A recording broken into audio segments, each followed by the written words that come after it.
Hello everyone. Welcome to episode number 2 of On the Davenport with, of course, your host, Shakespeare. So for today, we are going to be having a very wonderful conversation with a wonderful friend of the stream, Katie. We're going to be talking about questions of Jewishness and Jewish identity, which, again, like I said, are very, very important topics to my own heart, so to speak. But I also know that our conversation will for sure go into many other topics. So just give me one quick second so that I can get this all set up. That way we can get all of this done.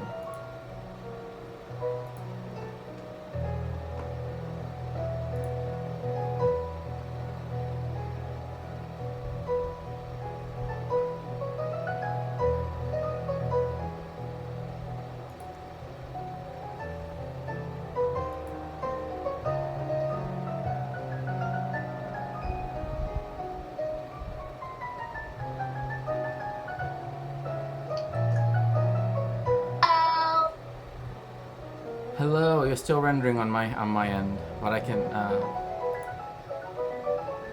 Yes, of course. The digressions are the best part. What'd you say? I said I'm still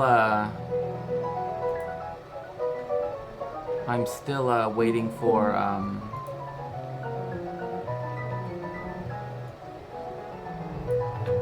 you to show up. Like you're not fully rendering yet. Oh, yeah. I know. I'm fixing my cam. That's gonna take me a second. No How worries. are you? Oh, I'm doing very well. How about yourself? I could be doing better, thank you very much. Oh, what happened? Did something occur? No, just life, I think. Okay. By the way, so I bought a new laptop like a year and a half ago, right? Yeah. And currently, my very expensive gaming laptop keeps just randomly shutting close. It has yet to happen to me while I've been on stream, but I'm sure it will. So I'm just letting you know, and my chat knows, that I potentially might just vanish because my laptop will shut down. My very expensive laptop. Mm-hmm. So yeah, that might happen. Just be aware.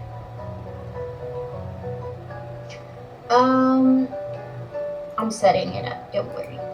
Are you streaming too? Yes, I am streaming. Yes, you are. I forgot. Sorry.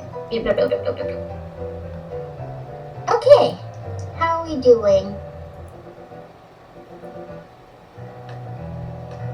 I already asked you that. Sorry, I'm just fixing. Oh no, yeah, it's okay. I'm fixing up this as well. Okay, thank God. Then let's just ignore each other for a little bit. How about that? Okay. Okay.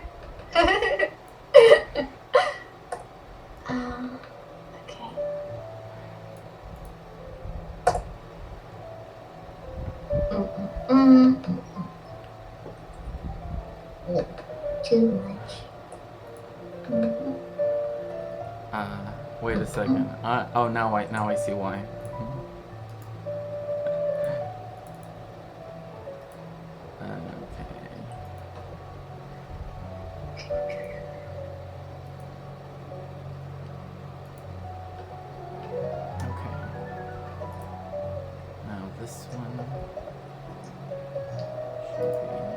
You can't recognize Shakespeare's voice, Yosiel?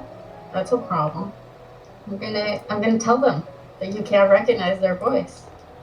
It's me. How can you not recognize me of all people? Yeah, Yosiel was also like, is this Shakespeare or Joe Louis? I was like, I feel like they're very distinct. Yeah, I would think so. With all due respect, like, I don't know. Maybe I'm delusional.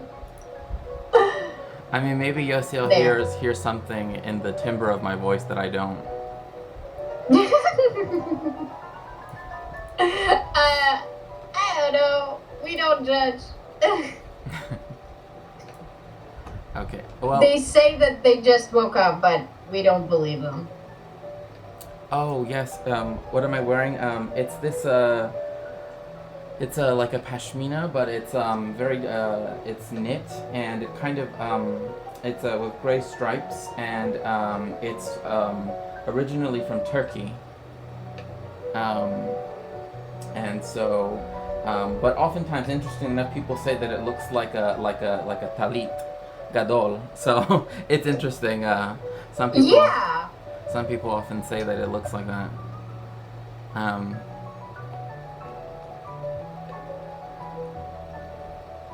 Queen. oh Look at yes, me. it's very soft, very soft.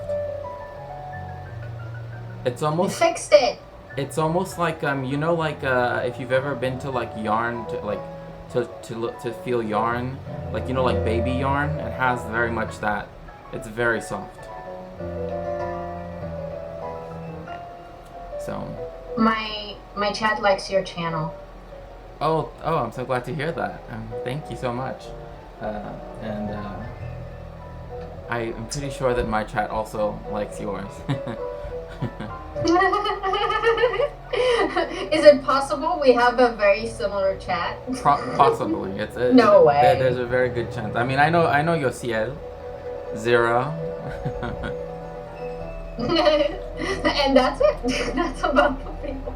That's my chat. My chat is like Yosiel and Zara. Yeah, and then memes. So.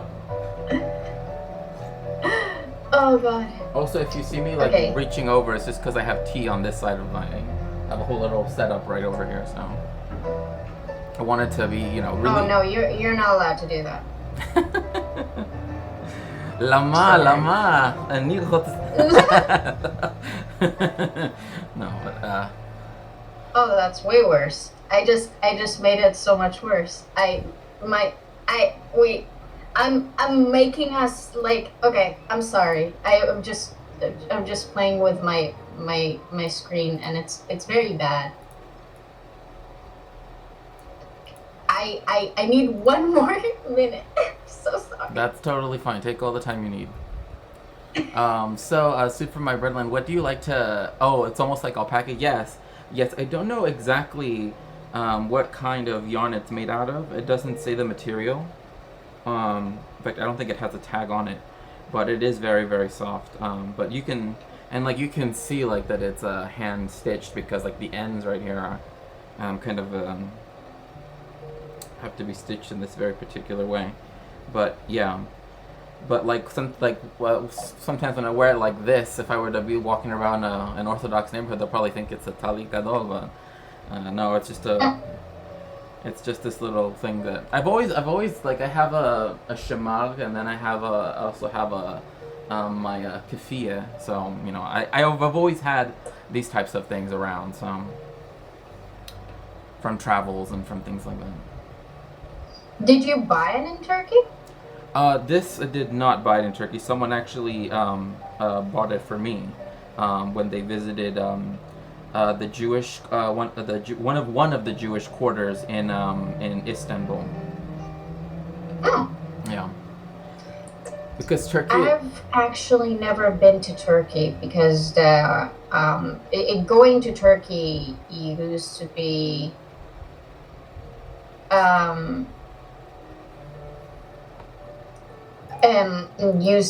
like a really big tourist thing in Israel, and then there was a really big like diplomatic incident and it just like completely stopped, and it's been like over 10 years, so I've just never ended up in Turkey, which is a shame.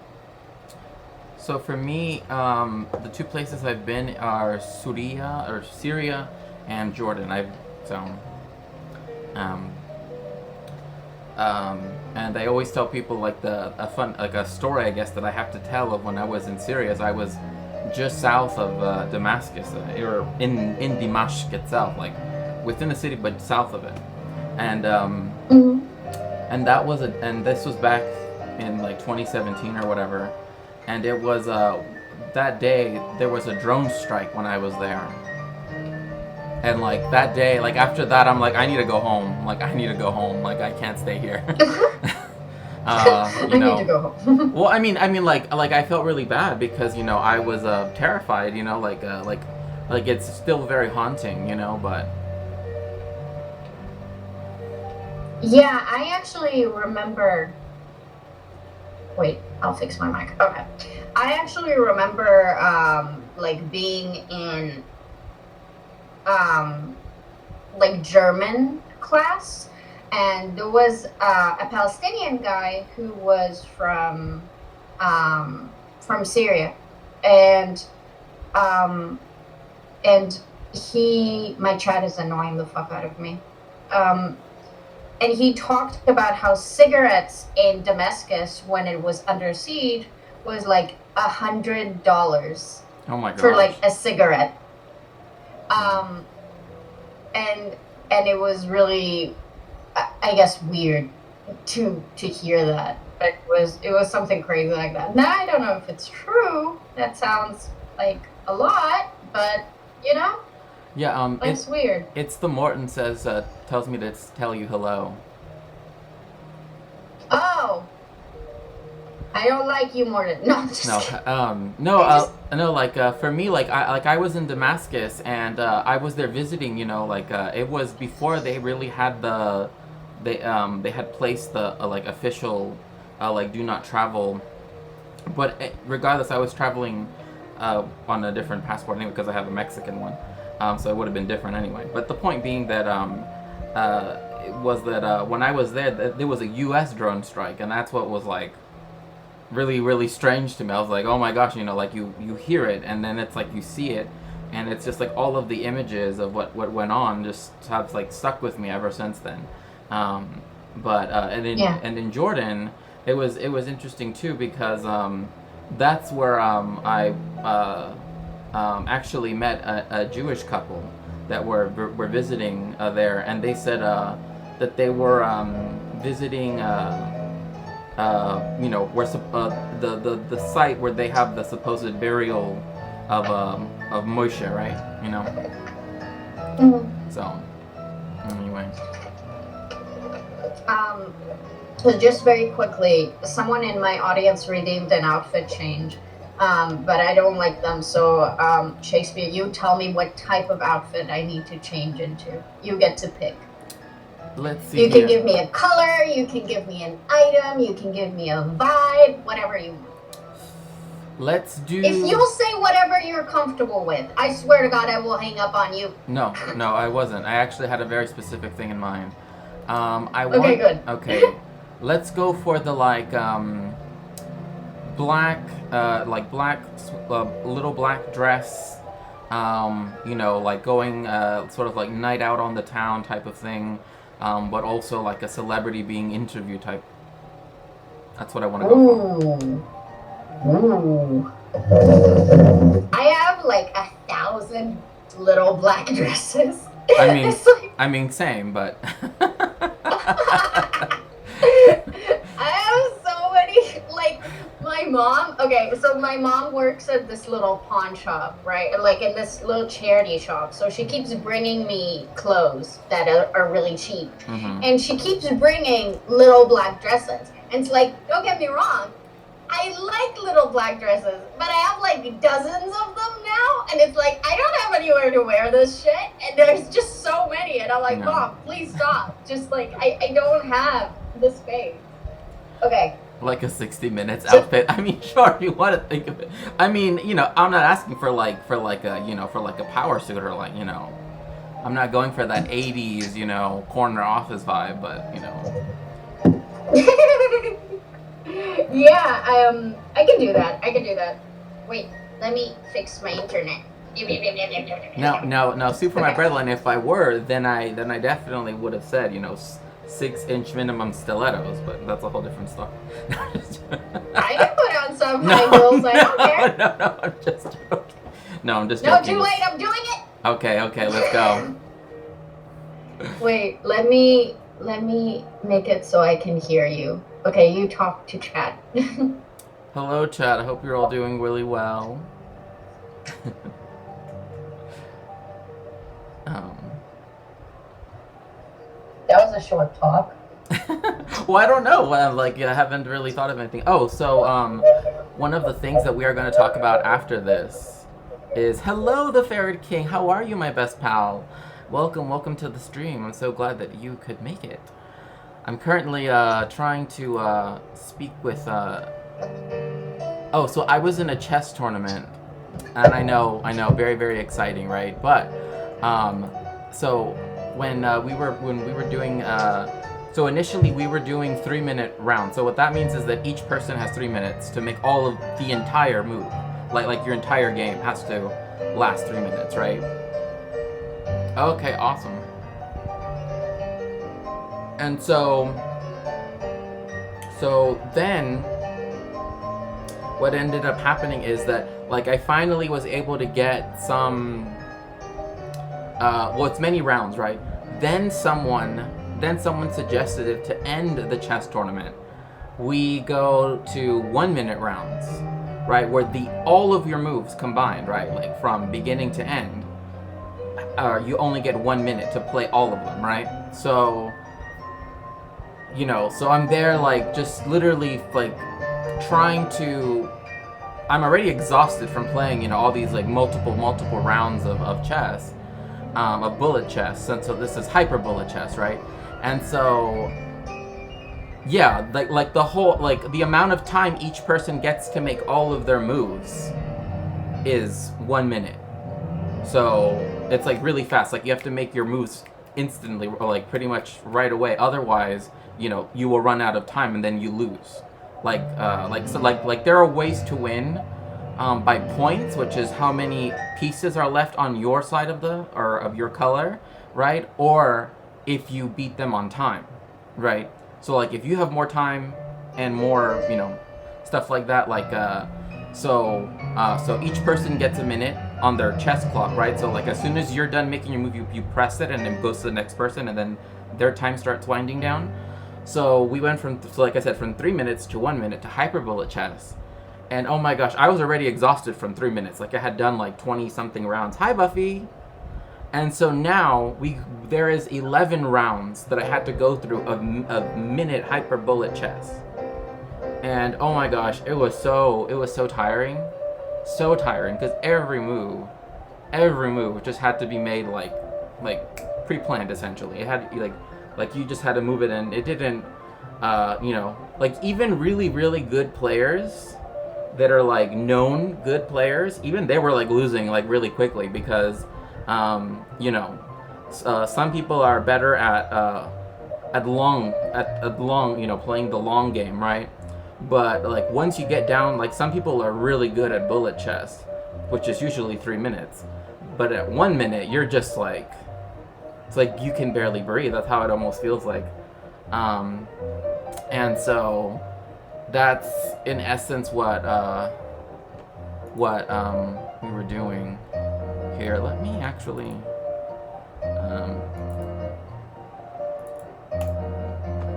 transition this over. Yeah, that completely changes focus, skill sets. Yeah, exactly. Like you have no room like to really think about where you want to set the pieces or anything. Like it's just and so but some people really really like to play that, right? And that was decided by a vote, right? Hi Nabil, it's so good to see you. Welcome to the stream. And it like I said, it is really stressful. And so I was like, but we did 11 rounds of it. And then once that was over, then like we all got ranked and everything. And so I'm like, I know that I'm gonna get a bad ranking because there is just no way. Yes, I want to actually get a chess clock for myself because, again, I have like a set at home, right? And sometimes I do play with other people, but usually we just have to like, just play, at time as is, right? I have a problem. What seems to be the problem?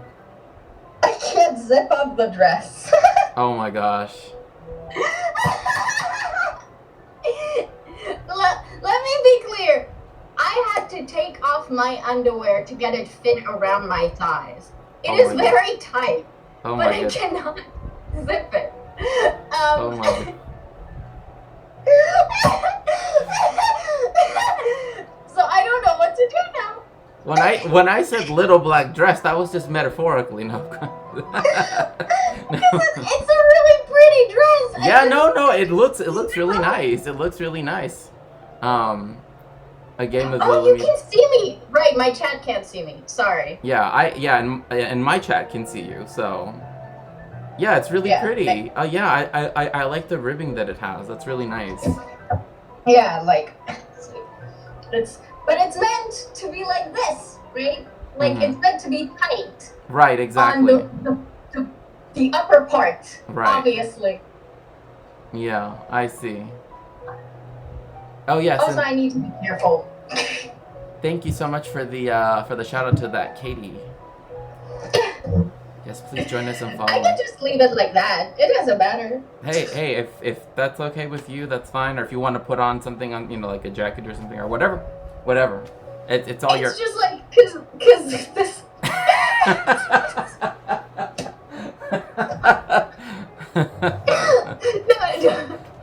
The funniest part is that's like, right, because this is unzipped, right? Yeah. So this part is very movable, okay? The bottom part, I cannot move it a centimeter, okay? It's Oh just my like, gosh. It's like I super glued it. Like, I don't know how I get out of this.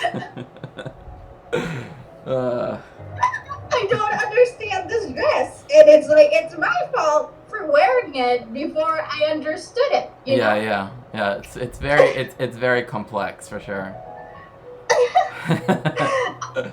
Morden came into my chat and redeemed an outfit change. So I guess, Shakespeare, you just give me another outfit change so I can get out of this one. Okay, let's see. Let's go for like LA streetwear. I don't even know what that means. I'm not an American. That's like, people wear shorts, they wear like really colorful like tank tops or stuff like that. Okay, I can do that. Very, very chill, very, very, yeah, athleisure wear pretty much. I will work on this. I'll be right back. Okay. I don't like dressing myself once in a day, let alone multiple times at chat's whim. I mean, let's put it this way. I don't have that as a redemption. Yeah, basically get your Nikes. Yeah, get your Nikes. Yeah, pretty much. Like for me, it would be kind of strange because again, most of my outfits are very similar to one another. So it wouldn't do much help. Like, I got myself a new workout costume and I love it so much I never want to take it off. I kind of get that though. Like, I kind of get why people get very attached to certain outfits that they get because like especially like for me like if I can give you, I got 50,000 chat points, I can keep this going all day. Oh my gosh.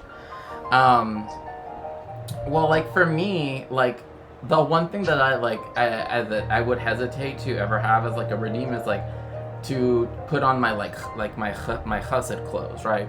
Like that is something I have to plan to do. Like it's a whole thing. Like now I am very glad that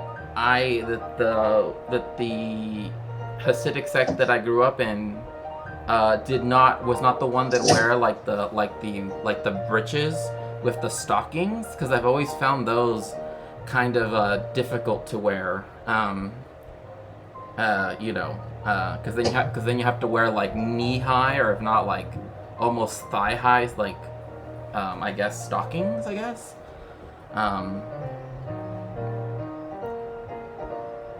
But yeah, I totally get that. Like for me, like it's like with shoes. It's like once I find a really comfy pair of shoes, it's like I'm like I don't want to buy another pair of shoes until it's not comfy anymore, right? Like like oh no, I'm just here for the comfort. Let me move this slightly. if you need a hookup on thigh-high socks that actually go all the way up. Oh, let me check this out. Oh my gosh. Oh yes. Yes. Oh, Soup. You oh my goodness gracious. This is literally like, oh, I love this. Yes. Oh my gosh. I love the gray and black ones. Those are like those are yes. Yes, for sure.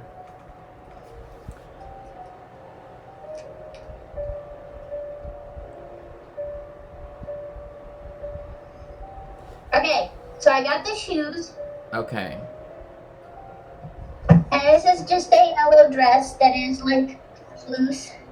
And gonna wear this because I don't know what LA streetwear is. Well, I mean that's So I'm just throwing it on. I mean that's very Madonna, so you know that works too. Okay, should we talk about Jewish stuff? Yes, at this point. It's like, yeah, you know what?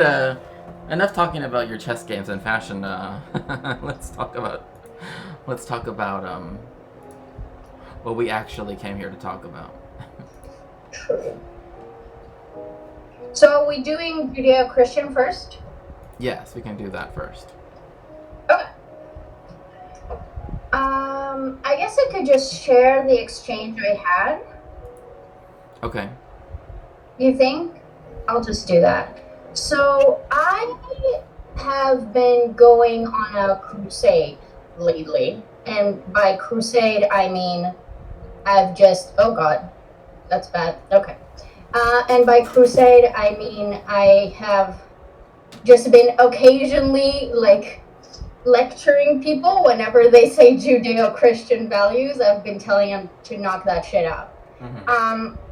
And the reason why I've been doing that is because Judeo-Christian values is like a nonsensical term that is only meant to like service Christian interests while co-opting Judaism. Right. So I got into a Twitter thingy-majiggy with a woman, with a lady. She doesn't like me. She's from Wick's audience, so no surprise there.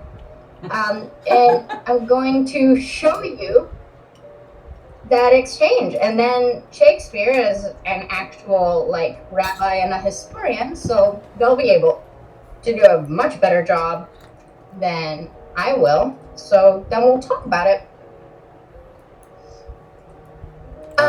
So I quote tweeted Jordan Peterson, who was talking about Judeo-Christian values. Jordan Peterson is not the woman I argued with. No.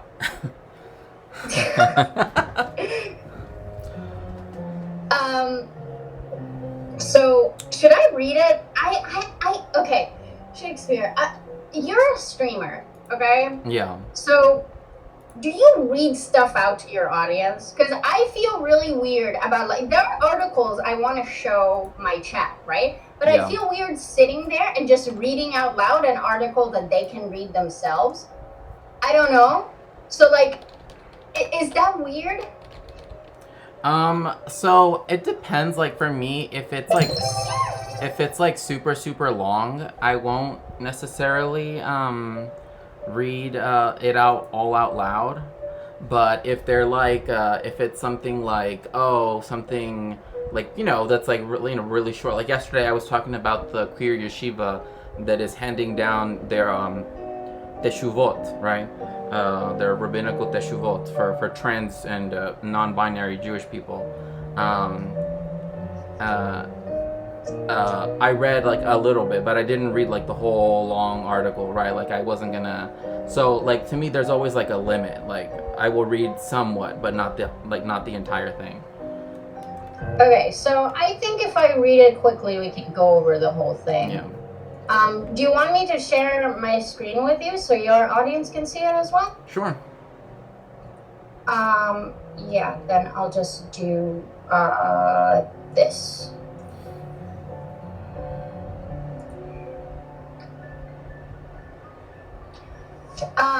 So Jordy said, you're fighting against the only system that ever truly opposed slavery in the history of mankind, based in the Judeo-Christian scriptures, emerging politically and religiously out of England. And he was responding to something. And then I said, when you say Judeo-Christian values, do you lump Judaism and Christianity together because you're uneducated, or you're just low-key anti-Semitic now? And then I linked an article that writes about basically the erasure of Jewish people and how Judeo-Christian values, like that term, is specifically now just used to exclude Muslim people, and like to draw a non-existent Islamophobic distinction between like some of the Abrahamic religions. Right. And then the back and forth was, so this lady said Judeo-Christian scriptures is just a word to describe the parts of the Bible that both religions believe in. How is that anti-Semitic? They both believe in the Old Testament, do they not? And then I said, oh, I apologize if he meant the Old Testament as in the thing both Christians and Jews believe in. Why didn't he just say the Old Testament then? The implications there, of course, he wouldn't say the Old Testament. And first of all, Christians don't hold as much value in the Old Testament as the New Testament. And if he had said the Old Testament, he wouldn't be praising Christians in that instance, right? Because the Old Testament is just like the Jewish Bible. Mm-hmm. But you have to insert how Christians are good in some way, right? Mm-hmm. So that was my response. And so she said, because from what I understand, that's typically that Judeo-Christian values means, the values both religions share, which are from the Old Testament. And so just to be clear, the whole thing with Christianity is that what I found always interesting is that there's a really big dissonance between God and certain certain things that the Bible says to Christians to do, which are very much not in the spirit of the Old Testament, to the point where it's quite stark, like the contrast. And when I talk to Christians about it, they would basically, well, we get into it, but the point is that like, Christianity kind of took values from the Old Testament and said like, yeah, we totally believe in this, but also Jesus came, so it's different now, so we don't have to follow these values. Right. And that's like a big part of the distinction between Christianity and Judaism. Mm-hmm. So it's just kind of weird to go like values both religions share, which are from the Old Testament, because as I said, my point is that those values don't actually exist, and that the term is only made to co-opt Jewish approval for things that promote Christianity or Christian values, i.e. Ben Shapiro quoting Christians' arguments against abortion and claiming they are Judeo-Christian. And then she said, I mean, I'm not all caught up on Jewish beliefs, but do people who practice Judaism not draw some of their beliefs from the Old Testament? So I told her to either read the article that I attached or say what Judeo-Christian values she actually means. Right now, she's just speaking in generalities, which is exactly the point of the term, to mislead uneducated people who grew up Christian. And then she said, I read the article, you're pivoting away from the fact that both faiths have shared values that stem from the Old Testament, so she's still not saying what those values actually are. If you're looking for a reason that something is racist or xenophobic, you're going to find it. That's no different than white right-wing conspiracies.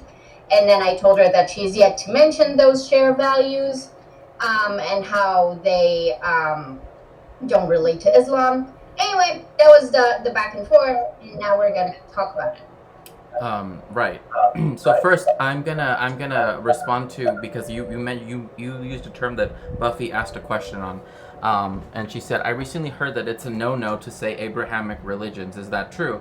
And what I would say is that technically speaking, no, that's not a no-no. But and that really has not been the case.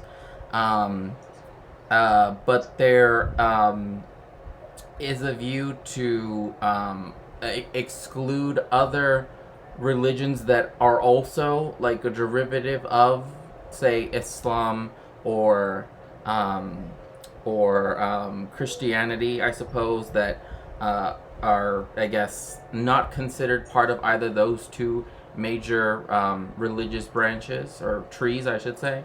And so um, you can strawman any of those religions saying it, then yeah, exactly. I mean, if you use it in that sense, then yes, of course, then it can be a faux pas or a misusage of that word for sure.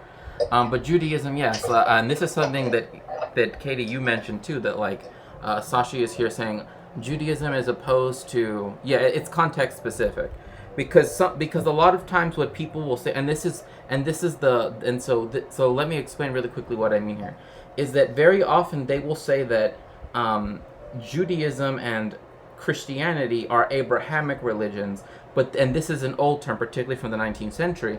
They will call them Mohammedans, right? Like this is an old term, right? And this was to make it seem as though they were completely separate, right? No. So when I said Abrahamic religions, I mean the three big monotheistic religions. No, yes, obviously. yes. I'm just referring to what Buffy's question was. Like I'm giving the historical. No problem. But anyway, going back to what you were saying, is that yes, like the whole aspect of so one, the term Judeo-Christian was first started literally as a way, as an anti-Semitic way to be able to try to convert Jewish people by saying that there was no essential difference between Judaism and Christianity. It was a evangelization. It's a term of evangelization, and that is where it initially began. In that context, it was meant solely by particularly the evangelical churches in their desire to convert the Jewish people en masse to particularly their form of Christianity. And to put this into a more context is that the Conference of Evangelical Churches, or I can't remember what their main organization is essentially saying that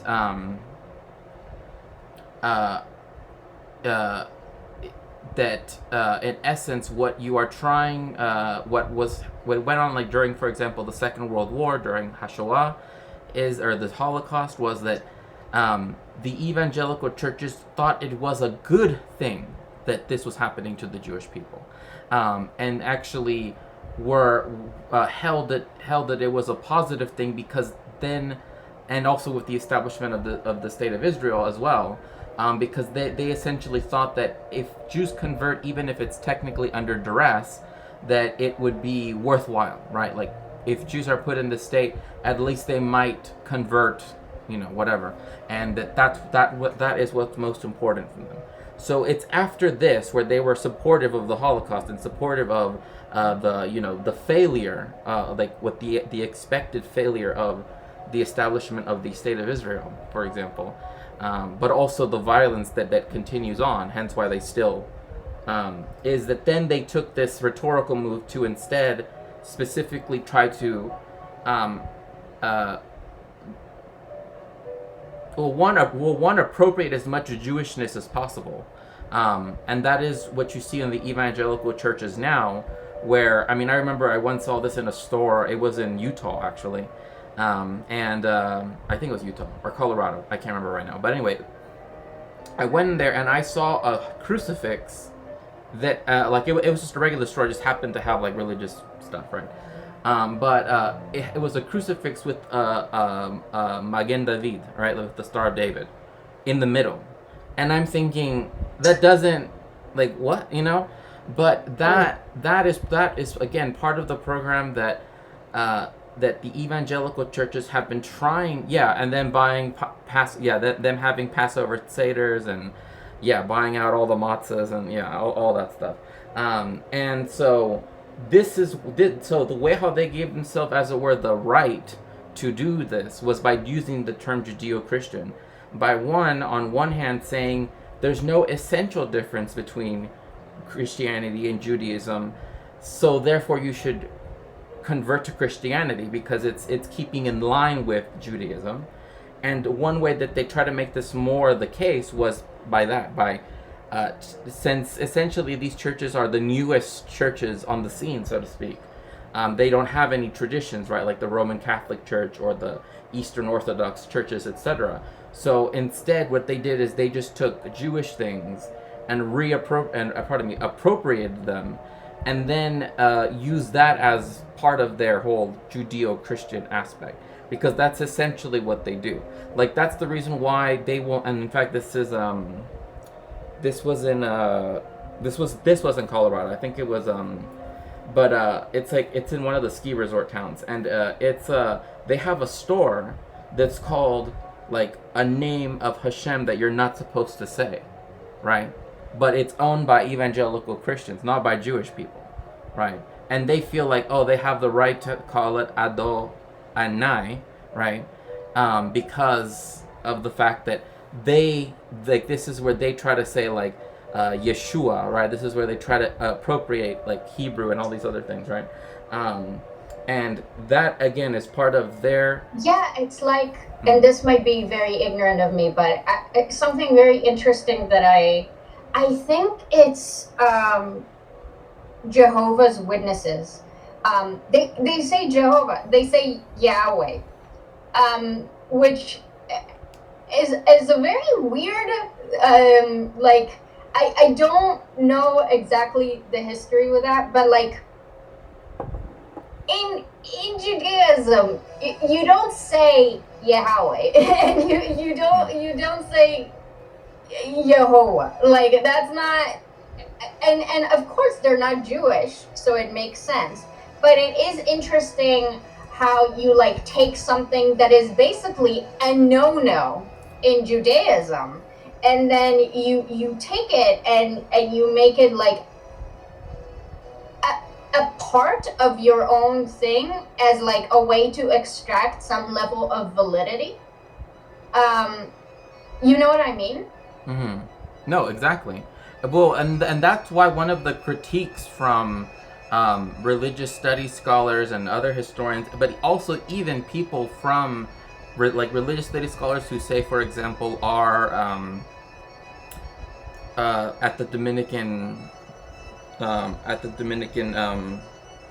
School of Studies in Washington, D.C. Hey, let me turn on the music a little bit on my end. It might be a little too loud. But anyway, essentially, the Dominican House of Studies, I should say. So, is that what they have seen is that because, so one, you see this turn, particularly in the Reformed churches in Germany, and also in England, because British philo-Semitism or British, philo-Semitism, although it's really not that, it's more like Messianic Zionism, I guess is one way to think of it, right? Is essentially that in these churches, again, from Germany as well as from northern Germany and in England, you essentially get the starting of where they begin to use the traditions of Jewish people. One, because you have now Jewish populations, right? Actually, large Jewish populations living in both places, particularly England, of course. And so what ends up happening is, and this is from one historian, is that because the Reformed churches that later are now called evangelical churches, they have no history of they have no real history, right? They don't have a tradition like the Catholics, where they have, where they had stuff that is derived from the Romans and from the Merovingians and from the et cetera, et cetera, et cetera, right? For 2,000 years, where instead they've only been around for at most 100, in many cases 120 max. So for some, and so what has been sort of written about them is that because also the Reformed churches were the ones that stripped away all of the tradition, right? If people understand like the Protestant Reformation, right, where they where the more reformed the church was, the less ornamentation the churches had, right? And also the more emphasis that the churches would also put on the New Testament, which it's funny. I had a Jewish professor once, well, in Jewish studies, and he said, what's so new about it? It's 2,000 years old, But anyway, bad joke. But anyway, point being that so the point being that that is one of the reasons why is because they're bereft of traditions, right? Therefore, they felt that they're really. Oh, and one other thing too is that during even the Reformation and in the period after, many of these people of these sects saw themselves as the new Israel, the new. Hence, why they have the idea from from Jeremiah, from Isaiah, etc. Like the city on the hill, the shining city on a hill, etc. The New Jerusalem, etc. Right? Why they start to why other people too start to call themselves the Jew, like they start to call them Jewish people, right? Like as like the new, as if they were that. And so so what ends up happening throughout as they're trying to look for more and more traditions, is that first ideologically they identify with the Jewish people be'eretz Mitzrayim, right? Like they, in that sense, right? Okay. In the land of Israel, in the land of Egypt, and so you see the United States as like Eretz Yisrael, right? Like the promised land, the land of Israel, but and you still see this. This is the case particularly with Mormons, right? Like that's still very identifiable in their theology. So sorry to interrupt you. Do you know if Dennis Prager is Catholic? Dennis Prager, he is technically he's Jewish, but he's Oh fuck yeah! Sorry. Yes, that I know that he's Jewish. I just that's so funny, because like he propagates the Christian values so much that it's like I can't, because what the dissonance that I'm having is that like I'm thinking when I think about Catholicism versus like Judaism, I think like, and it would be interesting to do a study. I don't think Catholics who grew up Catholic and understand Catholicism can really talk about like there are very significant differences that are very like essential to the core of what Judaism is versus what Catholicism is. That's like, I don't know, I feel like Catholics would be able to figure out that saying Judeo-Christian, I guess Judeo-Catholic values would feel a bit like oxymoronic, like an oxymoron, it feels right. very like detached from reality. But maybe with like Protestants or like with evangelicals who and I'm gonna say this derogatorily, I don't care, they basically decided like, hey, let's make it even less work to be a Christian compared to a Jewish person and just like remove any level of instructions, which Judaism and both Islam, I call like the Quran and the Old Testament, they're just manuals. They tell you what to do. They're very specific. There's a lot of instructions. There's a lot of stuff you have to do. And the thing that I've always mocked Christianity for is that it's more like a vibe check of whether you're a good Christian or not. It's a lot more like mind ready. It's like, well, if your heart is in the right place, it doesn't matter that you don't do anything. It's like, as long as your head is Christian, which in a way, is a lot more like mind controlling. It feels a lot more insidious in some ways, although there's obviously elements of that in like Islam and like Judaism as well, especially in the way that you practice them. But the point of the tangent is to say that I guess for forms of Christianity that have further stripped themselves of any level of like substance besides the vibe check, So, like Protestants or even evangelicals, where it's more like it's a vibe thing, maybe they just don't have a lot of values, so they don't know that their values don't really align with Jewish values. Like, I'm just spitballing because I feel like if you're Catholic, you understand that there are fundamental, like, Yeah. meaningful differences between Catholicism and Judaism. And I feel like if you don't know that, um, you're either lacking in your understanding of either. And to be clear, I'm not a big, like, Catholic understander. I just know very, like, core facets that are very important to Jewish people that Catholicism, like, spits in the face of, you know? Um, yeah, sorry. No, it's very interesting because one of the things that I'm actually, well, one thing. Let me put it to you in this one way. For Catholicism and also the Eastern churches, the Orthodox churches, there is obviously immense separation. Hence, why they have their own traditions, their own, I guess, ingrained traditions of anti-Semitism, right? Like for example, like the indigenous peoples of the Americas didn't have anti-Semitism before Catholicism was imposed upon them. Right, like there was no anti-Semitism at all because they didn't know what a Jewish person was. Jewish people exist. Right. But the main thing is like about Catholicism, about the Roman, about the Catholic Church at Rome is that it specifically had a worldwide campaign, right? And this is, I guess I don't want to say like I'm a, I don't want to say that I'm like a knower of, but I mean, this is part of my research, I guess is how I would say it, is looking at how they did this global campaign of the Inquisition, right? Where they specifically were trying to get rid of people who, one, even if they converted, right, from Judaism to Catholicism, if they still behave like a, because the thing is that again, because from the year 70, if you want to count it as the churches do, from Pentecost, right, on Chal Tavor, all the way to 1096, right, or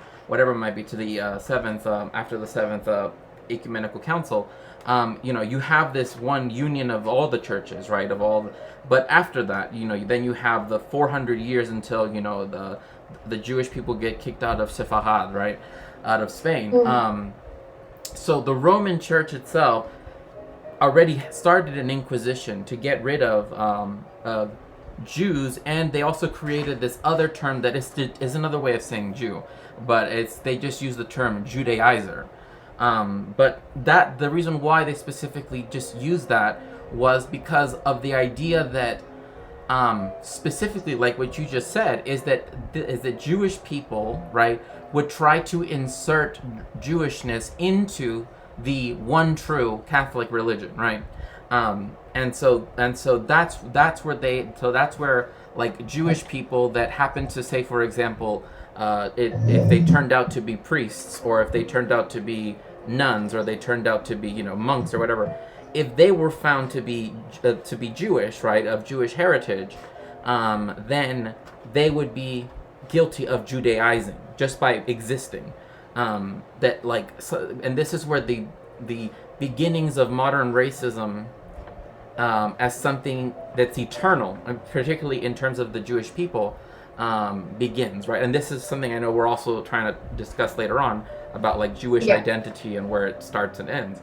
It's when the separation between being Jewish as a religion that you practice versus being Jewish as like an essential quality outside of the religion that you practice. Right. Especially because back at that time, like the concept of secularism, or the concept of not having a religion, that wasn't really like a thing, not a widespread thing. So there wasn't this element of like, I'm secular, I don't believe in God, or I don't practice a religion. Like, there were people who didn't practice in a meaningful way because they were uneducated, but people knew what God they were praying to, what church they were under, what synagogue they were under, what rabbi they were under. So like, once you start once you like acknowledge there's a separation between like the religion of being Jewish, but somehow even when you don't practice the religion of Judaism, you are still Jewish, then now we're like creating a new concept, which is interesting. Right.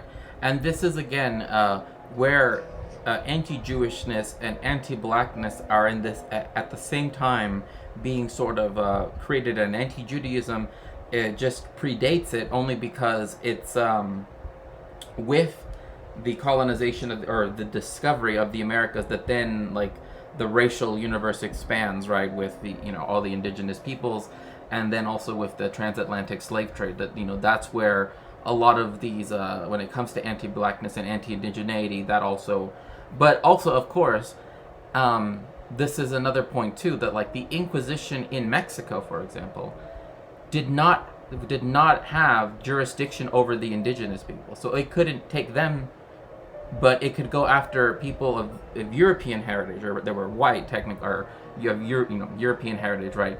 If they were found out to be Jews, right? So because some people have tried to obscure this by saying, oh, it was just heretics, right? Like, oh, heretics in general, but they never once went against people who were the most likely, as it were, to not believe in the Catholic religion, right, so to speak, the indigenous peoples, right, who they forced it upon.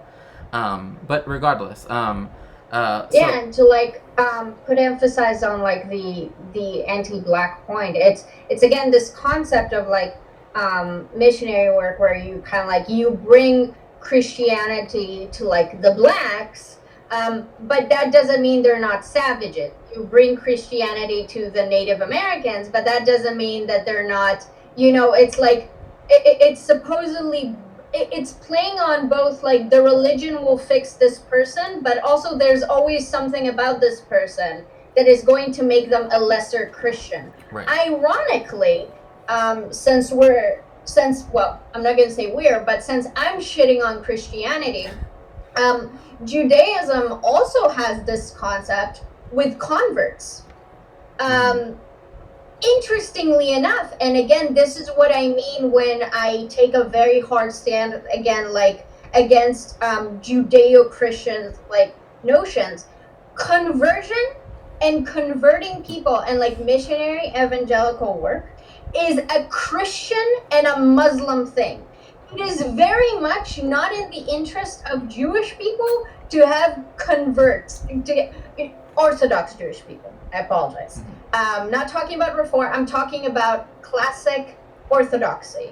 Okay? So it makes sense in a Jewish context, which I will call racist. I don't know about Shakespeare, but I think it's racist. Like this concept of, yes, you can convert to Judaism, but you will always be a lesser Jew because you're not like the OG Jew. You're like you're not from us. You're not from Canaan. And like, but this makes sense in a Judaic concept because Judaism is not seeking to convert people. Judaism is all about, there's a small minority of like the chosen people. They're not seeking out to grow their numbers, which is something that basically the entire like history of Christianity is like the polar opposite of that. And then Islam with the same concept. Like there's a reason why they're like biggest population in the world are like Christians and Muslims, and Jews are very much a minority. So this is one of the core features. When I talk about core features that I feel are like very contradictory, so the concept of Judeo-Christian values feel very hollow. Like again, it goes against very like obvious notions in Judaism, like even the concept of seeking out to convert others, because Jewish Orthodoxy does consider converts to be different than people who were not converts. But it makes sense in the Jewish context. It doesn't make sense in the Christian context. So yeah, I just wanted to point that out. Right, and this is actually there's a book that talks about this. That's called I believe it's called Double Slavery, where it's like because there was a legal case brought in against the British in the British court that said, well, the law says that any like not any pagan person, right, any heathen or whatever, that they can be enslaved, right? So the peoples that were brought over from the African continent, well, they said, well, I've already converted and I go to church every Sunday, blah blah blah, so that they sued for their freedom, and they said, well, either either if we say yes, that is the line that the law states, but then that's when they shifted to like, well, but there's something about, right, because one of the things that they do, and this kind of relates to this, when it comes to the peoples of sub-Saharan Africa, is that they are not exempted from the Inquisition, for one reason, or rather, the reasoning is this: the Africans, right, as they would have said, the peoples of Africa, they have had the chance, because they're on that side of the world, quote unquote, right? They could have heard about Jesus, right? They could have heard about Christ. So therefore, because they could have, they must have rejected it, or have they have been willingly ignorant, right? And this actually leads into the late, and people can sort of see where the beginnings of this like idea of willful ignorance plays into anti-black stereotypes that still exist to this day, in particularly in American culture, but it also exists in Latin America too. And so again, that's their reasoning. Like, well, because it's close to Jerusalem, it's closer to Jerusalem. Yes, very close. The first time I came across this reasoning, I started walking away from Christianity. Like, what the F? I was like 9. No, I mean, and so they said, whereas the indigenous peoples, because they lived in essentially like their own planet, I guess, like that's how they kind of imagined it. They're like, and they couldn't have heard it. They gave them officially the status of purity of blood, which was only granted to Spanish people who could prove and I actually have books that talk about this right around me, actually, because, again, this is what I research, is that there were inquisitors that said, you have to prove that you never had a Jewish ancestor going back time immemorial in order to say you have purity of blood. But that was granted to the indigenous peoples, because they said, well, they have never heard, right, of Jesus Christ. But then they gave them like a little thing, and they said, well, if they hear this and they understand it, right, if they understand what you told them, then, and they reject it, then you can, attack them or whatever, right? Well, they would just shout it out every time they would go anywhere, and then just attack them regardless. That's what the Spaniards did. I'm like, oh, we told them about Jesus, and but anyway.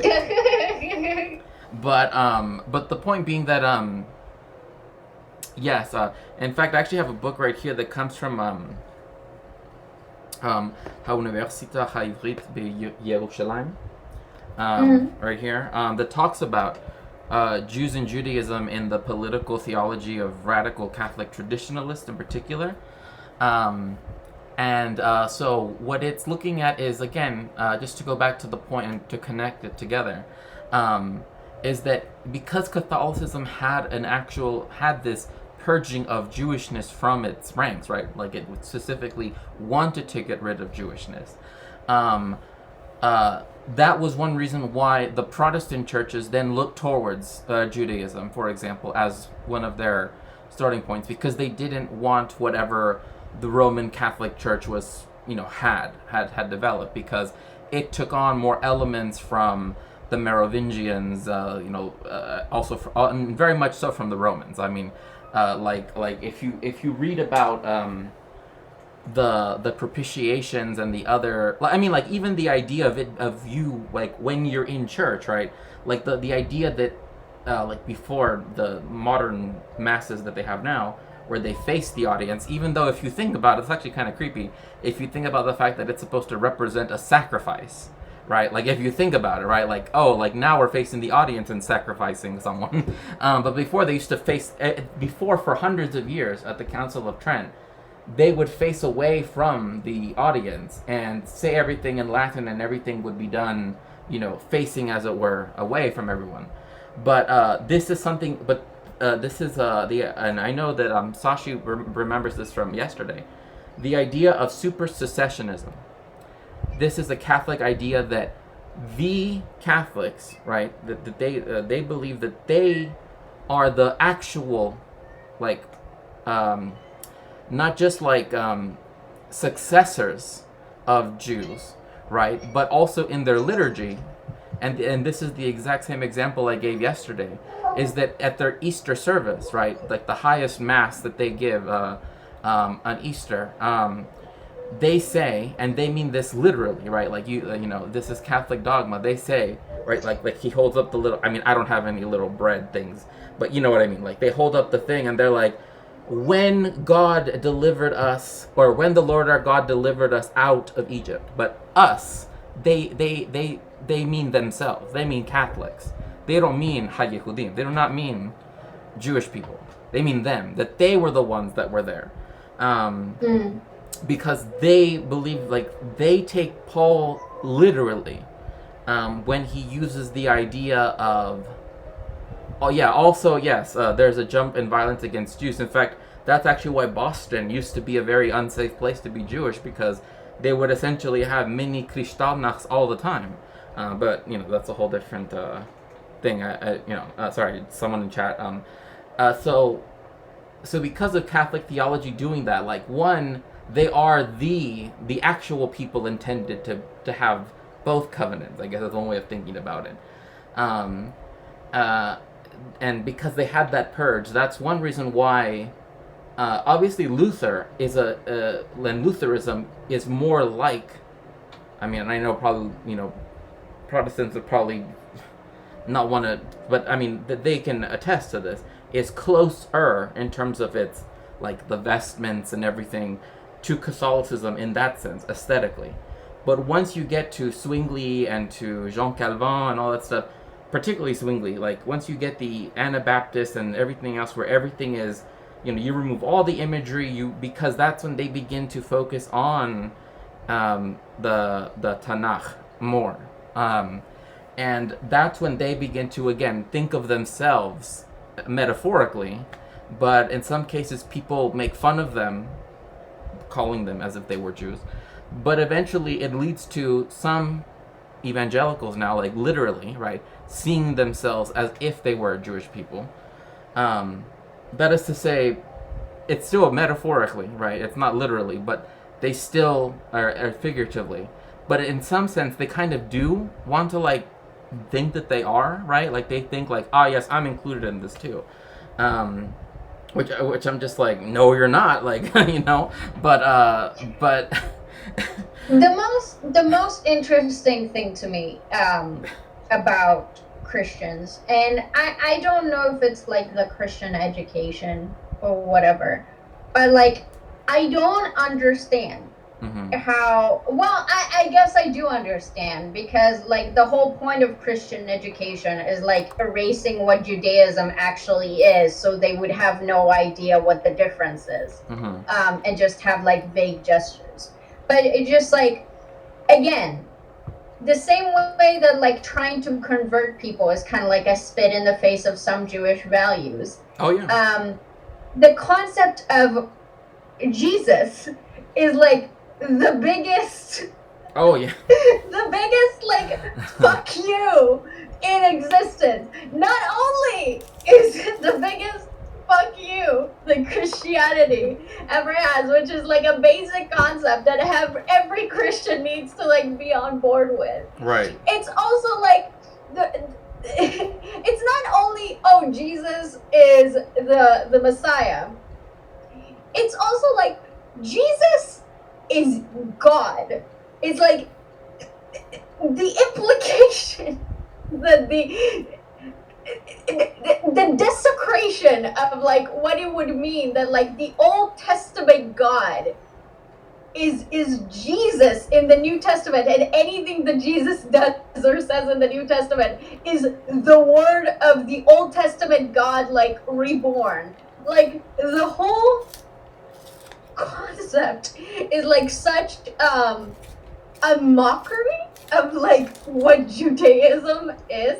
Like it's fine to believe in a new religion, right? Like you can believe that. But if you talk to Jewish people and you who are actually Jewish, so like I don't give a fuck, right? I'm atheistic. I really couldn't care less about the Old Testament God, right? But like I imagine being like sincerely Jewish and talking to like a Christian person that thinks that my God was like reborn as a semi like demigod human and like walked around and like said a bunch of shit that contradict what my God used to say, and like then billions of people worship that, like and like the fact that you can believe in Jesus, or like know that billions of people believe in Jesus, and then like say something like Judeo-Christian, where like that is like the biggest betrayal for like Jewish people, I think, on like the Christian perspective. I don't know anything, and it's like, because it's not like an obscure thing.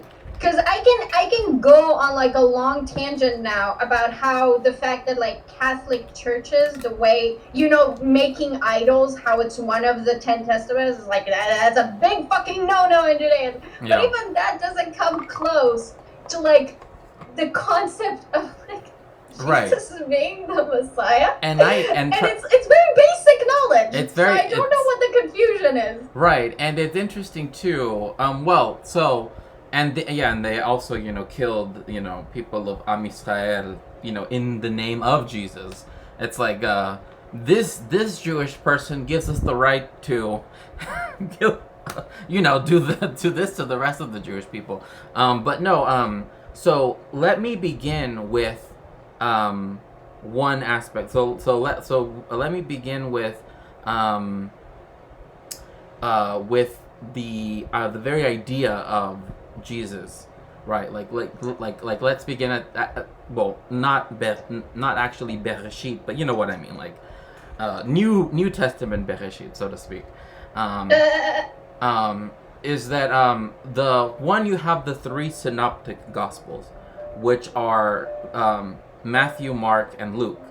Of them, Mark is the oldest one. We know this because one, it's the shortest, and two, it's because it's the oldest manuscripts that we have found were Mark, and then Matthew added on, and then, but the Gospels contradict each other. Some say this happened. Like, for example, there's a very famous, like, people will know this, the Sermon on the Mount, right? That's very famous. But in Matthew, it's Sermon on the Mount. In Luke, they're in the middle of an open field when he says that. So it's like, are you on a mountain or are you in a field? Like, you can't do both, right? You know, right. And so, and you know, many other things. But then you have John, which is often called the Gnostic Gospel, because of the whole idea of the logos, right? And the logeon, you know, like in the beginning was the Word, and the Word was with God, and the Word was God, you know, blah blah blah, that whole aspect.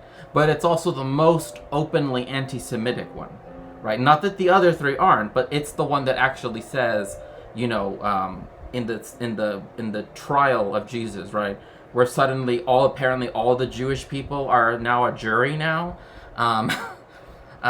They get to decide between Barabbas and, you know, Jesus, right? Which, you know, is a whole different thing. But is that one, the initial stories about, or rather what we know of Jesus, did not begin as a narrative. WTF to what, Buffy? I'll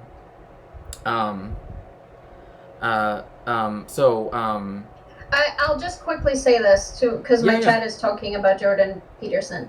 My take has always been that he is religious. He's just he did a very good job at like hiding it and pretending like it's just an interest, and how he's just using it to illustrate things. But it's very clear now that he is in fact just Christian, you know. But a lot of Christians in intellectual spheres because they know being religious is no longer like looked very favorably of. They'll be like, oh no, I don't, I'm just using this to illustrate a point. This is just a good way of storytelling, blah, blah, blah, blah, blah, while pushing like a religious Christian agenda. So yeah, it's a way to garner legitimacy from secular people who otherwise wouldn't listen to you because they wouldn't listen to like religious babble. But if you pretend like it's not religious babble, it's just you using religion to illustrate a point, then that's completely different. Right. No. Exactly. Yes, just drop it and I'll link it. Yeah, sorry, I just didn't want to write all of that in my chat.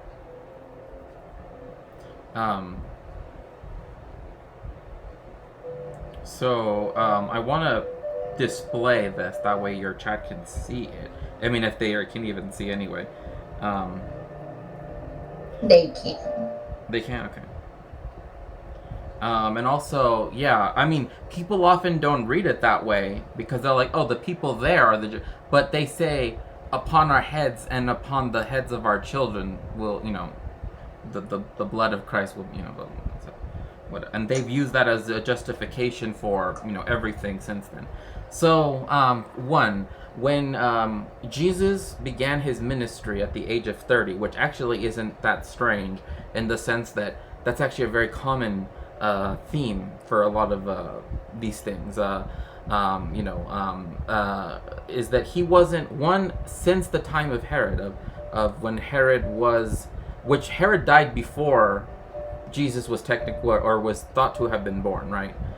Whether you think it's year 0 or year 6, as the Pope thought, right? If you think that's, again, real, then Herod was already dead. Like the whole story of like, oh, they had to go into Egypt and all of that just, doesn't make any sense. But it's there because they need the story to make him go to Bethlehem, right? That's the whole point. But there were these were all the messianic claimants that existed during the... Oh, is it backwards? Oh, on my screen it's showing forwards, but... So the first one... It's not backwards for me. Okay, good. So, anyway, I just want to make sure. So, the first one is Yehuda, right, of Gamala in the year 6 CE. Then you have Yeshua HaNutzri, 30 to 33, Agrippa the Great from 37 to 44, Theudas, from 44 to 46, Menachem ben Yehuda in the year 66. Menachem ben Yehuda! Yes, right? Sorry, that's the only one I know. And then there's Eliezer ben Yair from 72 to 73. I know that one too. Yeah, I mean those are the ones that are usually are known in Jewish thought because that's when because they coincide with the destruction of the Second Temple and all of that stuff, right? Yes. Yeah. Yes. So that's very important to keep in mind. So Jesus was not even the first claimant, even again after Herod the Great died, because anyway. But the point being that that this wasn't an uncommon thing for people to claim to be HaMoshiach. But there's also another aspect too, is that there is one is that the narrative of Jesus is constructed after the fact. That is to say, even if you believe the story that Saint Peter, right, lived long enough to be very old in the year 70, right? Because remember, Jesus dies in the year 33, if you believe in the timeline, right? So Peter was older than he was. So if Peter lived, 27 more years, pretty much, or more, right? Yeah, 27 years, right? He would have been an old man, very, very old back then. That then he began to tell Mark, right, the gospel writer, the story, that you would think that all of the story would have been included in that first manuscript. But that's not what happens. The first text we get are and another thing too is that we know that Peter, wouldn't have spoken Greek. Like, that's one of the important things, is that they would have been speaking Aramaic. But the first manuscripts we find of Aramaic, though? yeah, Wait, is this after the first, the second destruction of the temple? no, this isn't the so. At this point, there was already the idea of Lashon Ha'am and Lashon HaKodesh. Okay. And that was just because of again, like I mean, kind of like what you mentioned earlier, like the Canaanite tribes, right, as they started to sort of coagulate into an identifiable people, right, if we can call it that, and you start to have class society or caste society, I guess. Some people will compare it to a caste society because of the whole Kohen, Levi, Israel, Um, That's fair. And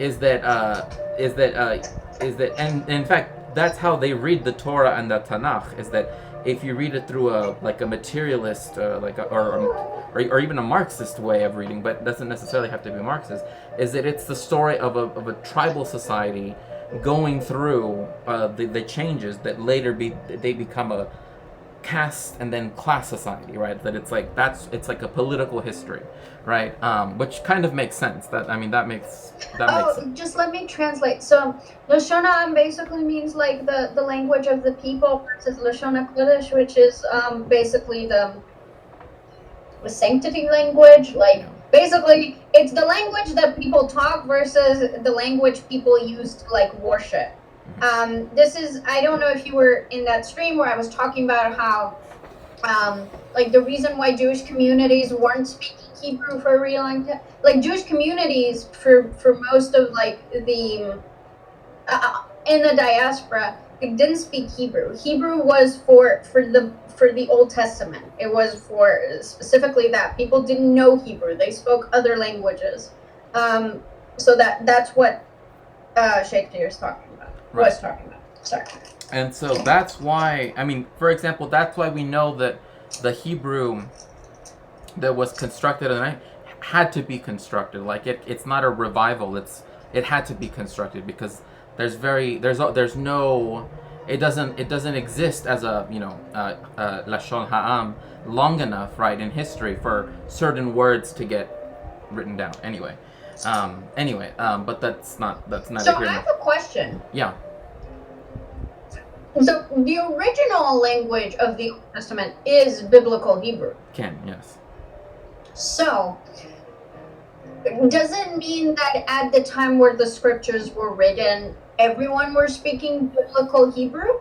Or does it mean that it was just like the historians or like the story writers of the time? Because, well, I know that a lot of the Bible is actually written in retrospect.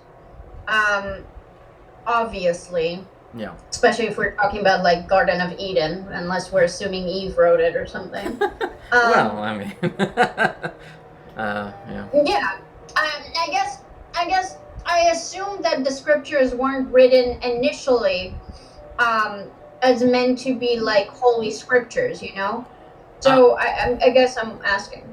So it's interesting because this also goes to the idea that Christians, this goes back to something you said earlier too about like, oh, the chosen people, like those are even the idea of like holy book, right? Like all of that stuff, right?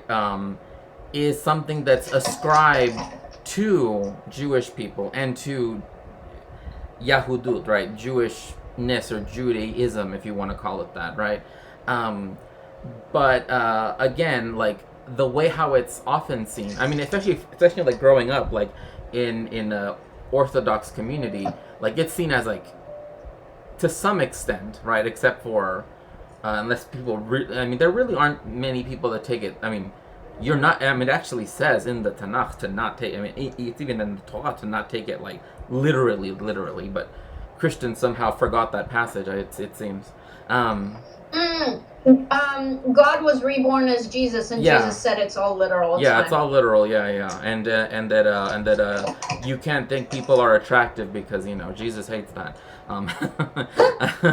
But anyway, he's very self-conscious. But anyway, no, like those two ascriptions are things that were added on after the fact. So like the way in which the Torah was seen was that it was seen as a historical thing, but that's also because the idea of history, history as we know it now, that concept didn't exist yet, right? Like as we know it, Yeah. like how I would write it. Like right now, I'm currently writing a book, so it's I wouldn't just start and this in the beginning, right, so to speak. Whereas at that time, all such texts, you also have this in even in other texts in Egyptian, right, and also in Persia and etc. A lot of them start with the creation story, right? Like they have to account for all of history, and then there's this window where you can tell, like, okay, this is the point in history they know best, so that must be when they wrote it. Whereas like the Tanakh, well, one we know wasn't written by one person, which makes sense. And there are many hypotheses. Well, both. Yeah, because isn't it believed that like Moses wrote like the first two? When's Moses? No, it's believed that Moshe wrote HaTorah, like Kol Torah, like the whole, entire thing. Yeah, the whole thing. Oh, that's true, because doesn't it end with the entrance to the promised land? Yeah, okay. Well, actually, no. But that's bullshit. It takes place. It actually describes Moshe's death, and yeah, that's what. Yeah. I feel like I remember that. So how did he? Was that like a prophecy thing? What was happening there? Well, yeah. Some people say that not after his death, but I've also heard the like he wrote it knowing that it like writing about his death because, again, there's this. I mean, again, maybe this is a more of a Hasidic thing. Maybe it's some Kabbalistic aspect, saying that it's like he like because the reason why it took the 40 years, right, for to get everyone to die off. For everyone to die off, and that Moshe also had to do that, and that's why people say that's why Jesus, right, or that is to say Yehoshua, right, or Yeshua, right, or Yehoshua, becomes the. That's why they think that like. When they took the Old Testament, quote unquote, right, or the Jewish Bible, as I prefer to call it, the Greeks kind of saw Moses dies, and then there's Joshua. So they, and so they took that name, and they were like, oh well, therefore this person has to be that. So they took it as like, oh, now all of the prophets have passed away. And now we have a Joshua again, right? And that's actually the role that they try to make Yeshua fill. But the problem is that they make him do too much magic, which is actually something that is actually spoken about even by there's a wonderful historian who he's Jewish as well, and he focuses on like esoteric stuff, and he specifically focuses on how there's Levantine magic that is present even in the text of that was added in afterwards. So the first thing we know, it is thought that Yoshua finished it for him. I've heard from some, I've read in some rabbinical texts and also Hasidus that Moshe wrote it knowing that he was going to do the hitting of the rock and all that, right? Like that whole stuff, because he had to do something, like he had to show everyone that even someone like him, right, Moshe Rabbeinu, right, that even he could be, as it were, subject to Hashem, right, in that way. So, again, this is a, Jewish thought right here. But so the point being that with Jesus, however, the first things we find are sayings Gospels, which means that it was just what Jesus said. It was just things that he said, like, oh, blessed are blah, blah, blah, but, all of that stuff, right? Those are the oldest manuscripts we find. However, none of them are ever discovered in Palestine, ever. They have all been found. The oldest texts, which were found from the year around the year 70, a little bit afterwards, are in Syria, which was a Greek-speaking province of Rome, of the Roman Empire. In fact, that's one thing, Mel Gibson, famous anti-Semite, right? Like, one thing he gets wrong. I mean, he gets many things wrong in the movie The Passion of the Christ, but one of them is, of course, that he makes them speak Latin when that part of the empire they all spoke Greek, and that's how it was. I mean, hence why eventually they broke the empire in half, right? So they're not only in Greek, but they're in good Greek, right? Like someone who knows Greek well, who was educated. Moreover, the person that is often seen as like the linchpin, right, for the establishment of Christianity as its own and separate religion, right? If you, again, read it as being part of one whole, is Paul, right? Shaul, right? They also use the elder shall serve the younger about Esav and Yaakov. Yeah, true. Yeah.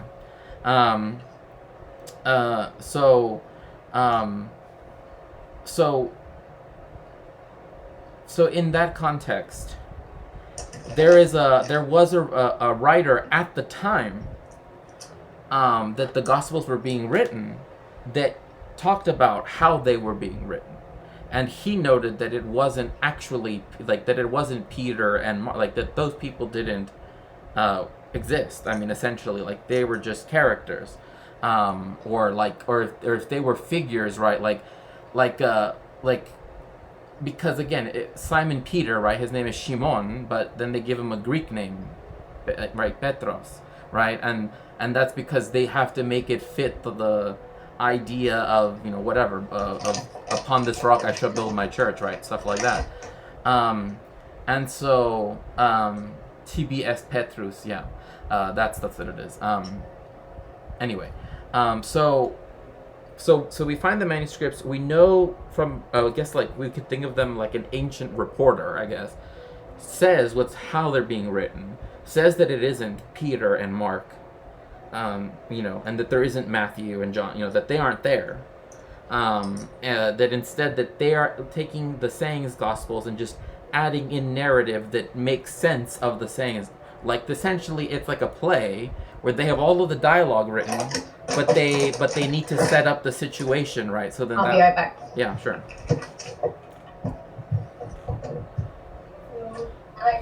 No problem.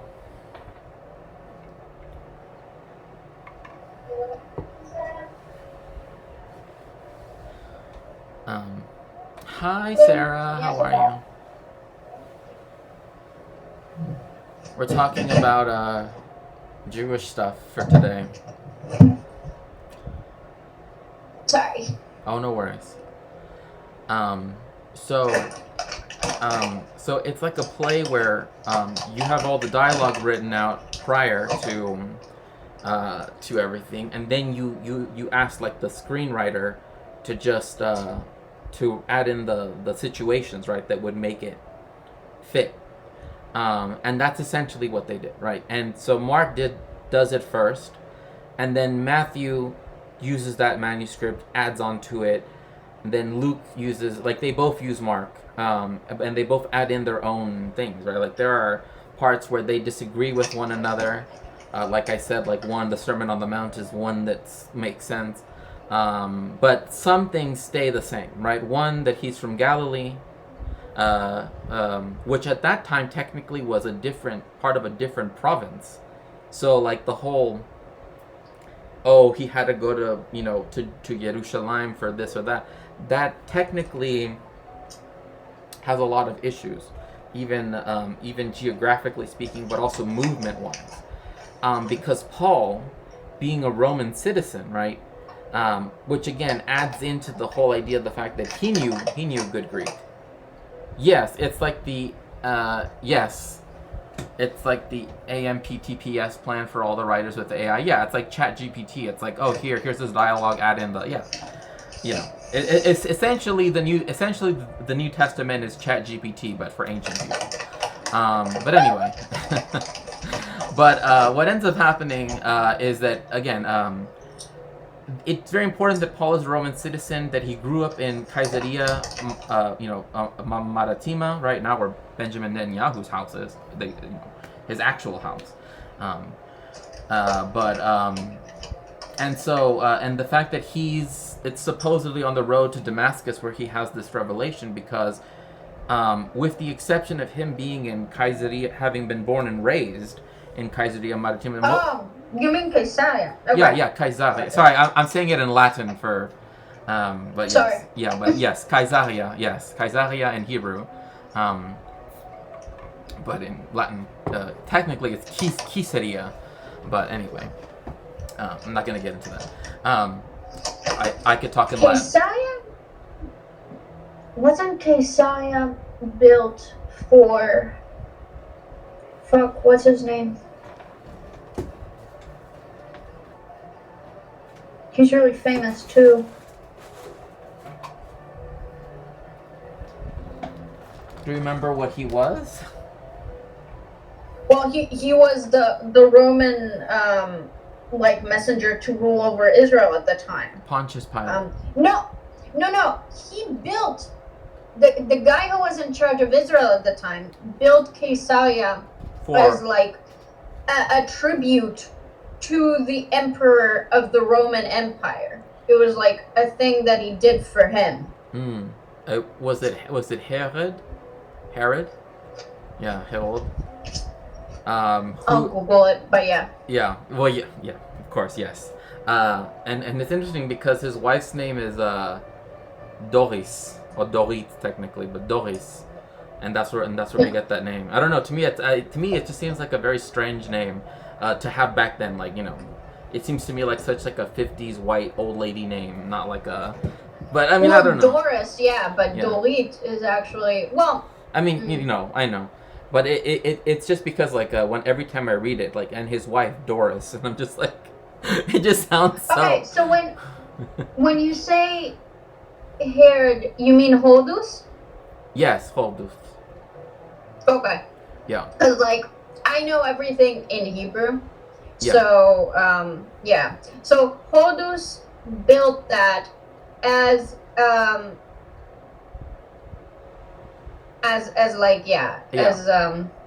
a tribute. Yeah. Hence the name, right?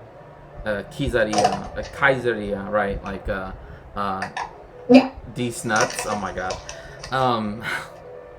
Yes, of course. Because it's literally like the Caesarine city on the sea, right?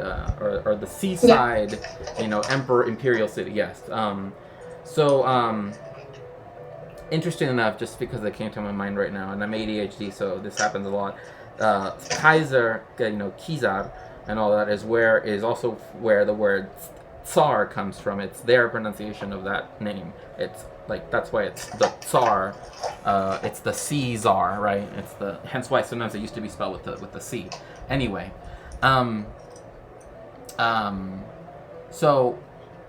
So we have the first documents in Greek, and this is another thing that I wanted to point out too, is that there already was a person in the beginning of the culmination, or not culmination, the coagulation, I guess, of what would become Christianity as we know it more today, in its more incipient stages, during like the first ecumenical council at Nicaea or Nicaea, which interestingly enough is also like related to the word like Nike, like victory. But anyway, so they have it there at Nicaea, and one of the things that there are two things.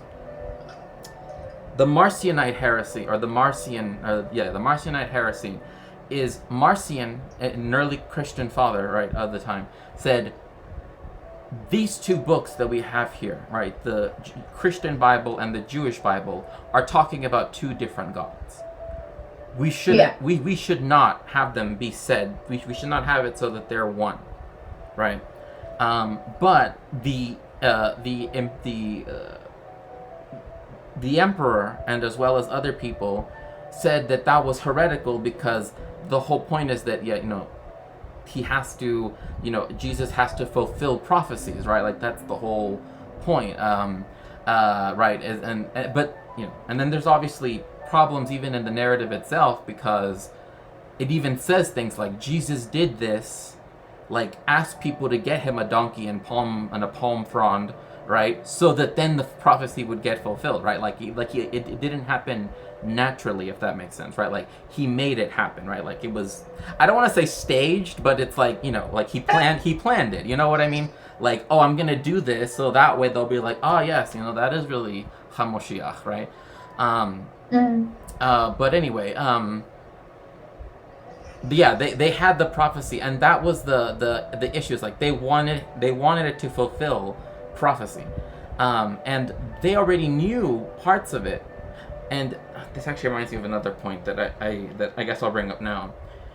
So during the reign of Antiochus, right, in Alexandria, in Egypt. Antiochus! Yeah. We call him Antiochus Sarasha. Can Antiochus Sarasha. I mean, it makes sense. It makes sense, though. It makes sense, though. No, I definitely. I got so many, like, kindergarten flashbacks of just like I mean that's the way how I was taught of him as well. That's true. So, but it's just, it also has been quite a while, because I haven't thought of it in that way until you brought it up for a while now. It's just like it's like, oh my gosh, I am back in Cheder all over again. I'm imagining myself. So this is sorry. The context is, if and correct me if Antiochus is the first temple.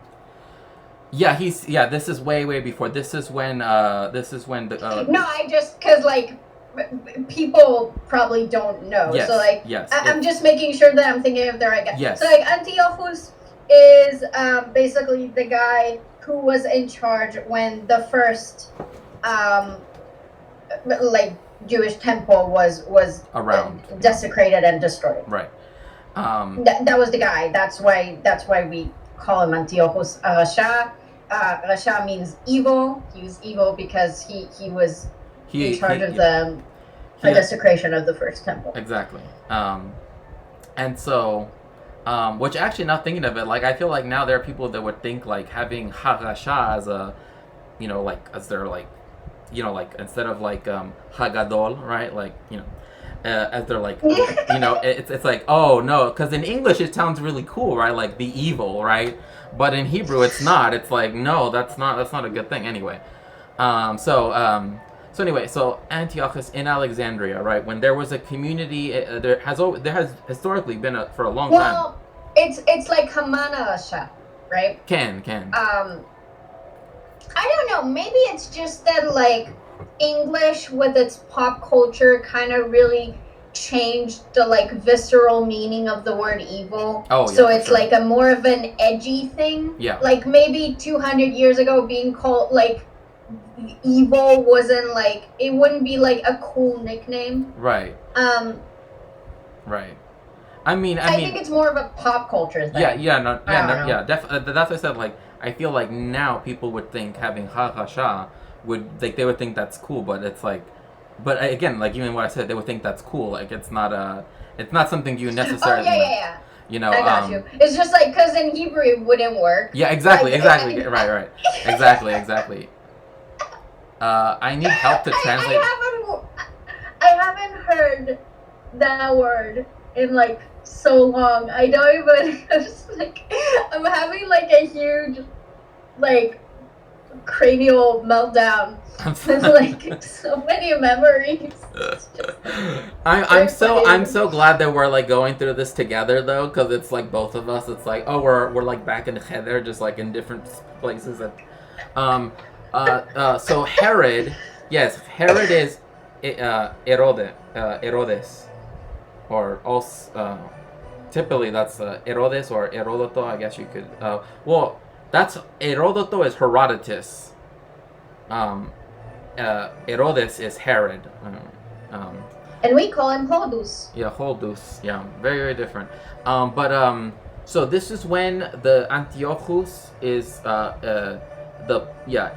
Yeah, Herodes exactly.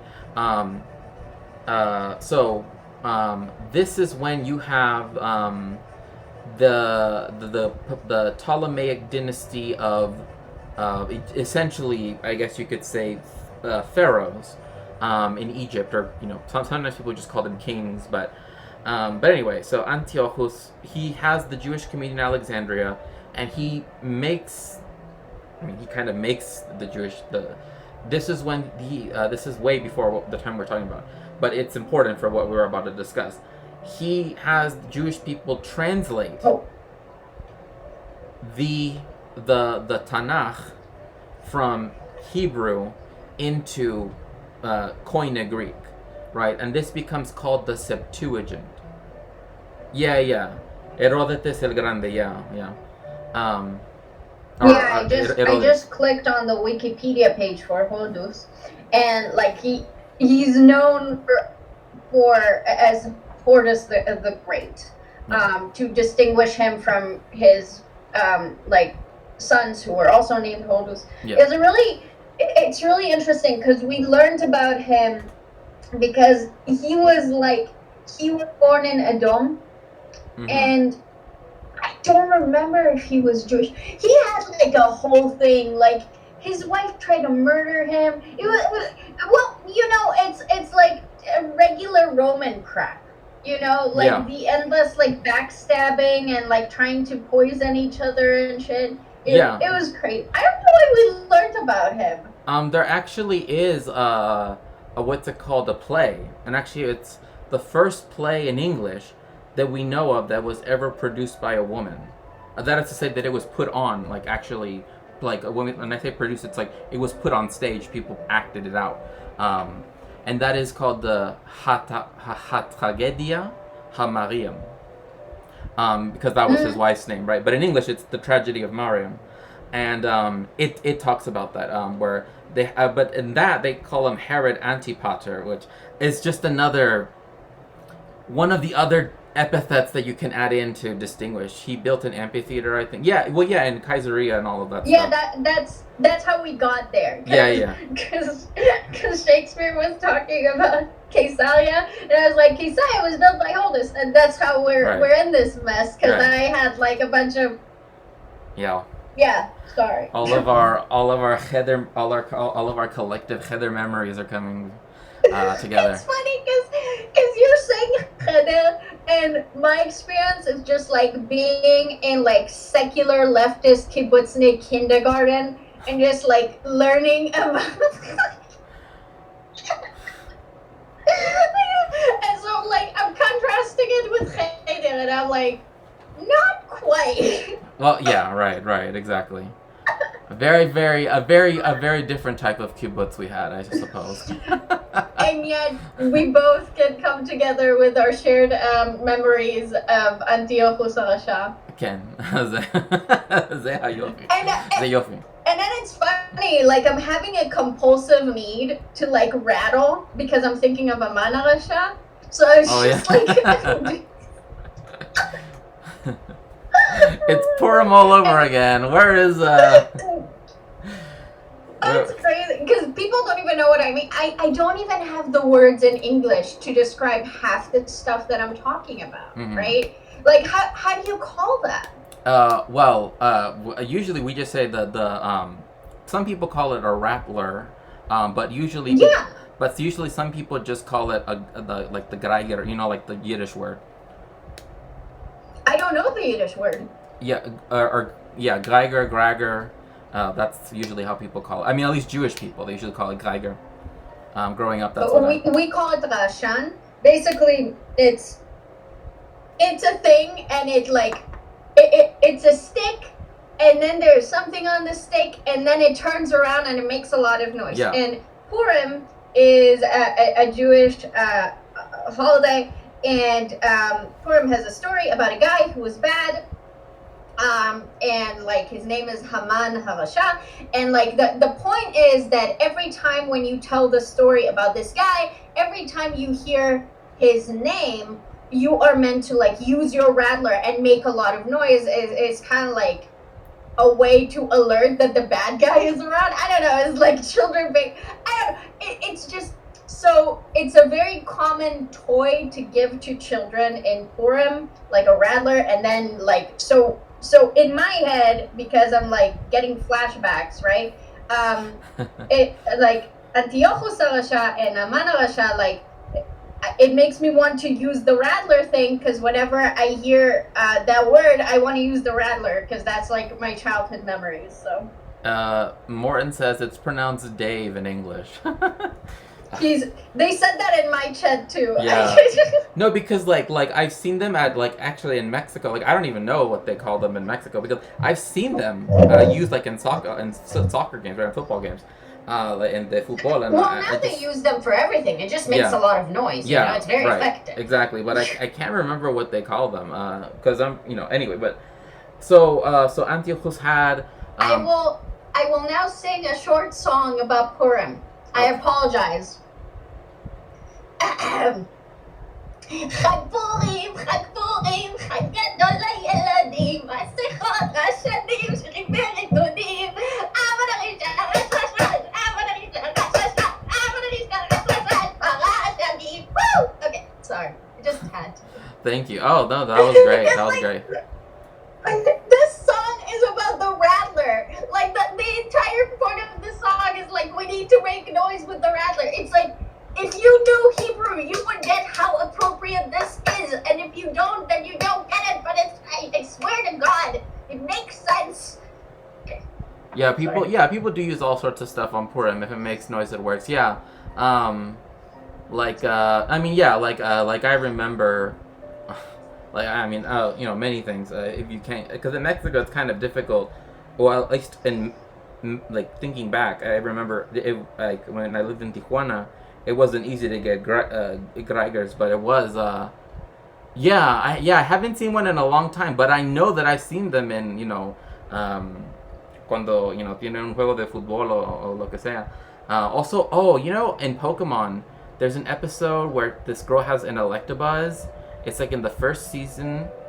I don't know why I can remember that. I guess because it's like when I was younger. I guess I remember she had one of those because she was like dressed up in like baseball clothes. Anyway, this is what it looks like. Oh, wait. Yeah. Vashan, yeah.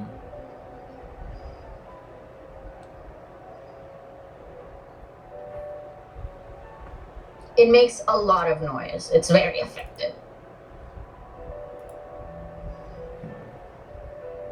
Very, very effective. Okay. I'm sorry for delayed all of this. I got excited. No. Please, you brought Antiochus for a reason. No, it's totally fine. Hi, Cat. Oh, we're looking at at this rattling thing that people have. I don't know. We neither of us know the English name, and neither does Yosiel. But it's a thing that on Purim, because I only know the Yiddish name. I only know the guy, Geiger. Like I remember that. But it makes noise when you roll it around. I know the Yiddish thing. Yeah. So Rashan Banglit. Okay. Let's see. What does it say? A rattle and noisemaker. A gragger. Okay. Oh yeah, great. Yeah, gragger. Yeah, gragger is No. It says maraca. Oh my gosh, maracas. Imagine. Oh my gosh. That's a bit of a yikes. Okay. So essentially, Antiochus had a group of 70 people work to translate the Septuagint, as it's called, referencing 70. And the issue with that translation of the Tanakh, again, so this is before So this is before Christianity. This is like hundreds of years before that, right? And so, so when this is being written down, and then later will form the basis of certain aspects, but you'll see why that there's a huge problem. Is that when they translated it, because of course they were in, Yeah, they have stuff wrong. yeah, they specifically did it so that they elongated Jewish or Hebrew history, right? Because it like in Egypt, right? Like their history goes back, right, like 5,000 or whatever it is, right? So they made all of the pre-diluvian and the antediluvian stuff. So that means before the flood and after the flood of of Noach. They made people's lives longer, and things happen for for longer periods of time.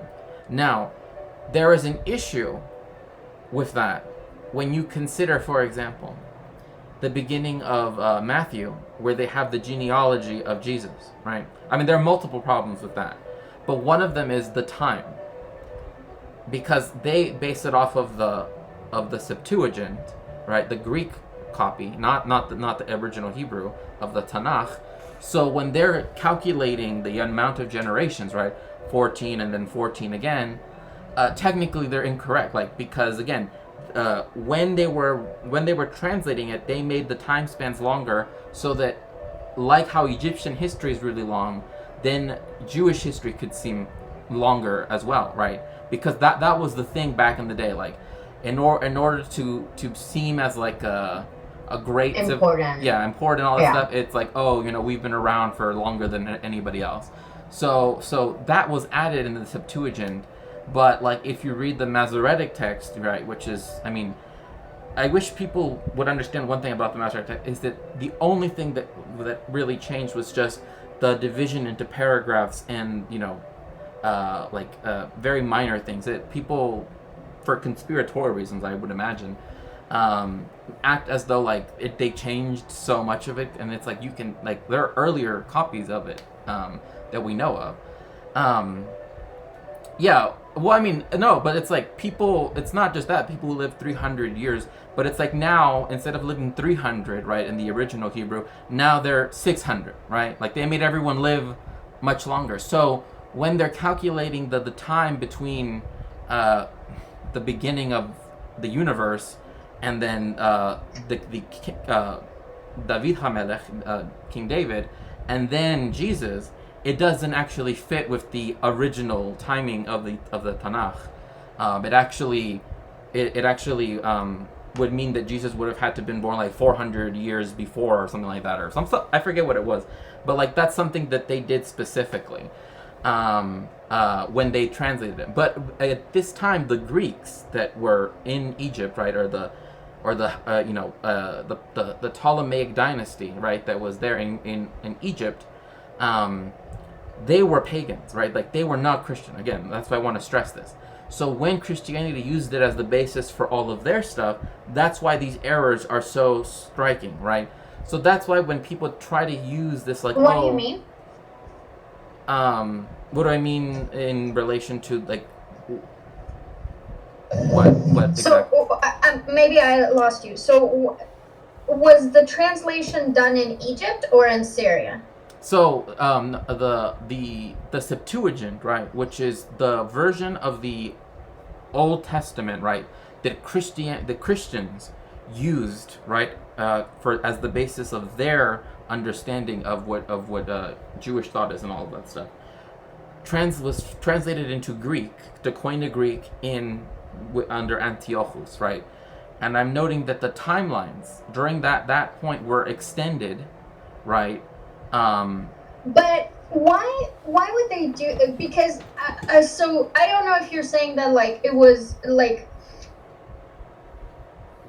the people who extended it, who wanted to like give it a sense of grandiosity, unless they were Jewish, like Antiochus wasn't a fan of Jewish people. No, right? yes, exactly. They were Jewish, but the whole point is that Antiochus, because there was such a large community of Jewish people living in Alexandria, wanted the Tanakh to be like he wanted to be able to know what it said, pretty much. I mean, that's one way of thinking of it.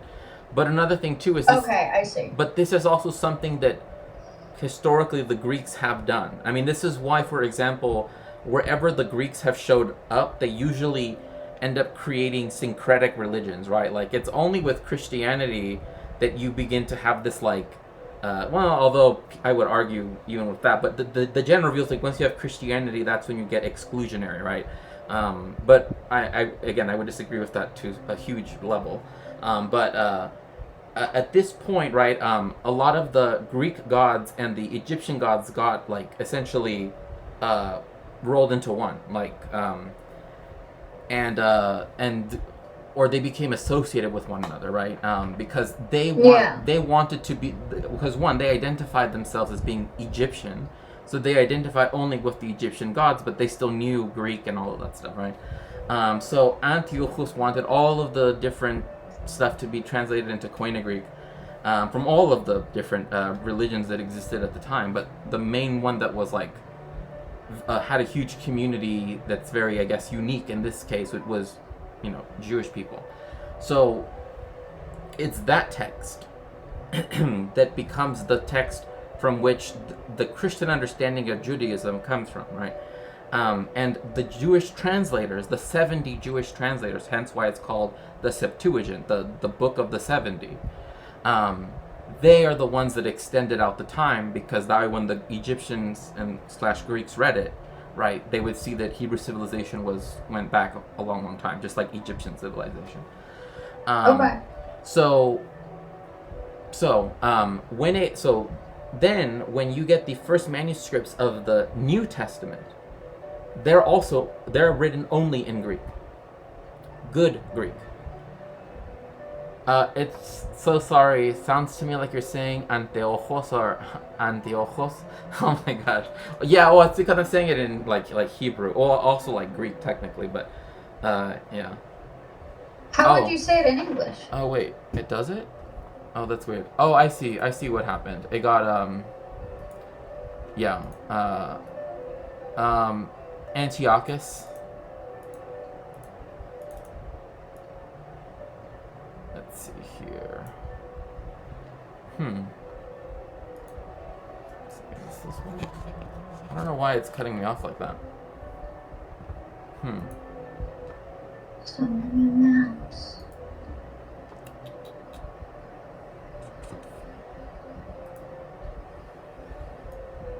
if I do it like this. Okay. Sorry. It's just like for some reason, after I started to see your does that work?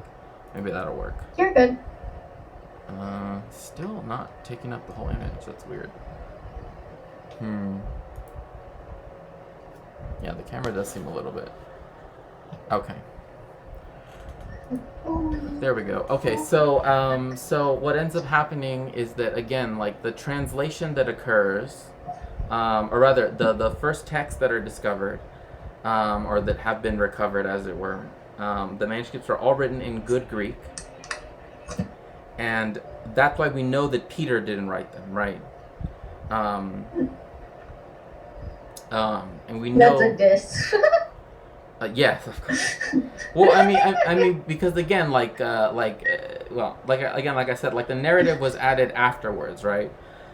So because of that, we know this. Also, another thing too is the canon of the Bible was not decided at the First Ecumenical Council at Nicaea. This is a huge aspect that people often get wrong, because people think that when you have Constantine, right, convert to Christianity during a battle, right, it says that he saw a cross in the sky and he put it on his shields and he won, so therefore he became Christian.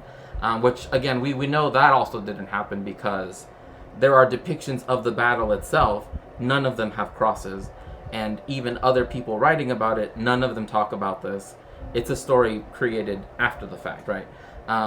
Which is why most of the biblical stuff, New or Old Testament, are obviously stories, right? They're there to like be impressive rather than like actually tell a historical truth.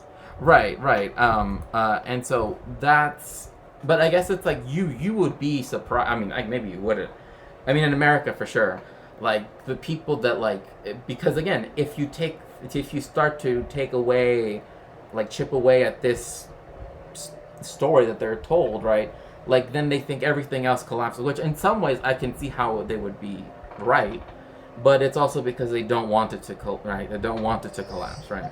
Um, Well, I don't know if this is a theological difference between Christianity and Judaism. And to be fair, I come from a secular background. So like you come from a Hasidic background, so maybe you could tell me.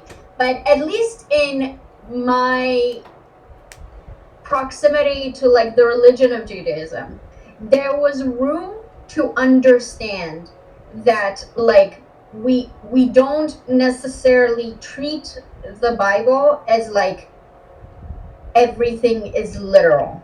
Like there's a reason there are so many rabbis and so many interpretations of the Bible. Like we don't just have the Bible, we then have rabbis for like centuries going over stories from the Bible and like extrapolating stuff and organizing stuff and explaining stuff, because like it was never written to be like, oh, I totally understand the story perfectly, I also understand the moral and everything. Like, no, there's like centuries of scriptures of like councils of rabbis like sitting and discussing in detail like what this story actually means, you know? Like, so I feel like, and you could tell me again from a Hasidic perspective, like there's an understanding that even like even if you try to sit down and read the Bible, like the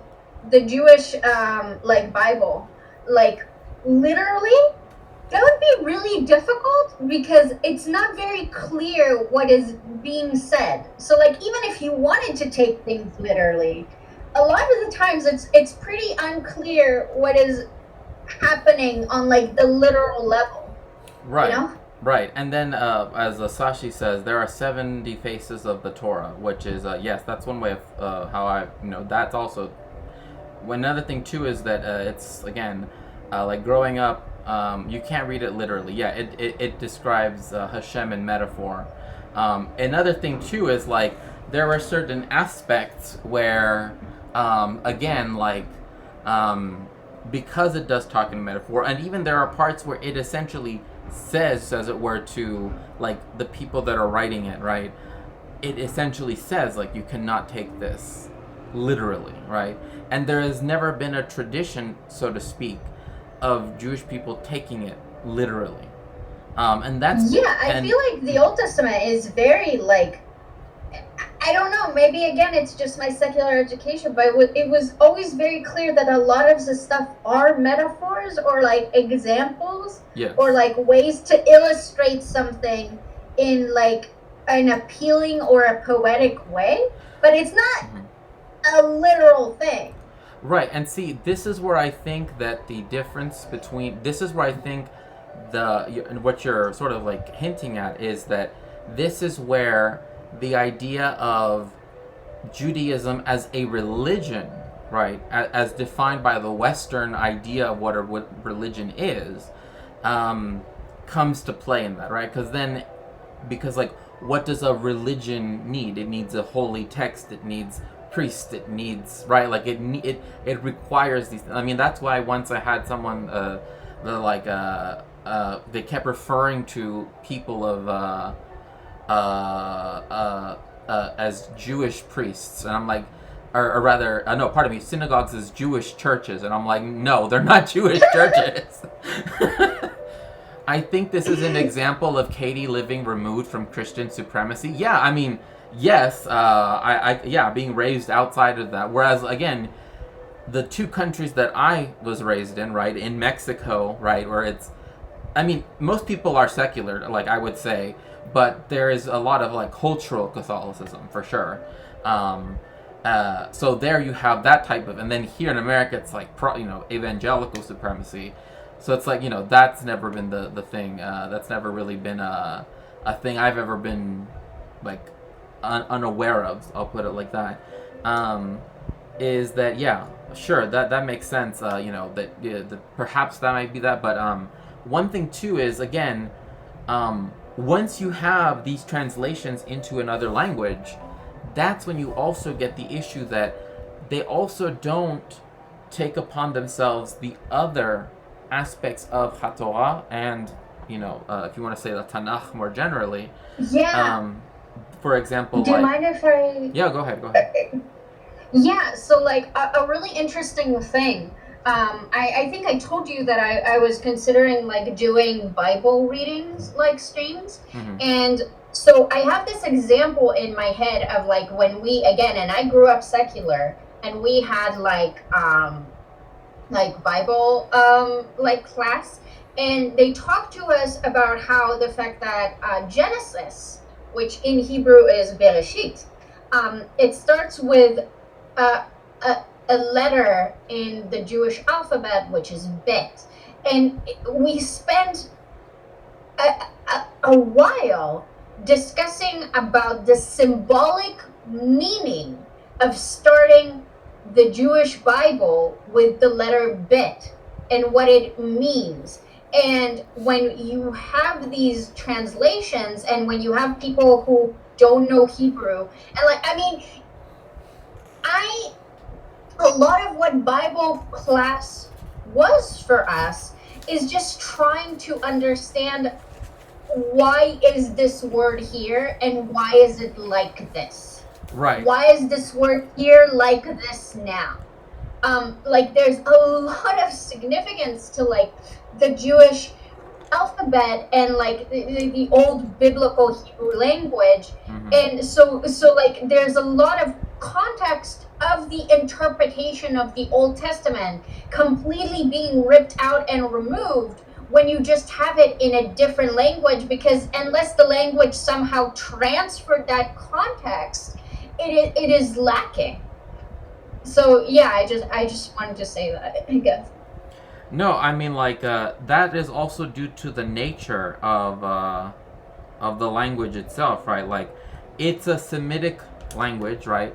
And one of the things that sort of um, separates the Indo-European family, which is where English, Greek, etc., are derived from, and where Hebrew comes from, is that things, the way how the words in Hebrew work, is that, for example, like if there's, and I usually use this example, which is the shalom, and then also I give the salam, right, in Arabic, is that we have root consonants, right, and so for us, like when Oh we're yeah. so Oh my god. so for us, when anything that has the shin, lamed, and then mem, right, means or involves the concept of peace, right? Like that's why Or Yerushalayim. wholeness. Yeah, exactly. Yeah. So you have like Yerushalayim, right, or Shalom, or stuff like that. But then you also have it in Arabic, where you have like, for example, like salam, right, which is the same as shalom, but you also have it in something like the word Islam, right, where like when people say, oh, it's the religion of peace, well, again, that's because conceptually in Arabic, the word Islam has the word is included in the word for the religion as well. So so And again, I'm writing my own. Here. Is it oh the other way around like this? no, it shows fine. It shows fine. I just can't. I just can't see the cursive one. Oh. Yeah. Okay. Yeah. Shalom. Shalom. So. You wrote it without the vav, which I thought was interesting. Oh no. Oh, it's because I'm just talking about the root consonants themselves. Oh, okay. Gotcha. Yeah. Just that. Because the vowels, like that's something that distinguishes. That's what.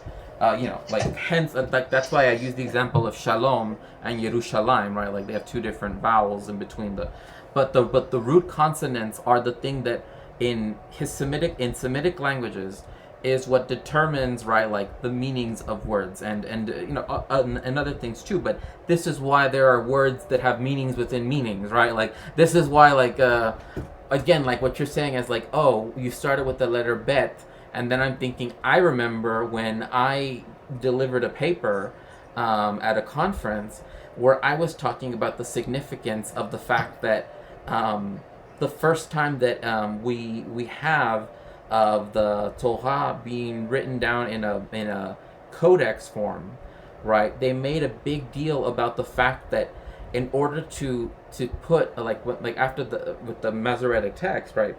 Like since Hebrew letters also have numerical value, when they Yeah. when they put the letter Aleph to stand for one, right, above the bet, that there was a whole bunch of rabbinical discussion about the Aleph, no longer about, now they were like, well, this Aleph is now shows the significance Is of God. all of the, yeah, exactly.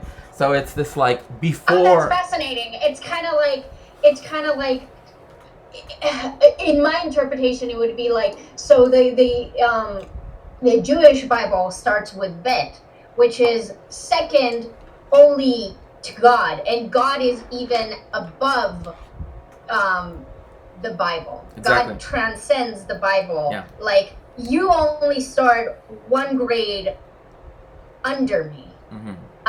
That's kind of how I'm seeing it. Right. It's just, And that's essentially the view that the rabbis had, was that like, oh, like as soon as you think of it, like, it's the beginning, because the first thing that Hashem, right, that it discusses is in like Hashem is present even within in the concept of Bereshit, right? That makes sense. Like again, it's kind of hard because I'm thinking of it like how we used to discuss it. It's kind of like philosophically, it's kind of difficult to. yeah, and it's also like, if you're going to make the statement that there was nothing, but then Aleph is for one, then God existed in the nothing. God existed before the nothing. Like there was nothing, but there was also God. So like that's there's a see, and this is what I mean. Like there's also a lot of context that even I am missing, because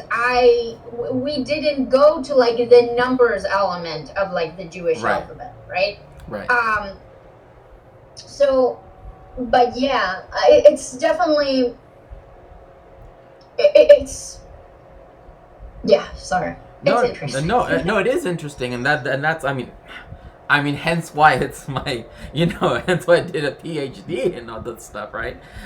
So one of the, and hence why I went to rabbinical college as well. But the important thing also too is that, I mean, I know that there's an entire sefer, like the religious ones, like those kind, from Feldman's, I think, and it's like all about just that first sentence in Bereshit, just Bereshit, Elokim Rabba Hashamayim Ve'etar. It's like just that sentence.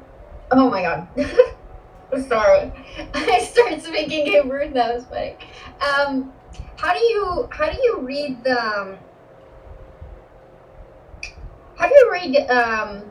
Yova?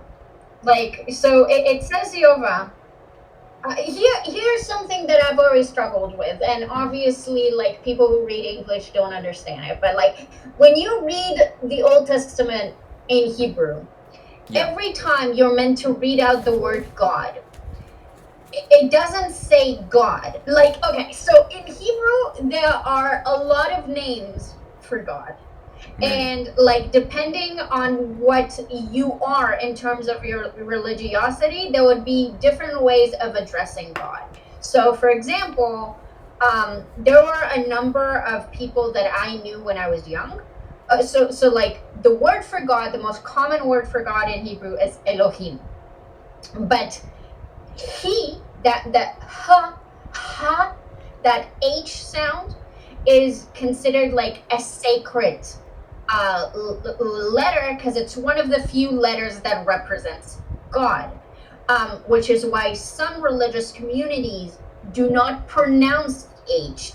They replace the H with a different letter. So they say Elokim instead of Elohim, because saying Elohim implies too much familiarity and too much, like, it's blasphemous in a way to say that, because the fact that you would even it's a bit like Voldemort, like people who say Voldemort against people who say, like, he who should not be named. It's like that, but with a god you like. Like, this god is so great and so good and so powerful and so transcendent. You are not worthy of having their name on your lips. That's like part of the implication there. So, but and that whole tangent to say that I don't know if you wrote it, but I'll write it down too. So, like, in the Jewish Bible, it doesn't say Elohim; it says Yehovah. It's like this. Yud K Vav K, as they would say. Hmm? Growing up, like, they would always say Yud K Vav K is.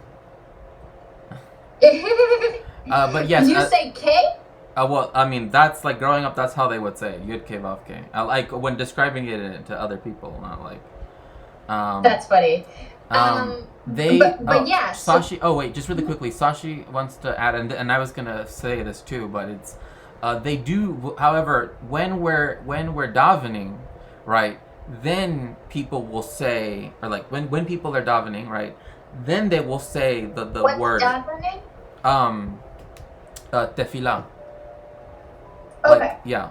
When people are praying, right, then they will say the words that are like the word that's supposed to be, like in this case they will replace that K with the H, or they will say the other names, right, that people will use, the Jewish people use for. Yeah, so it's more also the element of, like, saying the name of God, like in a holy setting versus like a non-holy setting, and it's like very important in religious communities. But the point is, like, when people generally read the Bible, and this is why I'm asking you, like, it says Yud K Vav K, although it's a hey, not a K, but so my brain is like short circuiting. But like, how did you guys read it? You wouldn't say Yehovah. We don't say Yehovah. No. In fact, the whole point of that is that it's unpronounceable. Like, that's the whole point. It's supposed to represent the fact that that's not, as it were, quote unquote, the name, right? Which again is something that is it's something that again makes sense in a religion, like, or if you want to call it a religion, of course, but also in a culture that is one, like, against graven images, right, and against idolatry, I guess, in one sense, and that instead wants to put emphasis on, like, something like words, right, letters themselves, right, like, hence why, like, like, for example, like, here I was gonna show, there is no correct pronunciation of it, so to speak, right, like the whole point is that, like, people at one point, like the Kohen Gadol way back when knew how to pronounce it, but we've lost the pronunciation since then, and so there are these other terms that refer to, either in one case, the one that starts with the A sound, right, with the ah, right, it's referring to Hashem in a way that's like, it's referring to your relationship to Hashem, right, and then you mean Adonai? Yeah, because the I, right, that part, it means, it refers to me, right, my, Yeah. So I'll just explain to Chad. So Adonai is one way to refer to God, and I'd argue that see, this is here again shows the complexity of, like, because what there are different words to describe God, and God has different names, but he also have different descriptions and different words to describe him. So Adonai is one quote unquote name or a descriptor for God, and what it literally says, translates to English, is my master, or my Lord. Um, um, I believe it translates better to my Lord, but it's one word. It's very so yeah. That's I didn't know that, like, for Shakespeare that's like a no word. Like, it's very, but yeah, like it's very. It's not uncommon here. Um, yeah, don't pronounce your God's name in vain is a thing. I Isn't that a testament? I don't remember. Um, is it? Is it yes? I'm not sure. I know don't have any other gods is. Um, but yeah, I think the point that me and Shake are like harping on, um, is that it's like there's a lot of linguistic meaning that is completely lost when you use a different language, besides, I guess, Semitic languages. Um, so Right. yeah, I also is something interesting about. I don't know. Isn't it kind of? I get the like obvious interpretation that Adonai is like my master, but doesn't it feel also very like possessive in God in a way that might feel a little blasphemous? Like very like a personal interaction with God. Well, this is what I would say is that the whole idea of that is the whole, um, um, like one of the sentences when you would say that, right, uh, Ado Anai, right, would be when you are referring to the fact that Hashem led the Hebrews out of Egypt, right? So that they were taken out of slavery. So they no longer served, as it were, that master, right, quote unquote, right? And now Hashem, having liberated them, having, is their master, right? Like, that is. So that is Sorry. one. So that is one understanding of that. That's where that comes from. Another thing too is that we also have to remember that, again, if we are talking about, um, um, the Jewish, like if we were talking about it historically, it also comes from, ideas of pre-Judaic or pre-Hebrew, Canaanite, like before the what eventually became the Hebrew people, and then later on the Jewish people, um, uh, ideas of what a god is, right? And so much of that has stayed alongside, has stayed in the HaTorah and, the Tanakh. Hence, why it's a very interesting document to look at from a historical perspective, because you actually learn a lot about, um, what other people, right, like other Canaanite tribes were doing, right? And in fact, one of the big misreadings, I guess, that I would say is the like idea of like, child when they talk about child sacrifice and all that stuff, like, um, that's something that like Christians emphasize, and that has never really been a thing Jewish people ever emphasized. Christians do that. What child Um, sacrificing stuff? well, so they would say that, like, that what's the name of the group of people? I'm forgetting it now. Well, I do know that the Phoenicians, they often, which is one group that, is another, Semitic speaking peoples, that they often will talk about in reference to the Canaanite, tribes, and later on groups of peoples that worshipped, a god whose name was Baal, right?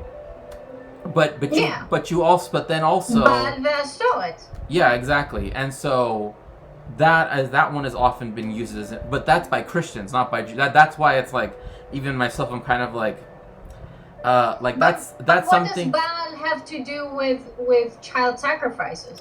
So the belief was, in fact, there's actually I'm not even joking, like a BBC documentary talking about the Phoenicians and how in their worship of Baal, right, that they would sacrifice children. I'm like not even joking.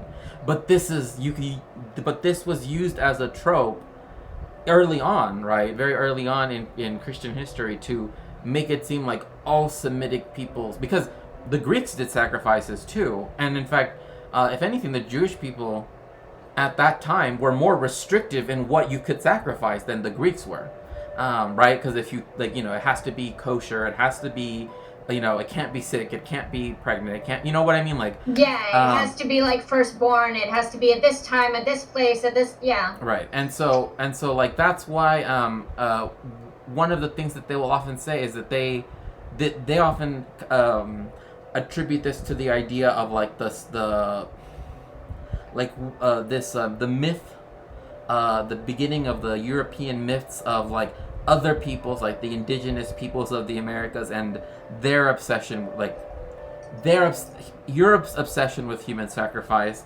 becomes what they project onto other people, right? Like, and so that's one of the things that like the Greeks, because in the I mean, one in the Torah, right? Like it expressly forbids human sacrifice, which is why the whole Jesus being a sacrifice doesn't make sense. Yeah, blood. Yeah, it's blood libel essentially, but it's before it becomes attributable to just the Jewish people. That does not happen until in England, and it is literally in England, because that is the first country that in Europe that actually expels the Jewish people, um, and that is it's in England, in York, that's where they begin the blood libel, and from there it spreads all over Europe. But that's where it comes from the story of a murder of this young boy. But like even people that have archaeohistorians, etc., people that have looked at it show like there's no way, like nobody, like I feel like they didn't need to try to prove it as if it were true, right? Like, oh, we need to falsify it, right? As if the blood libel stuff were true. But even in their findings, right, they're like, there's no way this could have happened. Like he was already dead by the time they said that this stuff like that. But the whole point is that yeah, go ahead. I just want to quickly. So, Yosiel, the point that I'm making is that basically whatever Judeo-Christian values Christians always signal at, if you look at what those values are, you realize that they're either how Christians do it or they're either how Jewish people do it. They're not like together, and like even if there are some values like don't kill, Muslims believe that too. That's not most religions believe that actually. This isn't like a Judeo-Christian value. Okay. Right. Yosiel was just bringing up that like in Christianity you have don't say your God's name in vain. Except that Christians talk about Jesus all the time, which is the manifestation of their God. Or like again, it's just sorry. Yes. Continue. No. It makes perfect sense. But I did want to go back just really quickly. I just wanted to show one thing, which is the way how it's often used in either in English, right, with God, or in Spanish with Dios.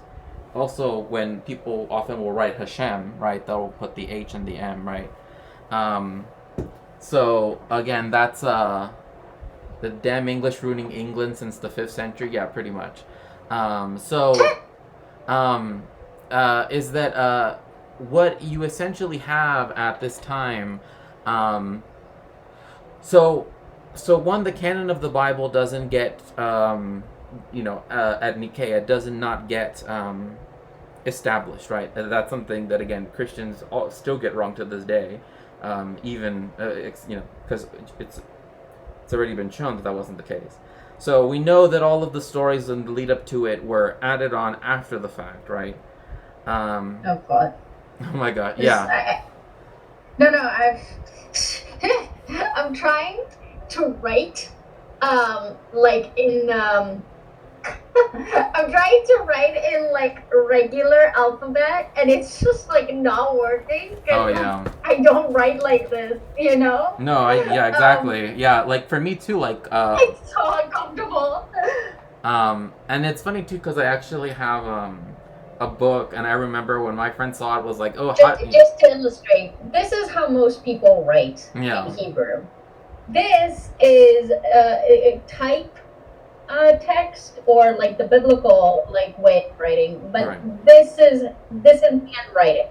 This is how we write. So right, this is very unnatural. This is normal. right. So, And and you another, can also see that this is more reminiscent of Arabic that way as well. It's a lot more fluid. yes, exactly. And that's actually it's interesting because the standard type that we have now of using for, as it were, block Hebrew, right, as it's often called, which is the first kind, is that it wasn't standardized until, oh my gosh, thank you so much, Zara, for the 7 months resubscription. Thank you so very much. Meow.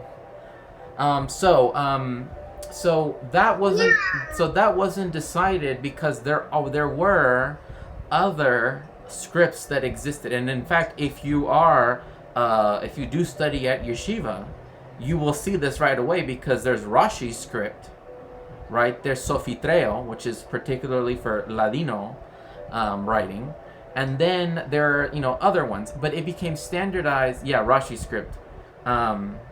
Yeah, I hate it too. Yeah, it's kind. It's annoying and everything. But anyway, because it makes everything look like everything else. Kind of. It's kind of like Russian cursive, where it's just a whole bunch of curls essentially. But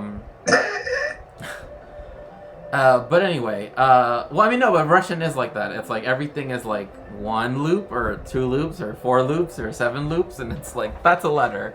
It's like okay. So anyway, so what you end up that doesn't really end up getting as it were like put into standardized until Bamberg in Venice, and later on, and even still then, it wasn't yet standardized for the whole Jewish world. But Bamberg, when they published the first version of what is now like what people call the HaTalmud. Yeah, the letters were too similar, exactly. That's why I'm saying like it's like Russian, yeah, like cursive, like everything looks very similar. So, so when Bamberg does this in Venice, so it was the first place that allowed for the publishing of books in Hebrew in Europe. This was. But this is already after like they invented the typewriter. Yeah. Right? So I'm just talking about like the script, just to like explain why Yeah. there's the difference.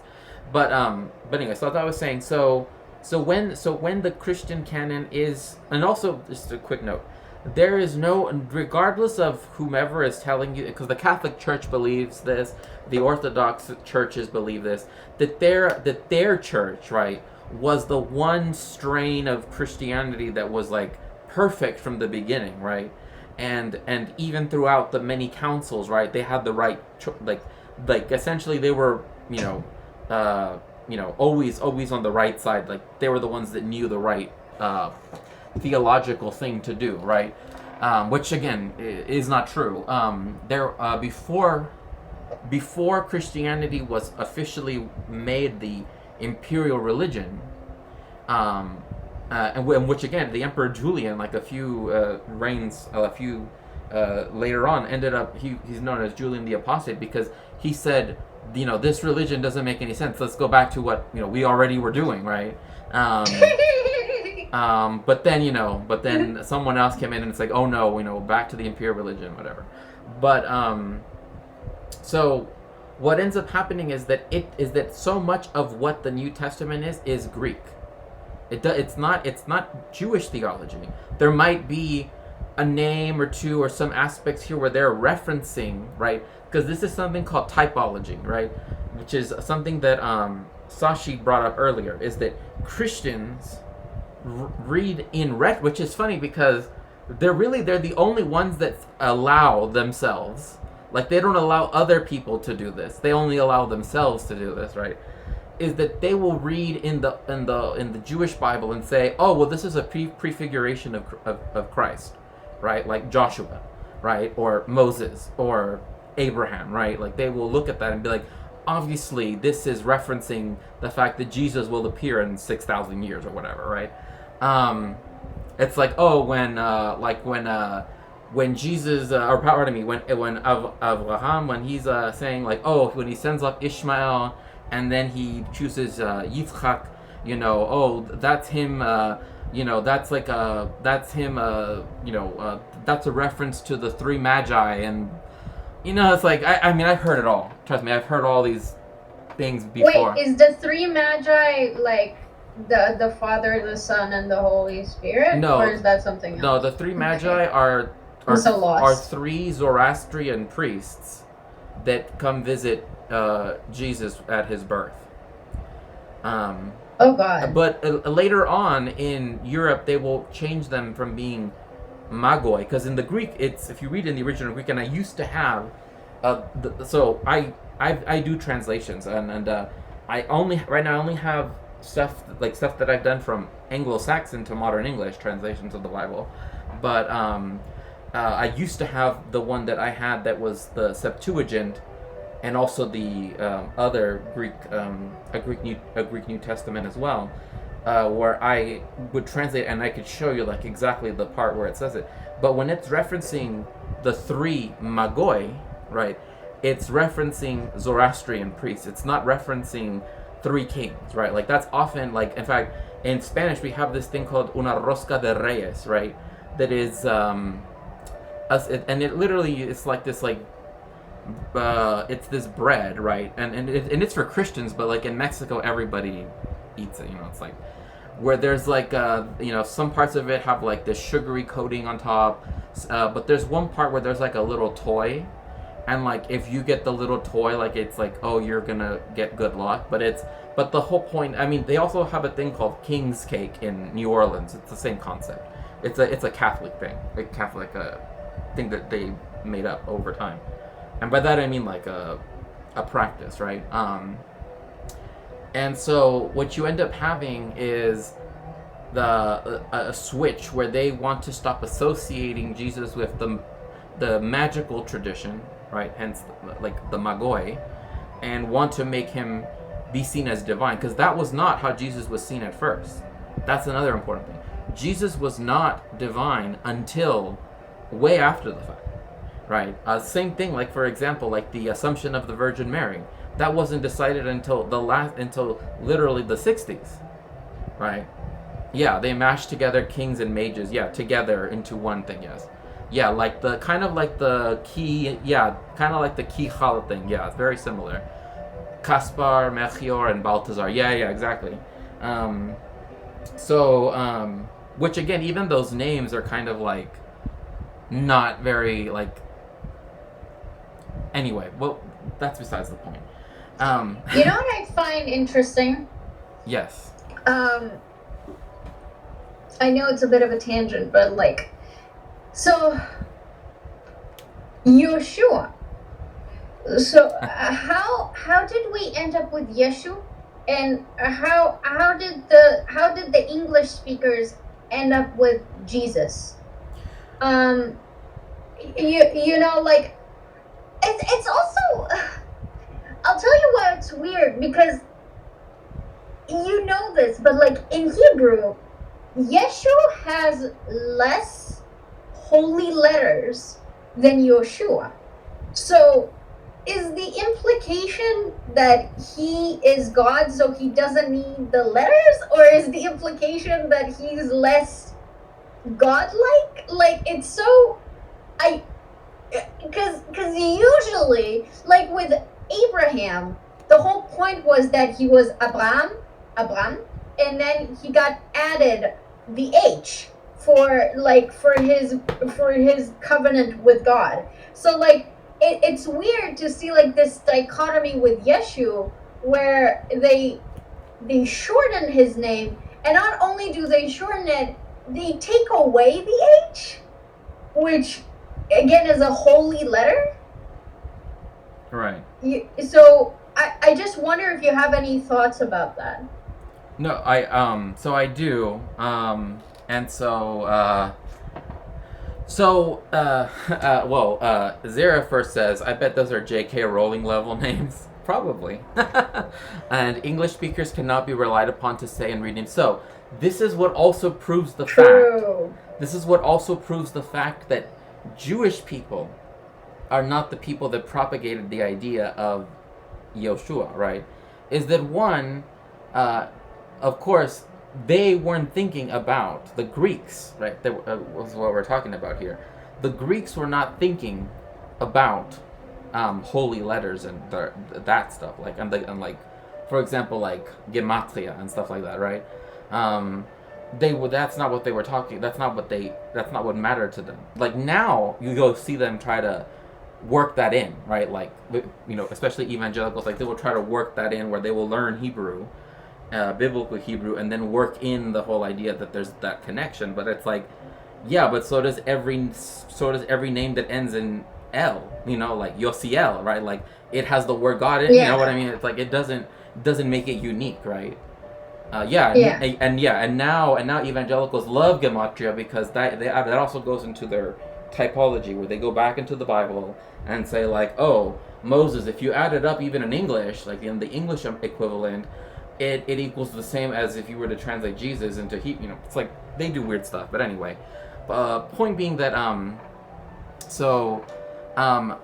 the Yoshua was because remember, as I said earlier, as I had also, I just have to add this.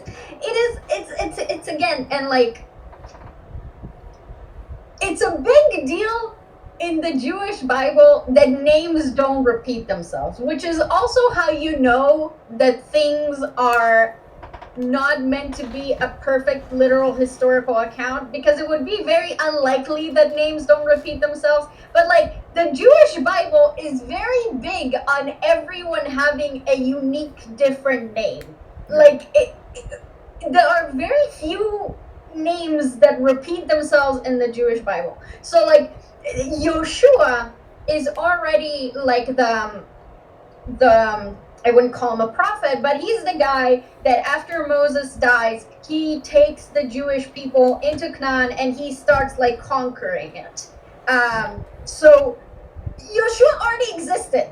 Right. So the fact that they would take a name, it's like, and again, speaking of the Judeo-Christian thing, it is the breaking of the Jewish understanding and like the Jewish tradition, and like it's theft. I'm just gonna say it. It's theft. It's appropriation. I don't care. It's thieves. Sorry. No, I completely understand. No, I completely understand what you're saying. So I guess one of the aspects that I guess to consider here is one, the English Bible is just 10 blokes named Dave doing it all. Yeah, pretty much. Yes. And also, yes, and also another thing too is like, also another thing too. Oh, we'll get into that in just a second because that's also important. Yes, the repetition of names, the changing of names, and also as Sashi brings up, also names can also say not only that are they important, but they also mean something about the person as well, right? Yes. Yes, it's kind of like I was in literature class, and I hated my teachers for that. But she was like, "Look, authors don't name their characters something without using the character's name to tell you something about the character. If you want to have like a good literature understanding, a lot of the times like the names of the characters are there for a reason. They're not random names." And I hated when she said that, because I would name my character's random name. But in the Bible, in the Jewish Bible, it actually has a lot of meaning how characters are called. It's very important. It's usually for a lot of of characters, it's like directly related to their birth or their lineage, or like it is an integral part of their story that is basically told by their name. Right, exactly. So yeah, sorry. No, that's a very good point, and that's why I'm saying that, like for example, like Devora, right? It already has what she does in her name, right? So, and then like something like Sarah, right? Like it literally means princess, right? So like, but it's supposed to be. It already says, right? You have Abraham, father of many nations, and you have Sarah, the princess, right? Of the mother of the many nations, right? What's Dvorah for? I was thinking about, because like Dvorah is actually bee in Hebrew. Yeah. So I don't actually know. Oh, it's because she takes the spike like a bee, and puts it in the guy. Oh, yeah. That's cool as fuck. Yeah, because she's literally like the queen bee, so to speak. Right? Well, isn't she the only female?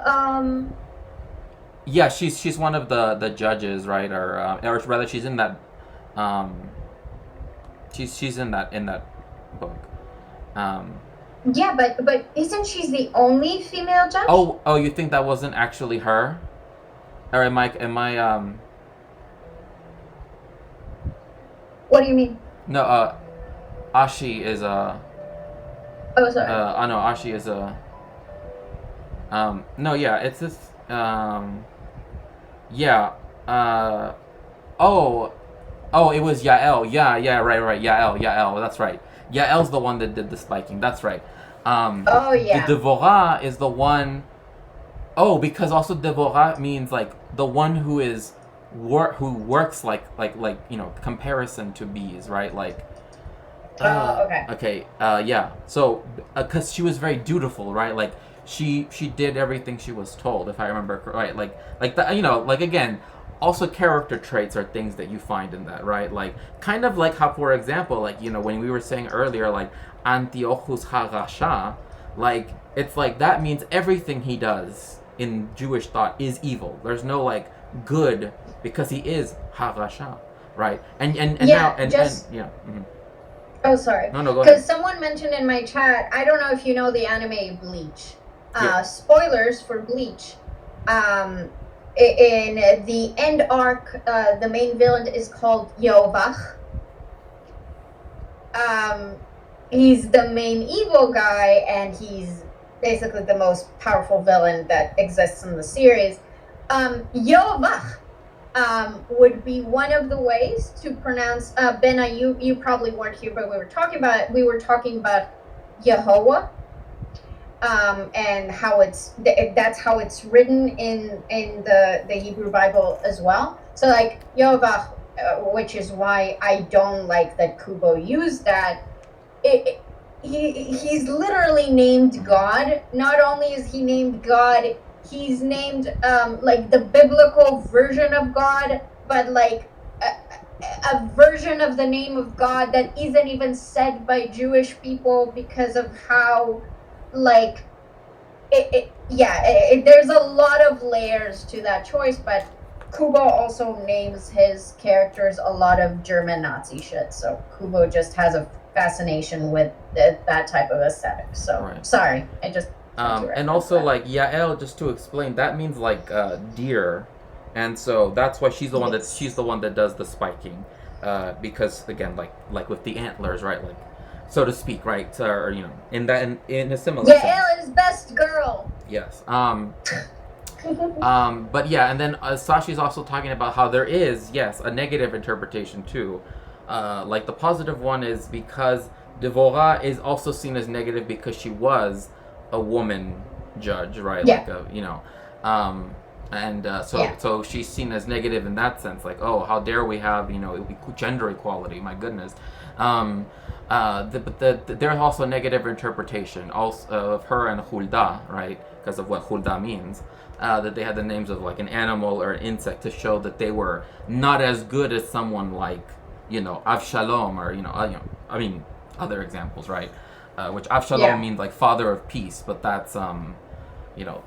Is it? Isn't it strange, Avshalom, though, considering the story of Avshalom? Like, is that meant to be irony? Like, I don't understand. Is that like the Bible laughing at him?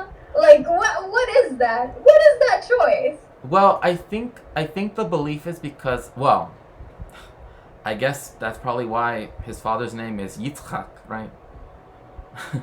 If you know what Yitzchak, Anyway, that was a bad joke. Anyway, point being. Wait. Avshalom is not David's son?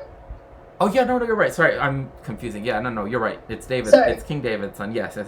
Sorry, I'm confusing them right now. We're on the one world, yeah. Yeah. Well, I'm over here writing my own canon now. Head canon, I guess. Sorry. But yeah, yes, Avshalom is David's son, King David's son. And yes, it is. And he actually planned a rebellion and to kill him, and it's Right. like a whole thing. Right. And I think one of the things is, of course, the fact. I guess there's the belief, from what I remember correctly, because I could literally pull up my Tanakh and read you what the Rabbonim have said about it. I can do that if you want me to.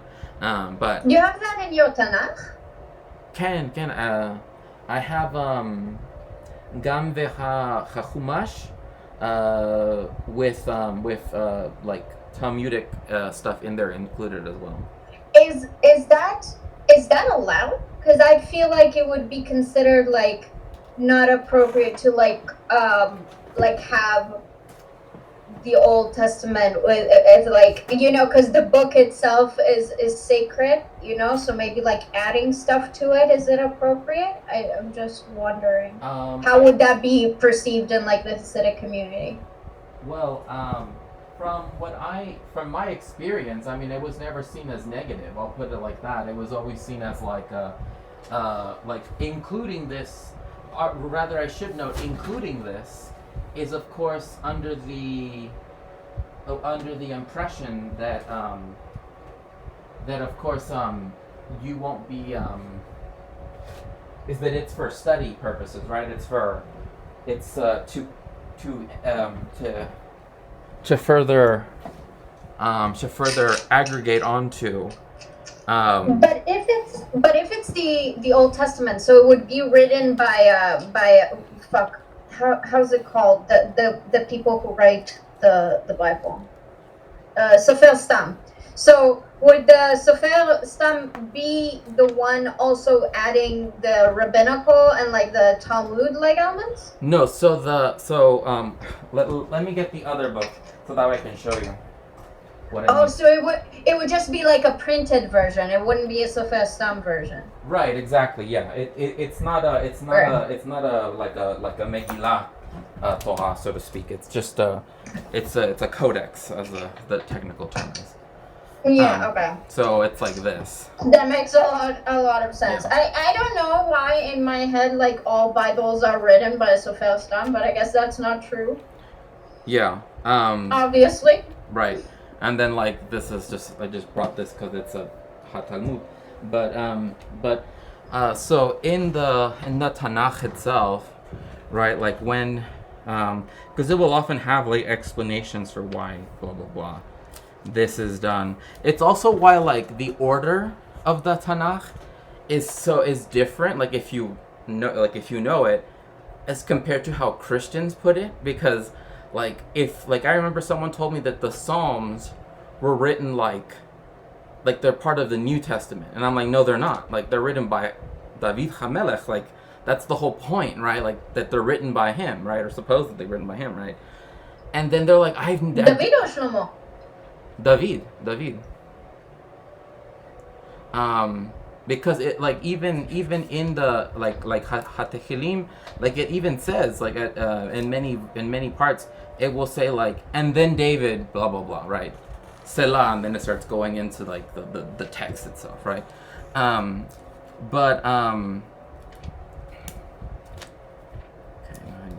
So anyway,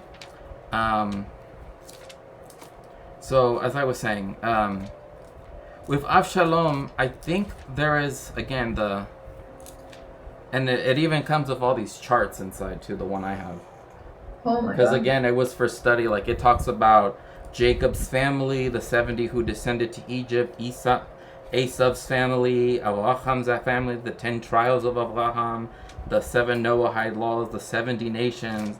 Like again, because this was, and it even goes into like how the Kohen Gadol looks like, Wow. what kosher stuff, right? So like again, like when I was in yeshiva, like that this was my life, so to speak. So so let's see here. Well, I'll look at that I'll look it up in just a second because I would have to pull up the book, the story itself, right? But one of the things too is we also have to remember that there is the belief that with Shlomo, right? That's when you have well, this is something that's important to kind of what we're also sort of trying to discuss about like Jewish identity, especially I guess in this case, self-reflexive identity, right? In that there was never a united kingdom of Israel, right?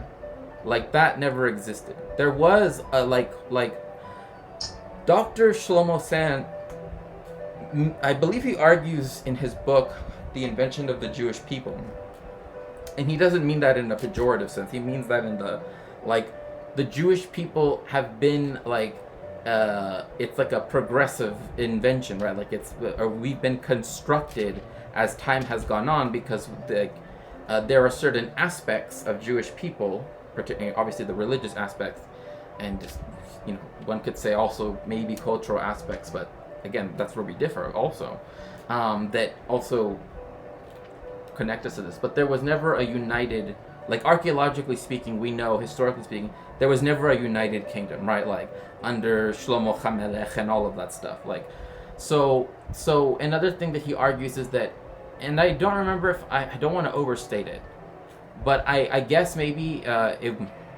I think I believe Keep going, I have to pee. Oh, no worries. So I believe that Dr. Shlomo Sen says that is that essentially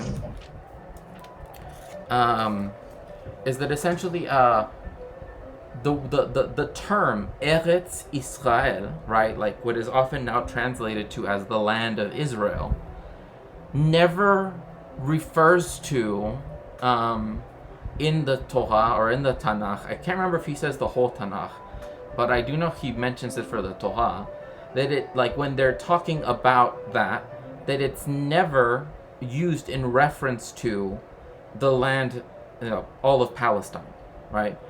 It's only used in reference to the northern kingdom that was called Israel, right? Because the southern kingdom, so if people know the story of the lost 10 tribes of Israel, right?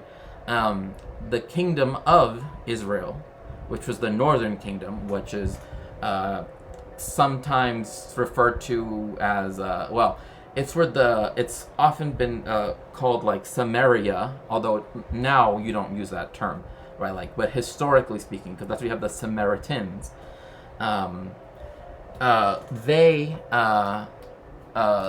That's where the 10 tribes that supposedly were, lost, right, when the Neo-Assyrians invaded and had them taken into exile, and the 2.5 tribes that they left behind, because they technically took half of the tribe of Levi, but Yehuda, Shimeon, and half of Levi, right, which is where the Kohanim, right, the priests, come from. They were the ones that remained in the southern kingdom called Hamachut HaYehuda, right? And so what Shlomo Sand sort of talks about is that every reference to Eretz Israel in the Torah and in the Tanakh, I think it has to be the Tanakh, is always a reference to this northern kingdom only. So the people that say that, the Tanakh and the Torah, that they talk about the full land of Palestine, right, is not true. And his evidence shows, again, I'm not saying, I'm just saying his argument here is that because prior to the entrance of Yoshua, right? Yoshua, and the conquering of Canaan, as it's called, it was called Eretz HaKanan, right? Or Eretz Canaan, right? So the land of Canaan, and this is even with Abraham, etc., right? It's Eretz HaKanan. Only once you have the two kingdoms, the northern kingdom and the southern kingdom of Israel in the north, Judea in the south, that you start the phrase Eretz Israel is used, but only in reference to this northern kingdom. But after the exile of the 10 tribes, right, the lost 10 tribes, that you no longer see anything being referred to as Eretz Israel for the rest of the Tanakh. At least, in fact, when they were thinking about what to call Israel, they were going back and forth. They almost called it Judea, because technically Jewish people today are descendants of Judea, not of whatever the 10 lost tribes are. right. Even though the kingdom of the 10 lost tribes was named Israel, and like big parts of like the Jewish Bible. So yeah, it's just interesting that we ended up with Israel. Right. Just one quick second.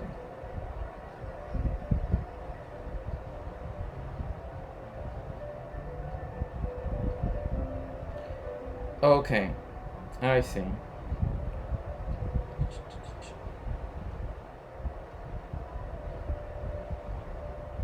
Ah, I see. Okay. So, yes, like the term Yehudi or Yehudim means literally Judean. And Yes. so and so that's why when I was saying like only two and a half tribes, so to speak, were left when after the Neo-Assyrians took over and sent into exile the lost 10 tribes. That's why in the book, again by Dr. Shlomo Sanhu at Tel Aviv University, he's also the one that I told you about, the one How I Stopped Being a Jew. Because he also argues like historically there's never been any such thing as like a secular Jewish cult, because there's never been a anything anyway.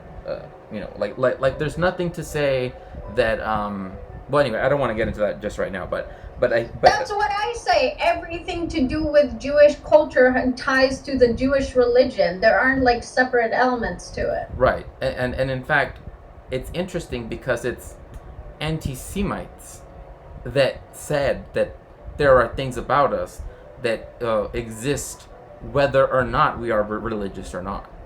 And then the Zionists, they took that on and said, yeah, that's true. And that's why, we can never assimilate, right? That argument, like, is a horrible, it led to horrible things. So one of the things that I did want to show on stream really quickly was this. It's a kind of map, right? So people can kind of see how, Alexandria is over here, right? This is Egypt, right? This is the Nile, right? The capital of Egypt at that time was Alexandria, but in the more ancient times, it was in Memphis, which is south of modern Cairo. Al-Qahira, or Al-Kahir, as it's said in Hebrew, which just means victory, was built as a new capital by the caliphate as they started to move out. So here you have Jerusalem. I put it in both Arabic and Hebrew. Yerushalayim, Al-Quds. But I put this line here, although it's kind of vague. I don't really it should go.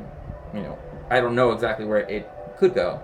But nothing Christian is ever found below this line. So if you know geography, you know that this is the Hayordan, right?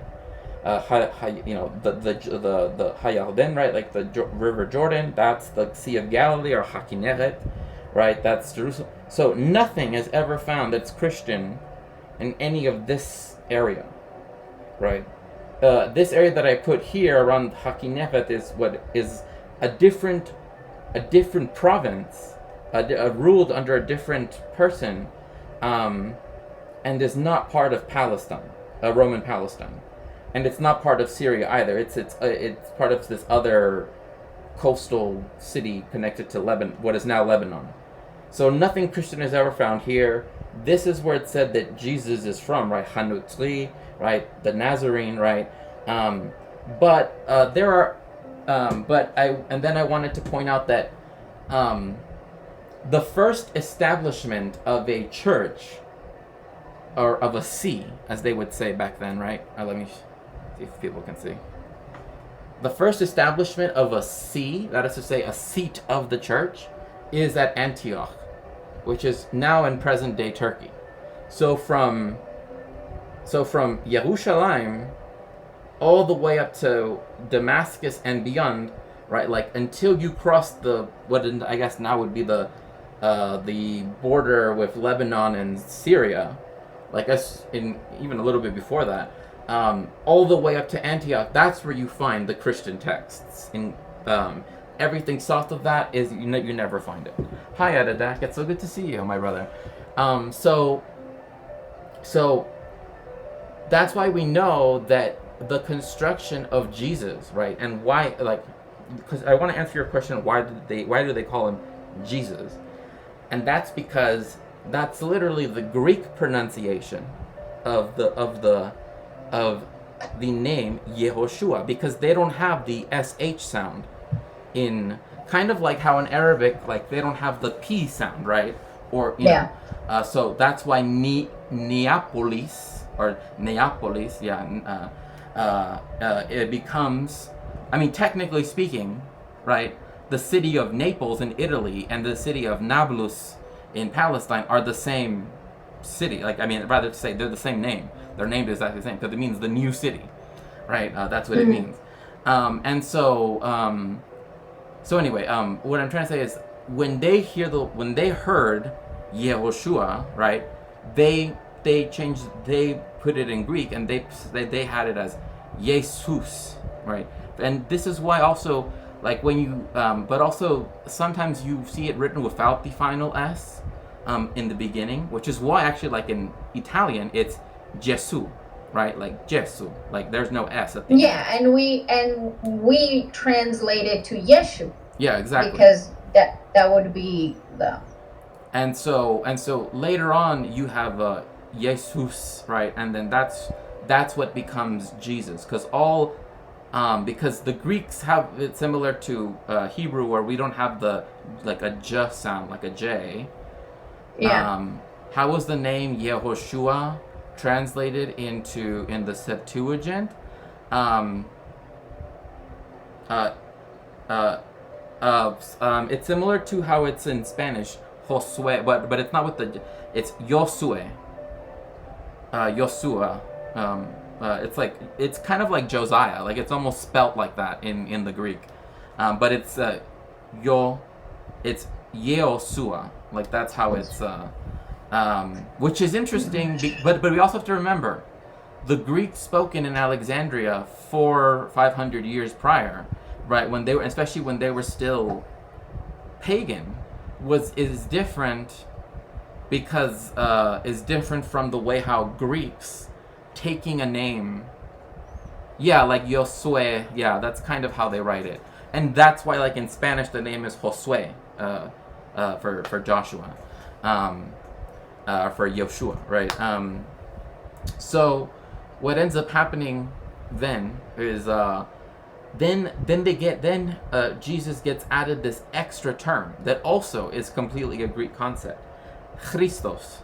It is not a Jewish concept, has never existed in any Jewish text. It's literally a Greek word, which can mean its meaning has not changed, right? But like when in the story, right, Jesus says, "Who do people say that I am?" Right, and in fact, in different people in the different gospels, they say different things, but and one of them they say that you are the Christ. Like that's how we know like there's no way, because that word is never used. Well, one, it's not a Hebrew word, right?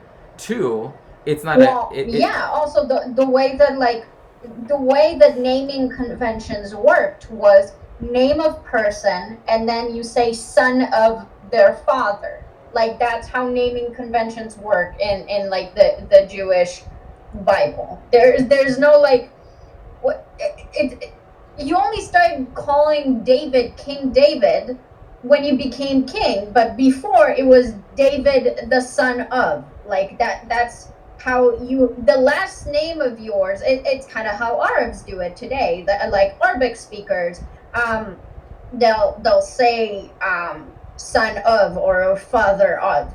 So like there is no concept of like um there is no concept of like giving adjectives with someone's name like that.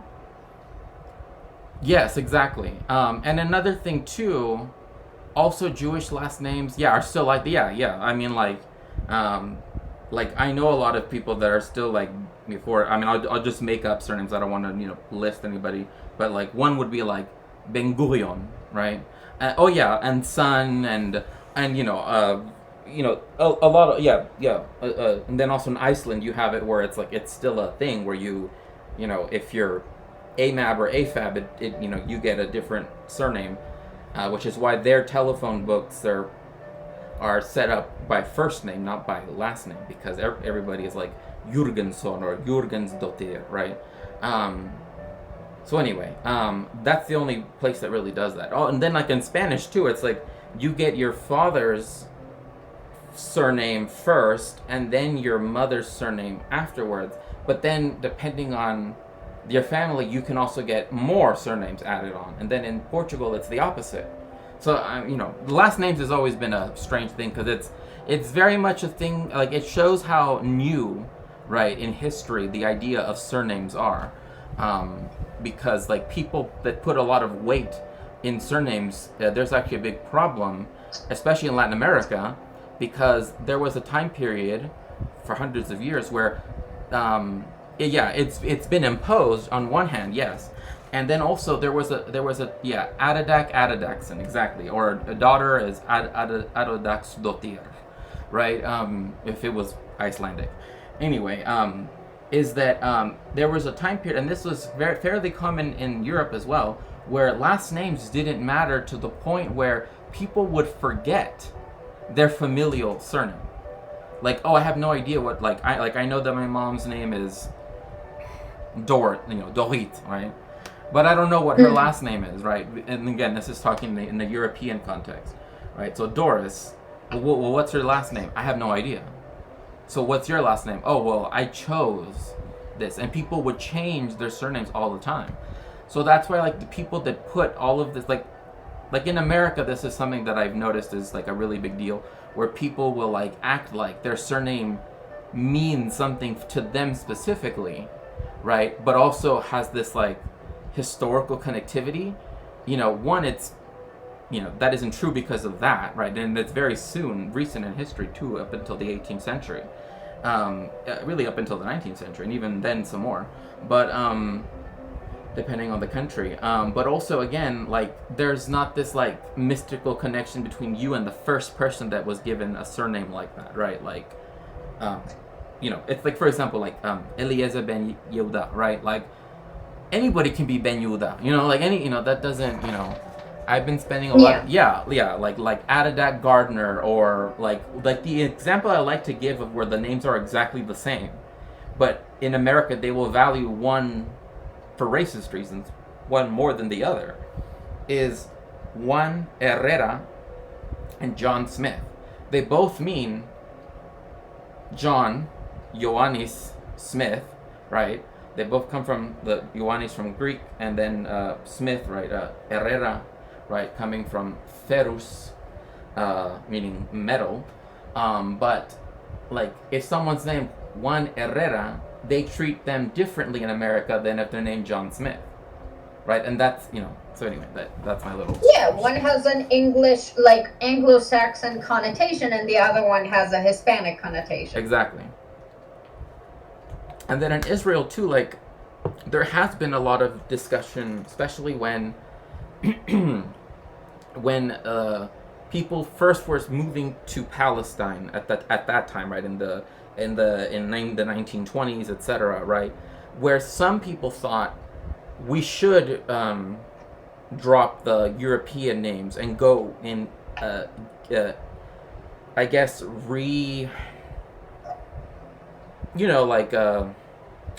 like what would you call that? Um, like it's kind of like what, well, essentially that they would try to reclaim. There we go, reclaim this identity, right? This connection to, ancient peoples that they, don't have, but they would do so by. Yeah, they didn't only do it with European people. They specifically did it a lot more with people from, again, sub-Sahara, and like obviously there's a lot of stuff with the Ethiopian community that they did. Like my aunt's name is Alamnesh, which is an Ethiopian name. But when she came to Israel, obviously at the border, they basically gave you your Hebrew name, and her Hebrew name is Esther, right? Right.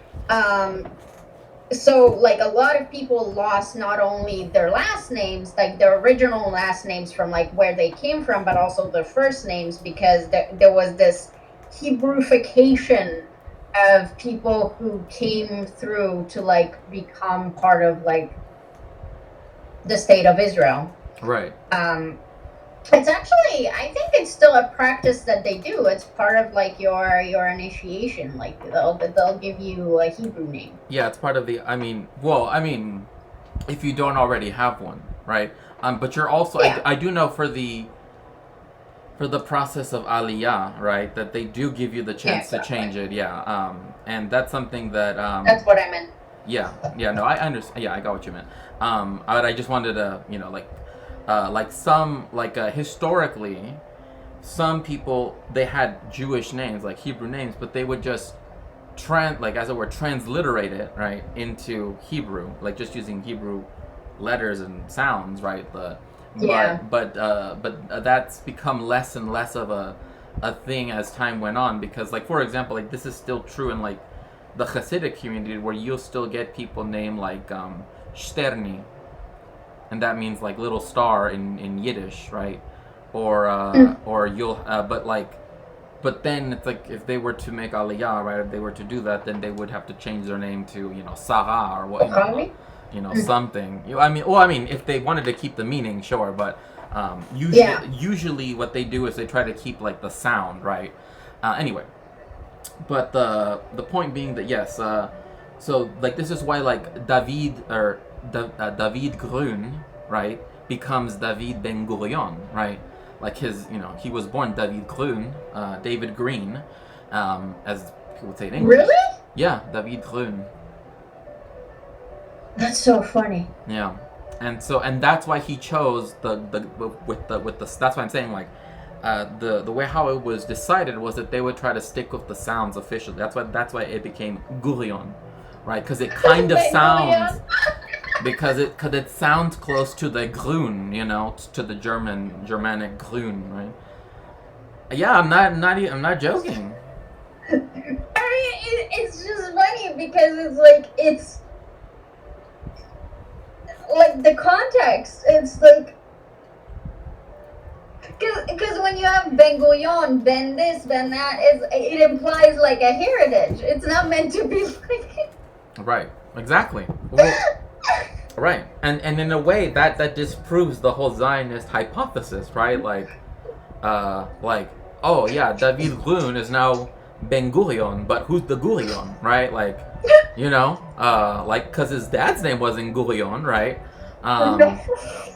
In fact, I can't remember what his dad's name was, but let's just say it was Albert, right? But in German, Albert, right? And then he's like Ben Gurion. It's like, well, who the hell is this Gurion guy? It's like, but again. I thought you were my son. Right, exactly, and so that's part of the like Zionist desire to, Hebrew wash themselves, right? In I guess one way to put it, where they specifically choose names, I mean, this is something that's also true that also happened in New Mexico for a case study that was done. But this has happened in what is now the Palestine, the state of Israel, is that there are people that will claim like, oh, I'm actually related to this person, which is not true at all, right? Like, I mean, like they're so obviously European that it's just like not even a joke. It's not even funny for them to try to claim this. But there's a case study, and I can't, like, maybe people can Google it, but it's not important for now. Just the conceptual part of it. They claim to be the descendant of a person who lived in Palestine, way before the whole Zionist project began. Like even before Hayishuv Rishon, right? Like even before that. And so they built up their whole thing like, because now that there's this weird thing that Zionists want to do where they want to claim indigeneity, but they don't know what indigeneity actually means, because it doesn't mean just you're born somewhere. It's actually it's more complicated than that. And so it's kind of in that sort of thing where so they built up their whole identity where like they had changed their surname to revert back to their family that they supposedly had. Then they found out that person never had children. So there was no way that they had a blood relation to that person, right? Like they never had any kids. And they were claiming that like, oh, I'm like his great granddaughter is my mom, right? But he had no kids. So his kids couldn't have kids, right? Like, you know what I mean? And so this is that's been an issue as well when it comes to that. I mean, same thing with Golda Meir, right? Like all of that. There's a whole generation where they chose to, right, become to Hebraicize their names, right? Also, from what I was reading here and what I have here written is that Avshalom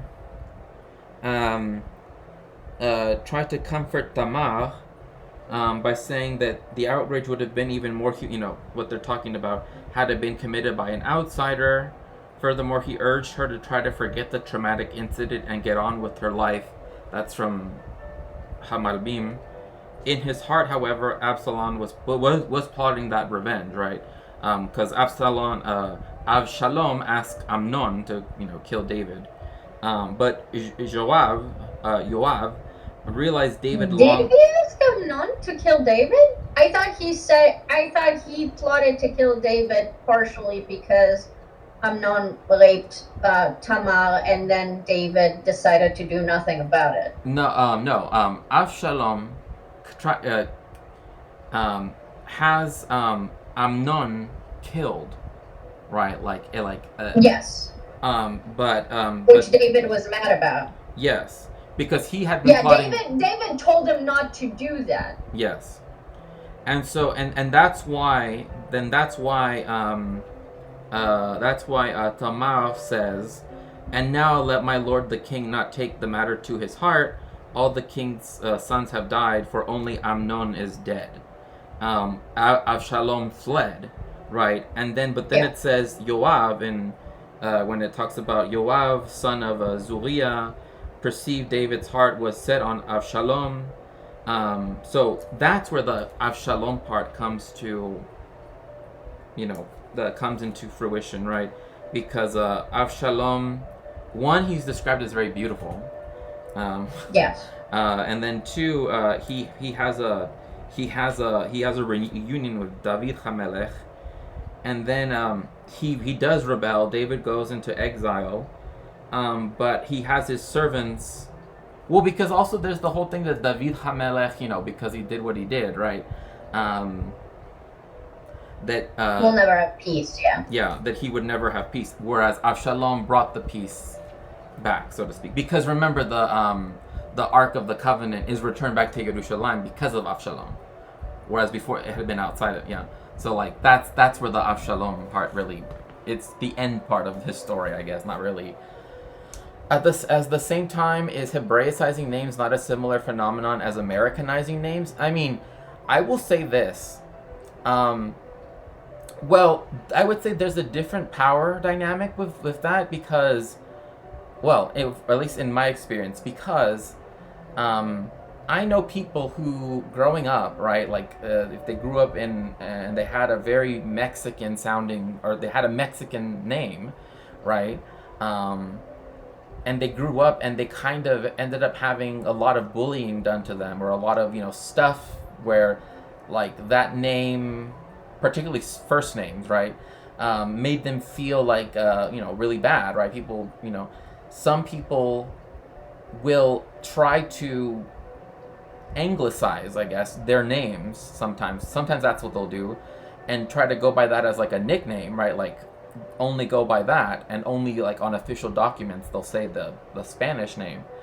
Um, but I've also known, actually know some people that have actually like legally changed their names, and they're not, and it wasn't for necessarily for transition reasons. It was because, again, this anti-Mexican bigotry that exists particularly in the southwestern United States and in California, for example, is so strong that some people feel like unless they have an English first name, whereas the surname is a bit different, but the English first name, like they feel like then they'll be more accepted in society, in a white Yeah, so supremacist my sense. my sister's husband's family, because there has been like generational discrimination towards people who came from sub-Sahara. So they found out like 40 years ago that when they call on the phone and people ask them what their last name is, because their last name was traditionally Moroccan, they were treated worse for it Mm-hmm. because of, discrimination and Right. like stigma.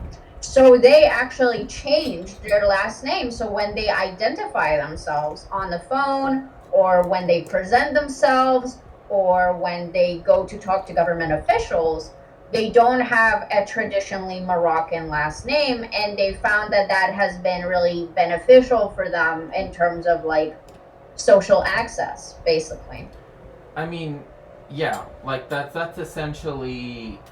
I mean, it's beneficial. It's the same thing with like quote unquote black names on the resume. It's the exact same thing. Well, I mean, the same thing is with any, as it were, like name that isn't, as it were, imbued. Yeah, like the studies about resumes. Yes, I mean this is true. I mean, like for example, like it's, I mean, even just with personal experience, I know this for a fact. You know, like, uh, like there are cohorts for PhDs that will have one person of color, and they happen to have like an English first name. But one thing Sashi wanted to bring up was, yes, Jewish people in America would change their names to be, but that was common for all immigrant groups. Really up until very recently, like that's a very recent thing that has not happened, where people will keep their names. I'm saying, like, from the point of view from the person with a Yiddish name fleeing somewhere to any country.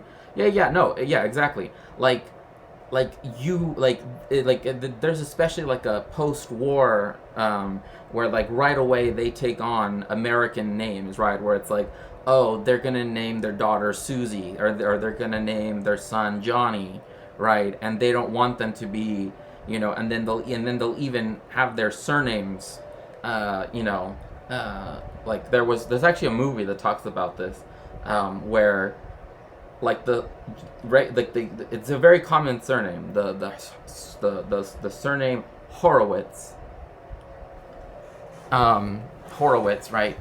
But in America they had kind of like anglicized it in a way by having it become Hurwitz, right, because it kind of sounds less Jewish, I guess, that way. And when the guy goes to it, he's the guy that set up. Right, that's why I asked it. Yeah, yeah, it's more, yeah, it is much more familiar to an extent, right? to an extent, because this also the state of Israel will make you, right, in a sense, take on another name. Um, a lot of times. I mean, especially with people that like they saved, right? Like on Operation Magic Carpet, or whatever it might be. Like then, like, oh yes, we're gonna take you in as refugees, right? These Jewish people, but then it's like, then we're also gonna give you new names, right? And Yeah. that's the problem that with that. Like that's why it's not always necessarily by choice. But so the guy that I'm talking about, Hurwitz, or Horowitz, as they kept telling him, he's the guy that set up the first guy that set up kind of like, how like now like there's like courtroom cameras, right? He's the one that set those up so people couldn't see them to watch the Eichmann trial. And he was Jewish, but he was very assimilated. Didn't identify with anything. Like to him, being in Jerusalem didn't matter, right? Like because like even in the movie they keep saying like, oh, a Jew always sleeps well in Jerusalem, and then he's like, I'm American, like he's like that, and then they're like, okay. But it's interesting because again, that is part of that, like there is, I mean, that's the reason why like Reform Judaism became the predominant form of Judaism in the United States, because it's a very American form of Judaism, right? Like for example, let me give you a good example.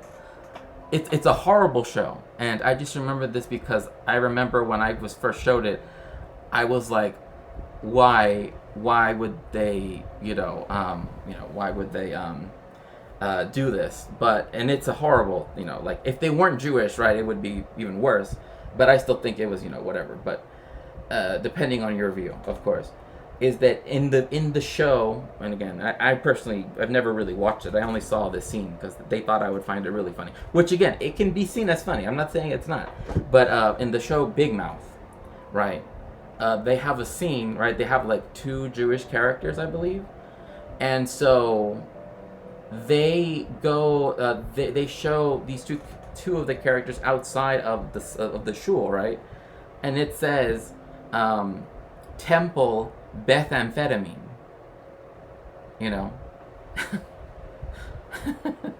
I mean, exactly. That's kind of how I reacted to it. I was kind of like I don't know. Like to me, that seems disrespectful. But I mean, the whole show is pretty, from what I understand, is very not good.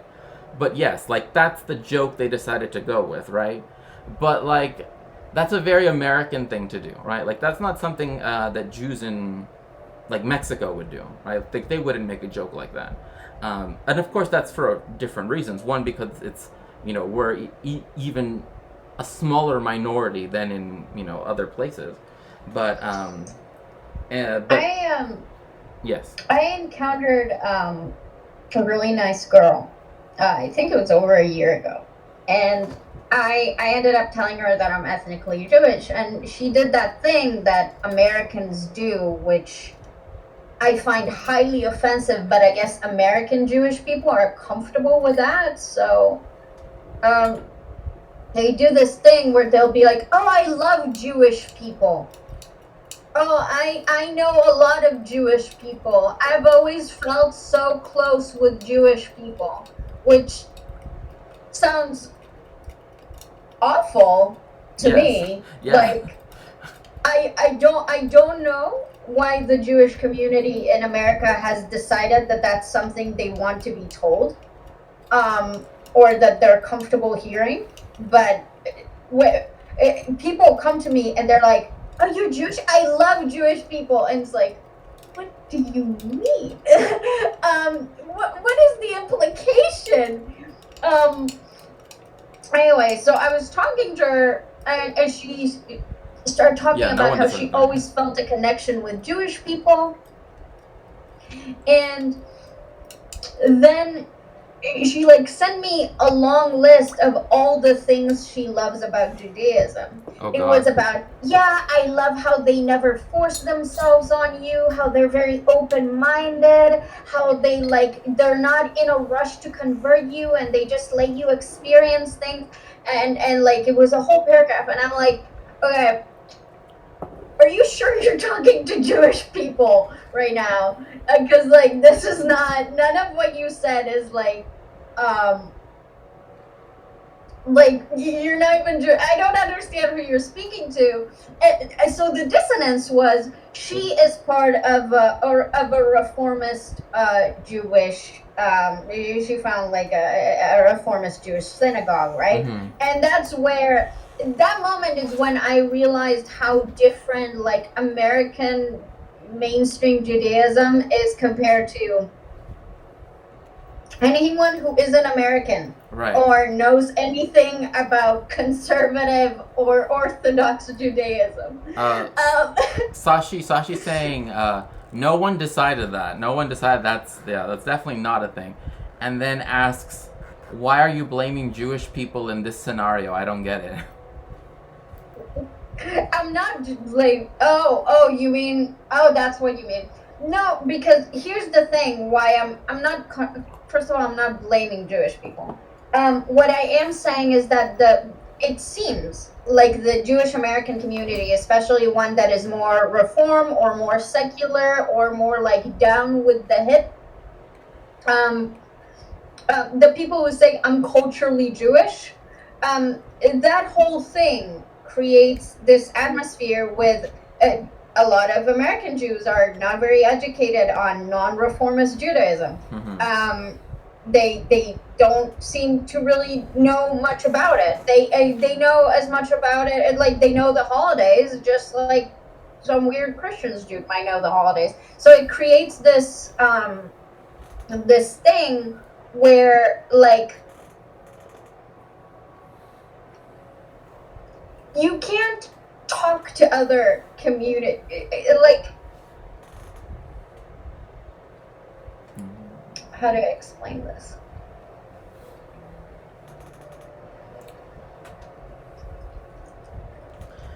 I think I understand what you're trying to get at, and that is that, like, because Orthodoxy in particular is known for its unwillingness, or maybe that's the wrong term, but like it does not want to be part of like contemporary modern, it doesn't want to be in society, so to speak, right? In fact, it wants to be like, it will exist alongside it, but it doesn't want to be part of it, if that makes sense. The fact that Reform Judaism is kind of like almost assimilated. Yeah, I mean it's a whole thing of like I mean, again, because like with the Reform movement, and again, this is just, like they don't hold halacha as binding. They're more about again, this is just general statements, not necessarily every congregation, but definitely the union of Reform Judaism. Like they don't hold halacha as binding. That's why you have women rabbis. That's why you have trans rabbis, etc. By the way, to be clear, while people in Israel might say that Reform Judaism is like less Judaism, that's not my focus. My focus is that for me personally, I am very much, again, since Jewish culture is just like, first of all, there are many Jewish community cultures. There's no, when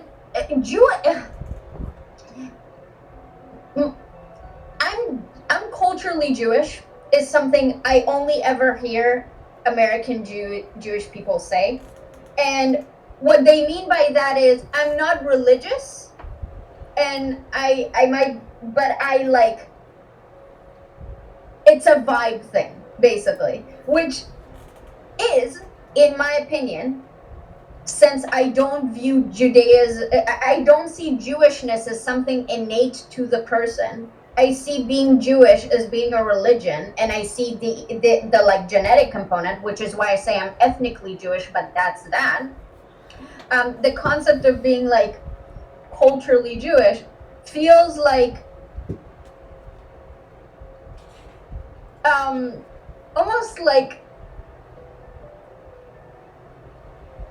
an appeal to something that you don't actually want to be a part of. They're not they're not religious. They're not religiously Jewish. Right. They're secular. Right. Well, Sashi responded, but American Jews have to survive in a Christian culture, and one in which, again, like this is something I was talking about yesterday.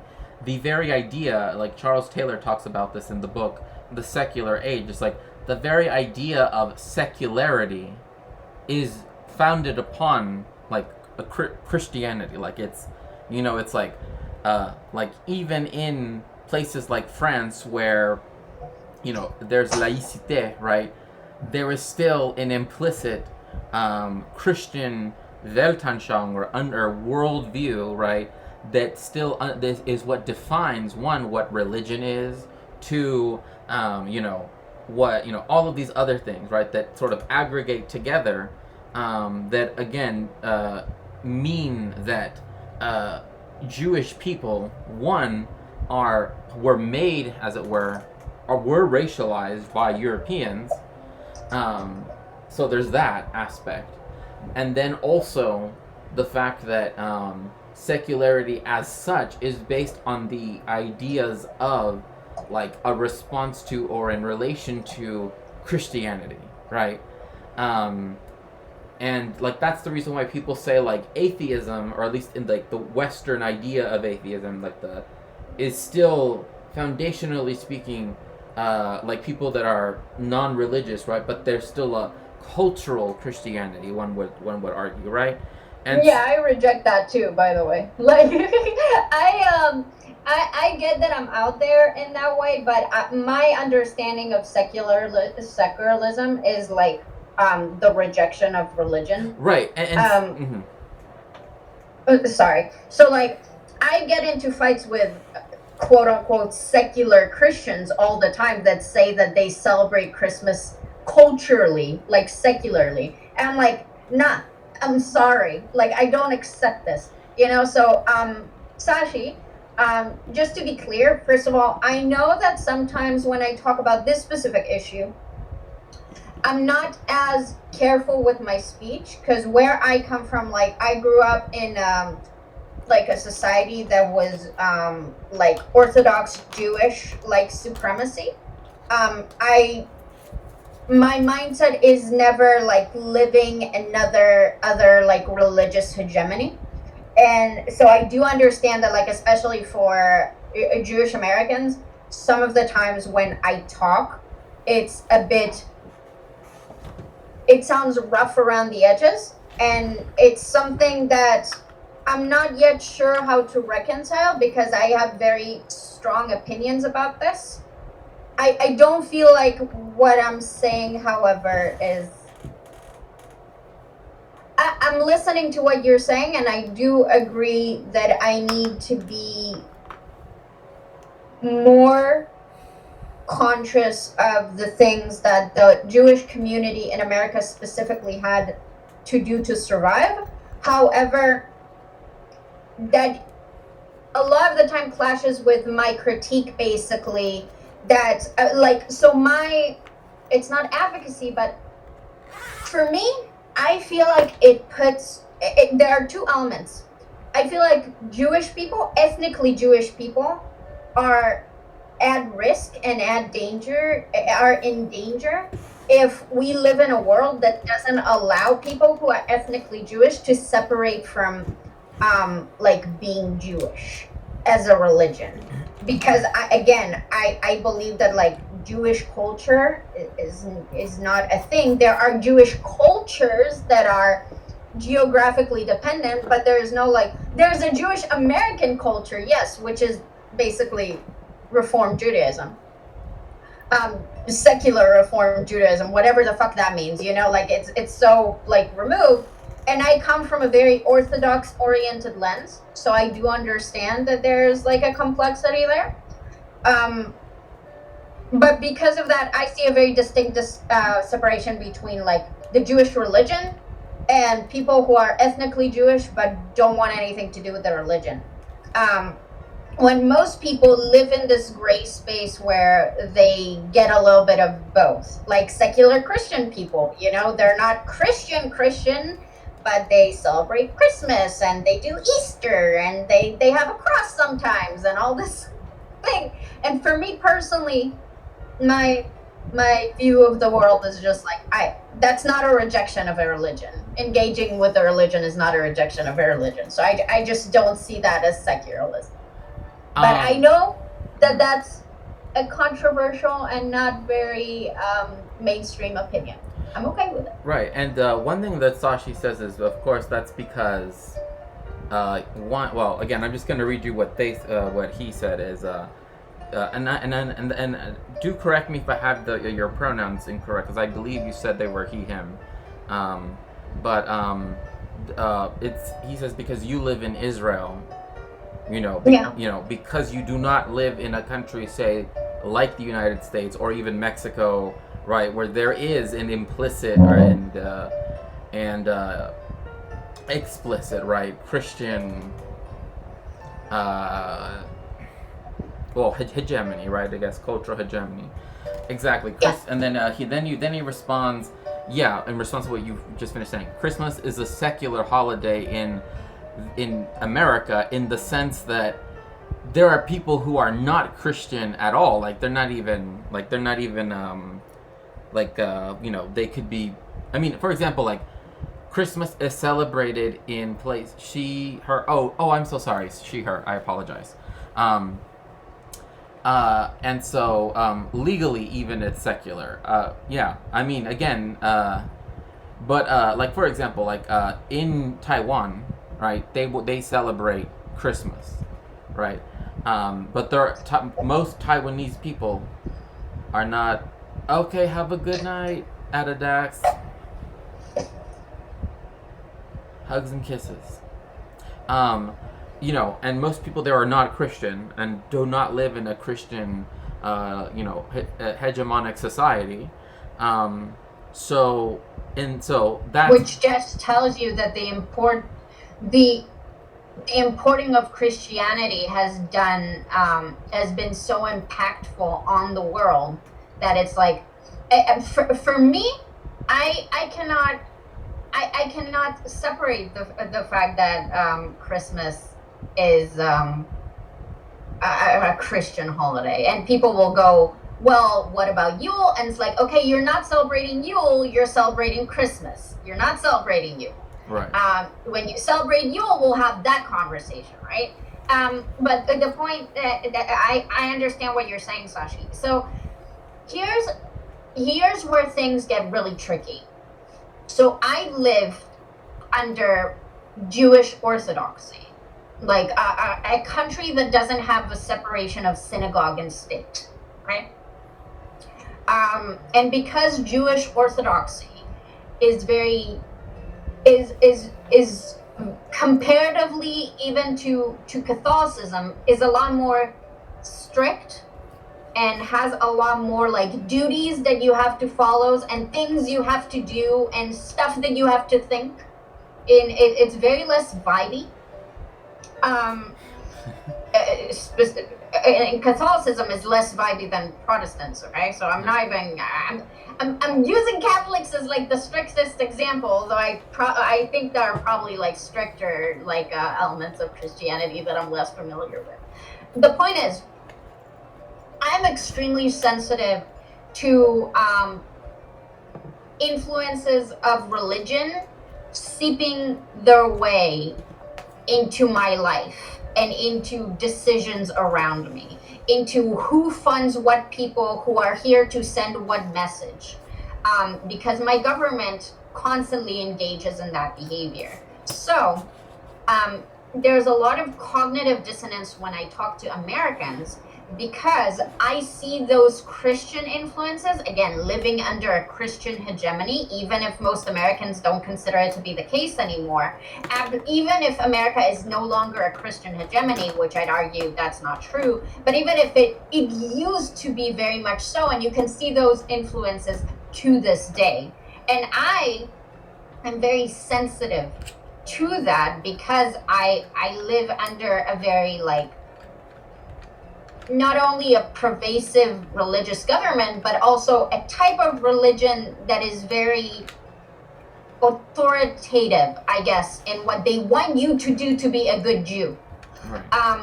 And I noticed that with Christian elements, but the insidious part about Christianity and the way that Christians in America do it, they don't act authoritarian. They're just like, oh, I'm just suggesting. I'm just here with my Christian stuff, and you can come and like just say your prayers. But you can totally be secular and not believe in God and still worship at this cross. You can totally do that as long as you tell yourself you're not worshiping this cross. And for me, that doesn't work. And like a lot of Americans would be like, no, I'm just appreciating it. And it's like, okay, you don't appreciate any other non-Christian holidays.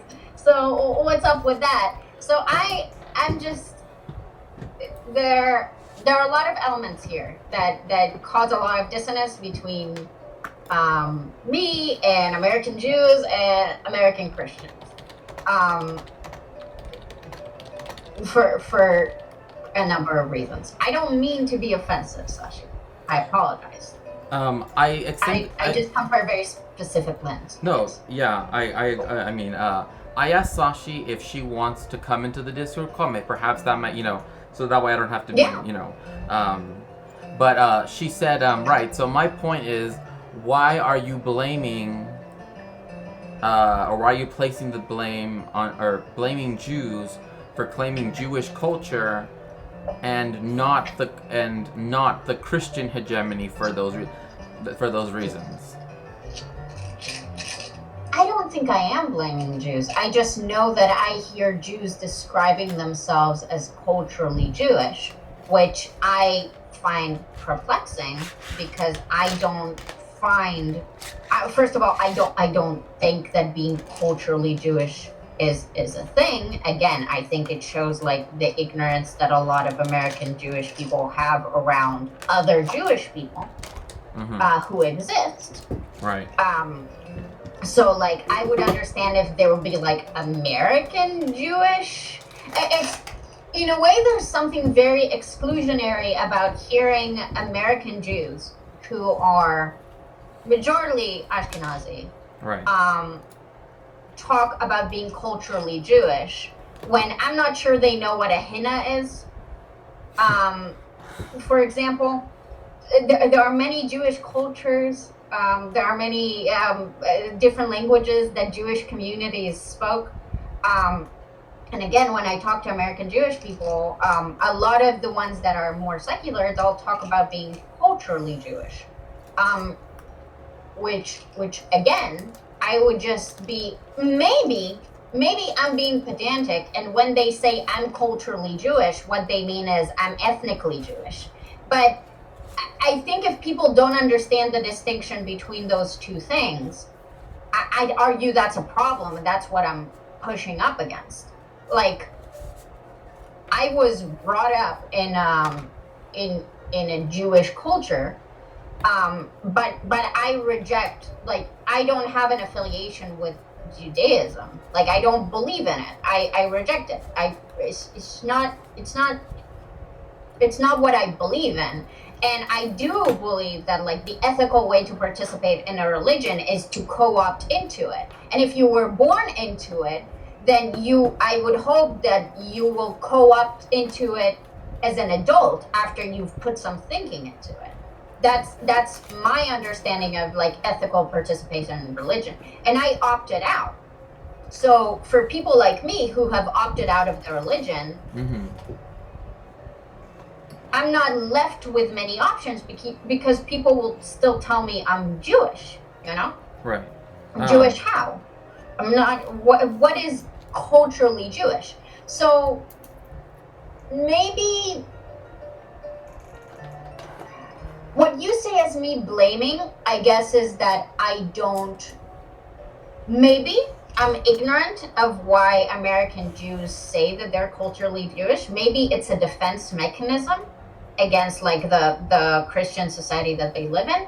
I just don't believe that's the case. I think they just think being culturally Jewish is a thing, and they just haven't given it a lot of thought because they live in a mostly Christian society who doesn't teach them a lot about Orthodox Judaism. But wouldn't what you just said prove the point, though? Like, Maybe. Sashi's point? I mean, I would argue that, like, what you just said kind of... Like, I understand that thought, but I think it's, like, what you just said kind of proves Sashi's point that, like, yes, now... That living in the Christian culture, like, took away, like, Jewish people from like, understanding their own religion? Well, no, or like being more familiar with it. Well, rather that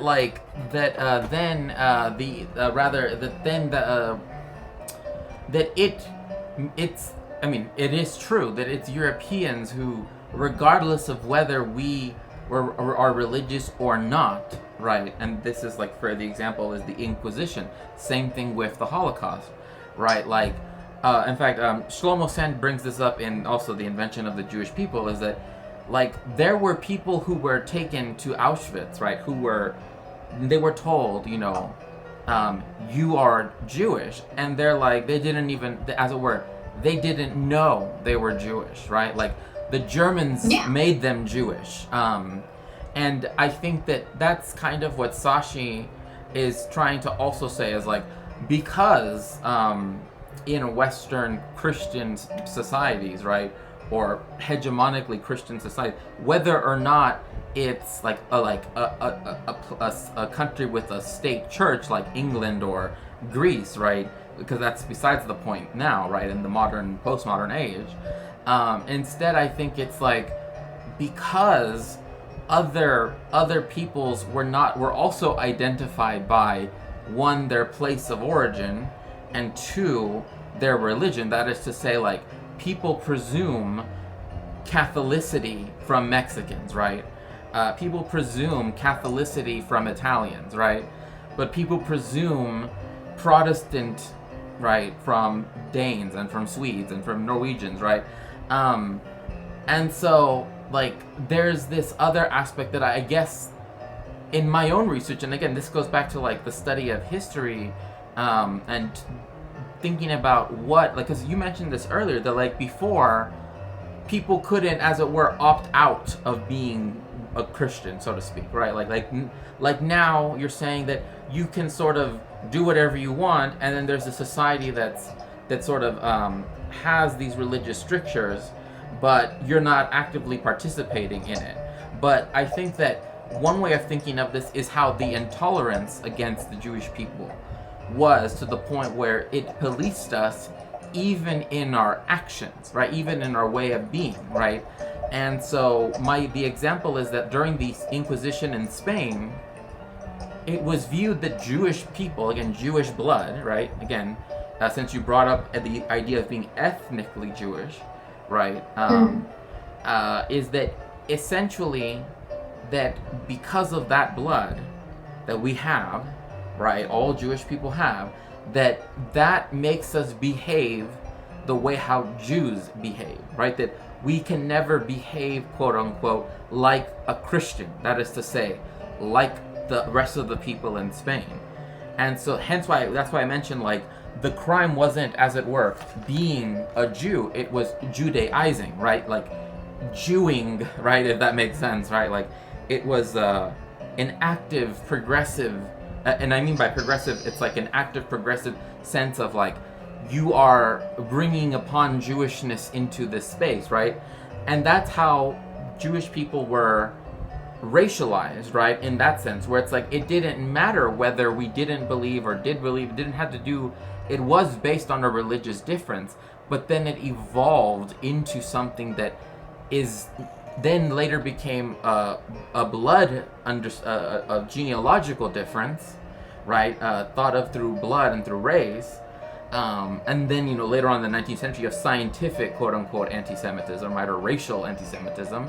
And so, again, there's the point that I think there is that it seems as though that aspect where we are defined from the outside, and we're not allowed to identify ourselves as whatever we want, is also part of the problem here. Is that like even in American society, people will still claim Jewishness or Jewish identity, right?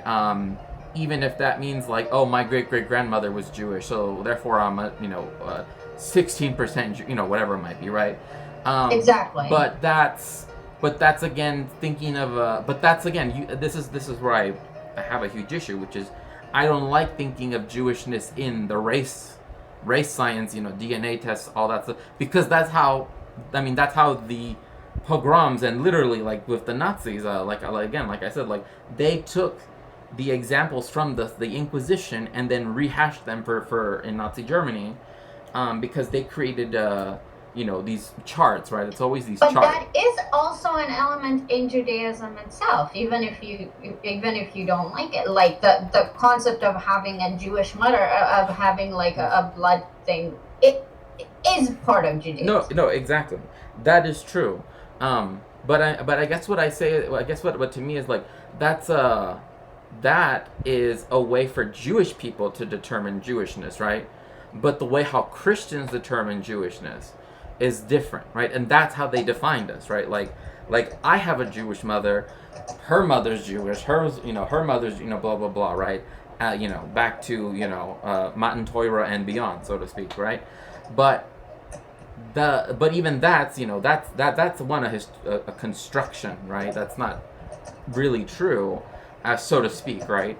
Although Orthodox Jews do want to believe that is the case, but like this is something even now, like there are people who like let me give you an example. There were people who were forced to convert, right? But even though they converted, even like several generations down the line, they were still considered Jews by the Europeans, right? By the Spaniards during the Inquisition. And with the Nazis, it's like, again, like Shlomo Sand says, there were people that were sent into the Vergassungskeller, I'll just put it like that, in German,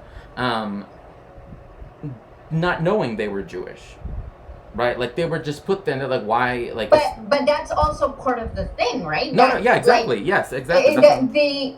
The sort of interesting thing about thinking about something like the Holocaust is that, like, there's a reason some Orthodox believe the Holocaust was like a punishment for Jewish people because of assimilation. Right. Because German Jews have, quote unquote, assimilated, and I don't like the term assimilated because, again, it implies that, like, for me, it's just like they were secular. They weren't participating in Judaism anymore, although they kind of were. This is why it gets complicated, because like it's always like half-assing it, because there's no true secularism for most people, because religion is like part of cultures, but so the point is that just one quick second. The reason why they like had to do like Star of Davids and like do like the whole thing, because like 200 years before that you could just recognize the Jew by what they were wearing,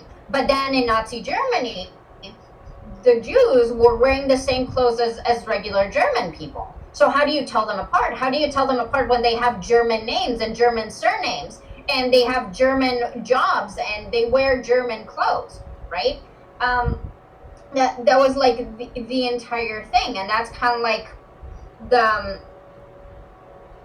and they were, quote unquote, culturally Jewish, so they would like celebrate holidays and shit, or like some of them would read the Bible sometimes. I don't know what culturally Jewish people do. They would talk about God. They would get circumcision.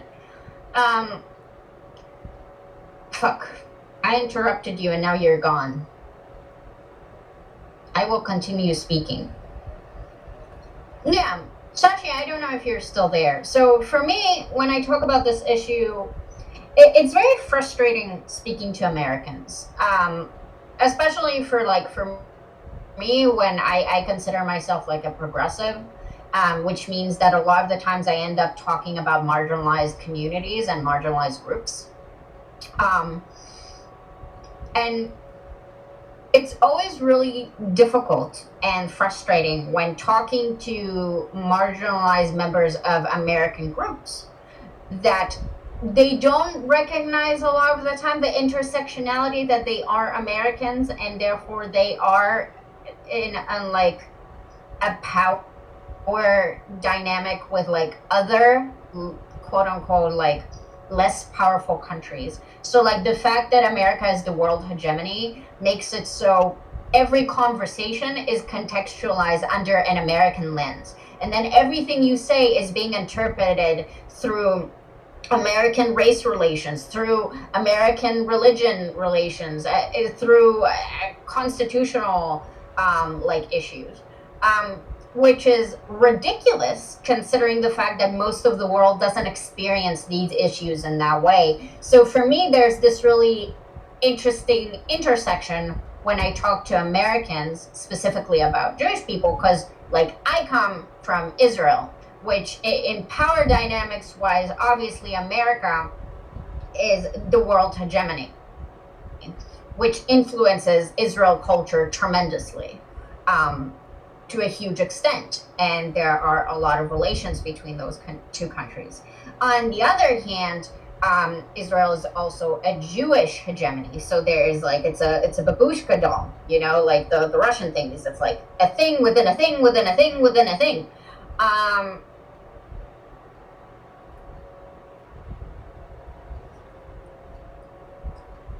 So it is frustrating to me that when I criticize or have questions about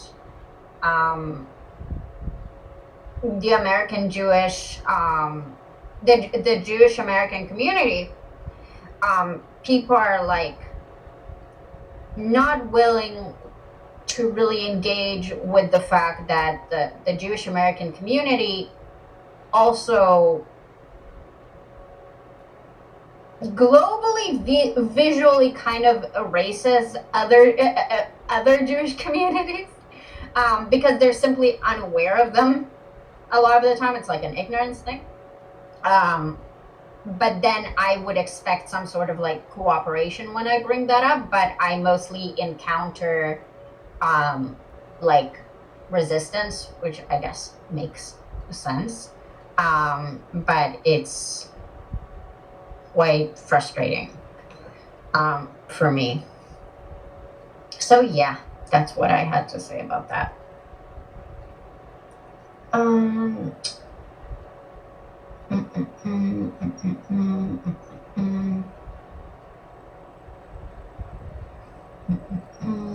What's this? Okay, that's fine.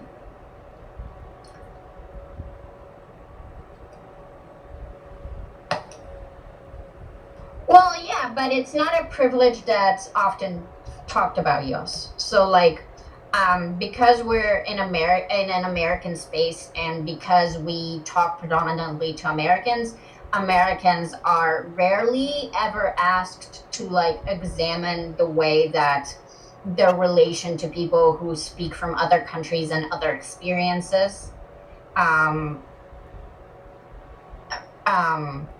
like and they're also, again, which makes sense when you're the dominant hegemony and you've never encountered like other modes of thinking or like conceptualizing issues, but it's very like frustrating when Americans are incredibly unwilling to look at things from a more like intersectional lens of the issue. So like me saying this is the American perspective, and then I'll go, okay, this is the Israeli perspective, or the Katie perspective, or the Jewish perspective, and this is how I interpret it, this is how Americans interpret it. If you ever hear Americans talk about race relations in any other country that isn't America, it just sounds not an ableist term. It sounds incredibly ignorant and incredibly vain and detached from the realities of the people who live in those countries. It's kind of like hearing Whoopi Goldberg like describe how the Holocaust wasn't a race thing, because it was white on white crime. Something like that, which just raises a lot of questions about the way that some people see or understand how race manifests in other places that aren't America. So yeah. I'm not used to talking so much. Usually Shakespeare is here to do the majority of the talking, so. Ay, ay, ay, ay, ay, ay.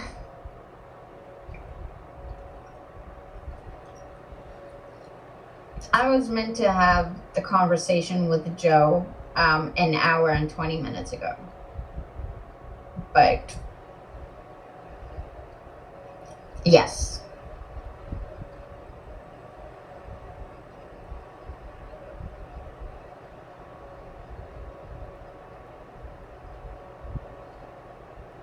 What do you mean, yes, yeah?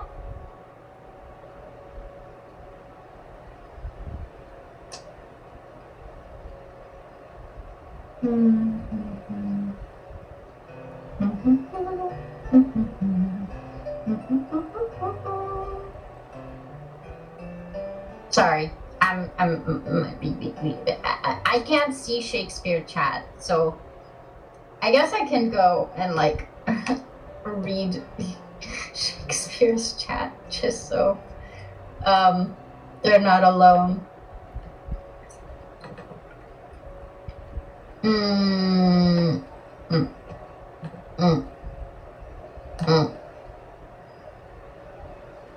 Okay, this is Twitch. That's good. And then I have this, which is also good. Okay, I can hear myself. Oh my god. Chat.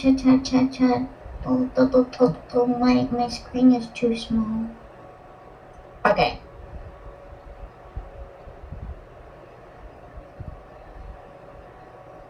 That's fine then.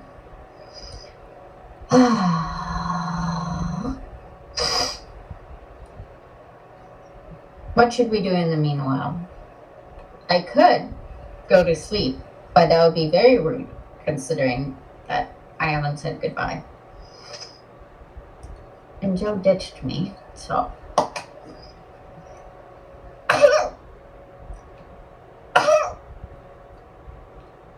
Meow. Okay.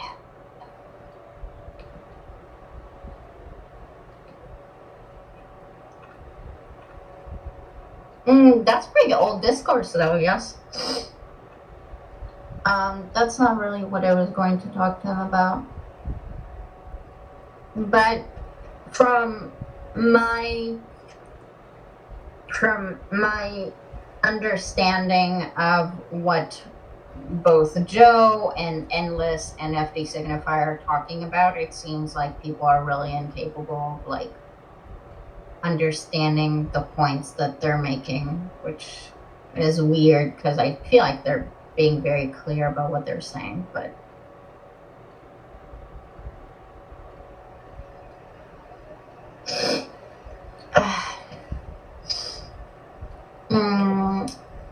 what should we do in the meanwhile? Outbranching. What's outbranching?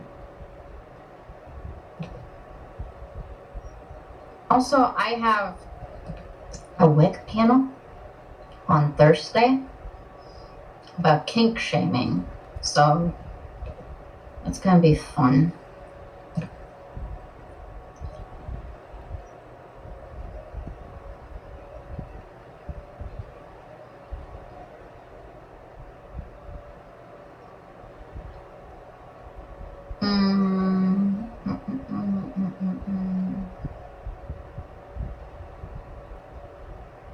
Hi, Frozen.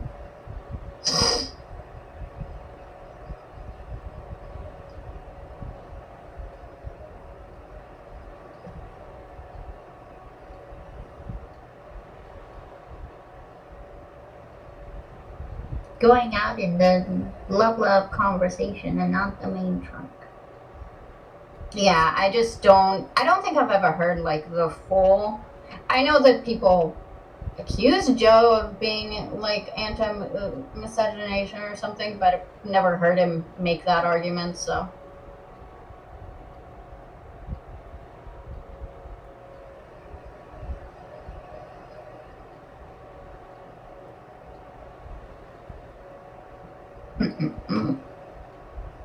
But yeah, he stood me up, so fuck him.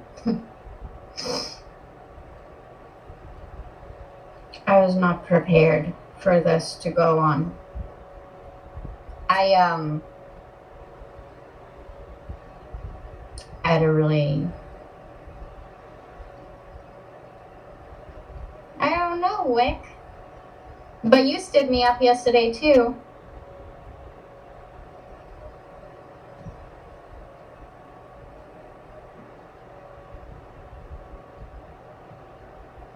What are you doing right now? I don't need content. I went to sleep. I had a really difficult day, so I woke up specifically for this. You did stand me up. I was like, hey, do you want to do call-ins together? And you were like, no. So that's standing me up.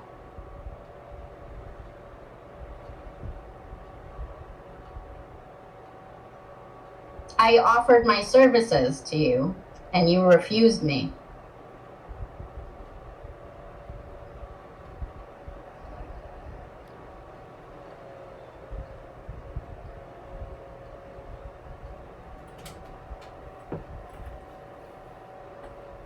Yeah, Wick, go to horny jail. You're too horny. Okay. Oh, sorry about that. On my channel, horny jail just means when my chat isn't like being horny, so they go to horny jail so they can like reform. So I hope you don't mind, but Lucy Haze, who's also a Jewish, well, she's Polish and Jewish. I asked her if she wanted to join on this because I think it would be interesting to also hear it from a European perspective, right? Especially one like Poland, right, where they had the largest Jewish community in the world prior to the Hashoah. So and she's very knowledgeable. Bring her on. So do you know how to add on people to an existing call, or do I have to like recall everyone? I think the way you do that is like you do add friends.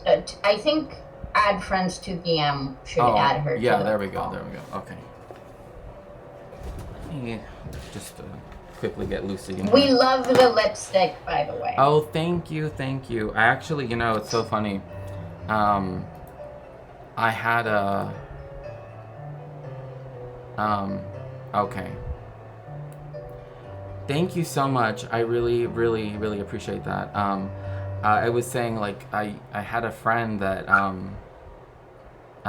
that essentially told me, like, oh, thank you, I appreciate that. That essentially told me, like, yeah, never, like, that's not a good look, right? And like, oh, you should get it like lighter and everything. And I'm like, but I like this color. It's so nice, right? Like, I like it. But they were like, oh no, it's too dark. And I'm like, well, it's not too dark. I think it makes you look very like happy. Yeah, I like it. I don't know. I like it. Like, yeah, exactly, Zara. It's the color for me. That's for sure. I like it. Hi, Lucy. Hello. Hello. Welcome. Yeah, hello. Okay. How are you today? Good. How are you doing, Lucy? I visited my mom, and now I'm back home. It's my day off today. It's true. Oh, I good. scheduled it. It's also pretty late for you now, isn't Thank it? you. Yes. 26 past 11. Yeah. Okay, so we streamed to 5 a.m. Oh, okay. Never mind that. well, I'm so glad that everybody likes the lipstick. Thank you. You guys are helping me feel a lot better. I was like, should I put it on? Maybe I shouldn't, because I always remember that person because Like they were like so like no, you don't wear things like that. I'm just like okay, but anyway. The answer is always yes. You should put it on. That's what I'm learning. So Lucy, one of the things we were sort of discussing was this idea that thank you everybody. Yes, yeah, simple face. Yeah, that's usually what I do. You simple face and then like the lipstick is. It froze. Everything just froze. Hi. Oh, people are saying hi, Lucy. So okay, Lucy, we can see you now. So like the main thing that I guess is the contention right now is that Katie is saying that there is you know what, Katie, do you want to explain kind of your position on this? Because I think to me that would be best, right? Instead of me trying to summarize it for you. Well, I think I don't, you probably didn't hear me, but I basically said that I find that there's a lack of like intersectionality in the way that we talk about this, because we always end up getting like the American perspective, and unfortunately the American. That's a good question. Shakespeare, you say what we're talking about. I don't know what we're talking about. Well, I mean, the thing we were talking about is there such a thing as a Jewish culture or Jewishness that exists outside of a religious context, right? Like, I think that's... Yes, absolutely, yes. Yeah, and... Could you elaborate? Yeah, and so initially... And so, just really quickly, Lucy, just so that you have more of the context. Katie said with American Jews that like essentially we the American Jews are claiming Jewish culture as a way to, I guess, to remain, I guess, distinct, I guess is one way of thinking about it. But essentially, Katie's saying like unless it's religious, right? There's no real connection, so to speak, as people would like there to seem to be.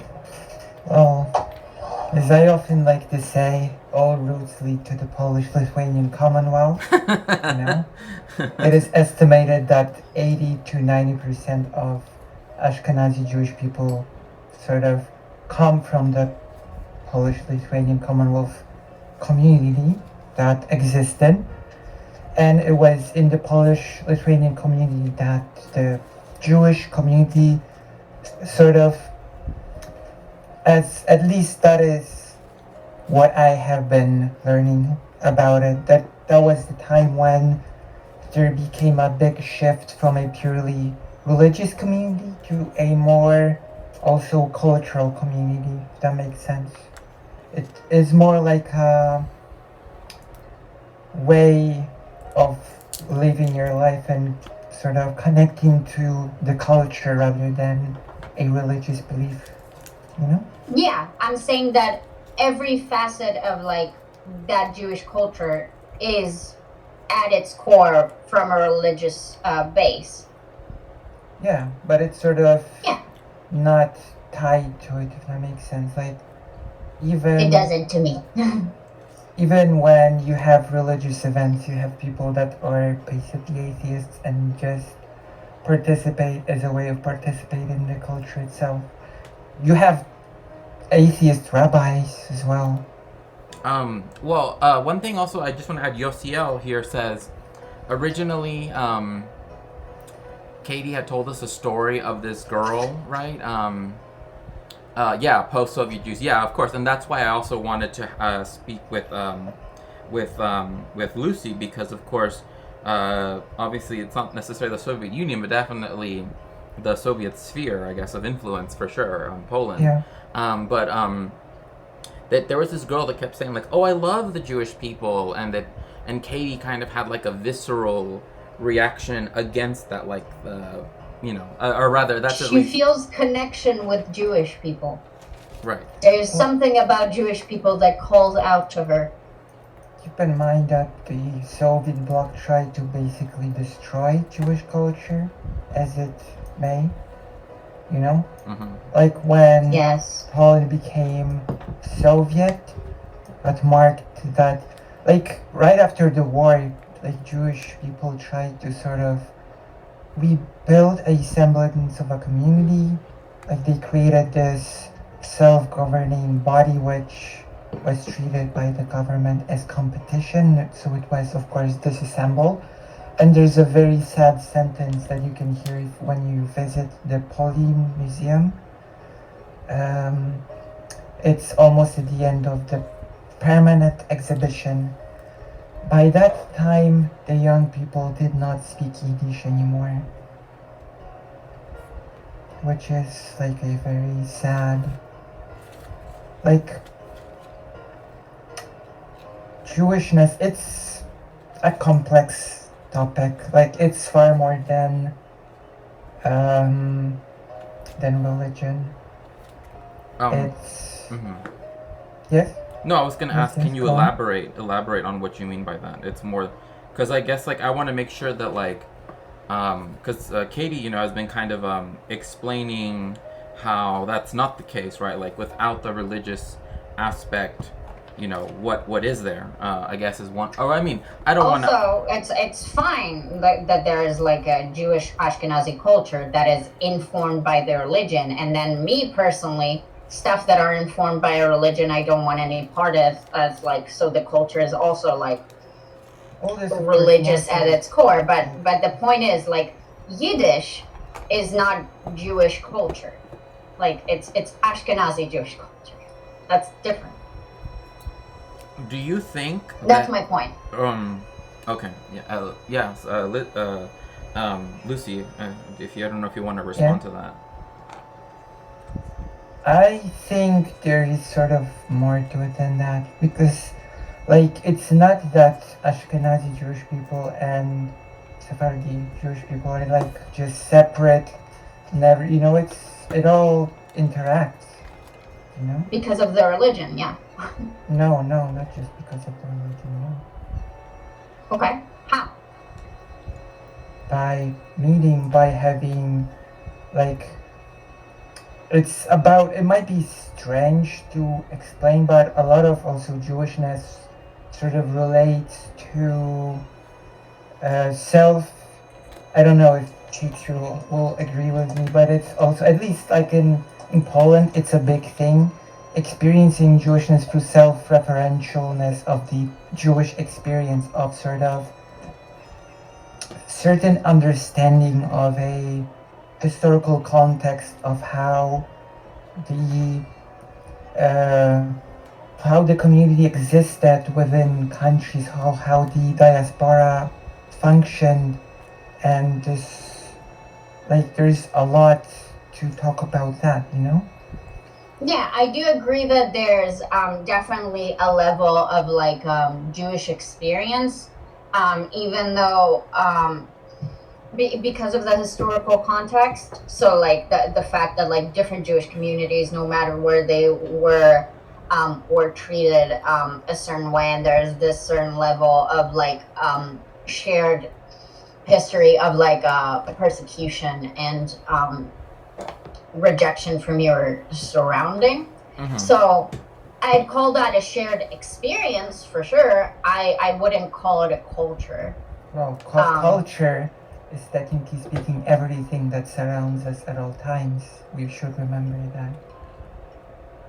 Okay, but that's a very reductive, like in that way, yeah, then my makeup is my culture because it's surrounding me. Wait, hold up. I mean, it is part of your culture, of course. Yeah, your makeup. Yeah, Okay. absolutely. Yeah. One thing I do think Yosiel is right in I mean, again, I want to make sure that this isn't well, what Yosiel puts in here, like, let's have a huge caveat here that Yosiel is saying this is Twitch but not Twitch poll, like, I think that all of our views in essence, right, and they're shaped by our experiences, right? Like, I think if anything, this shows the variety of Jewish experiences across the world, right? Like, in a place like Poland, in the state of Israel, in the United States, right? Like, like what being a Jewish person means means very different things because of each of our specific contexts, right?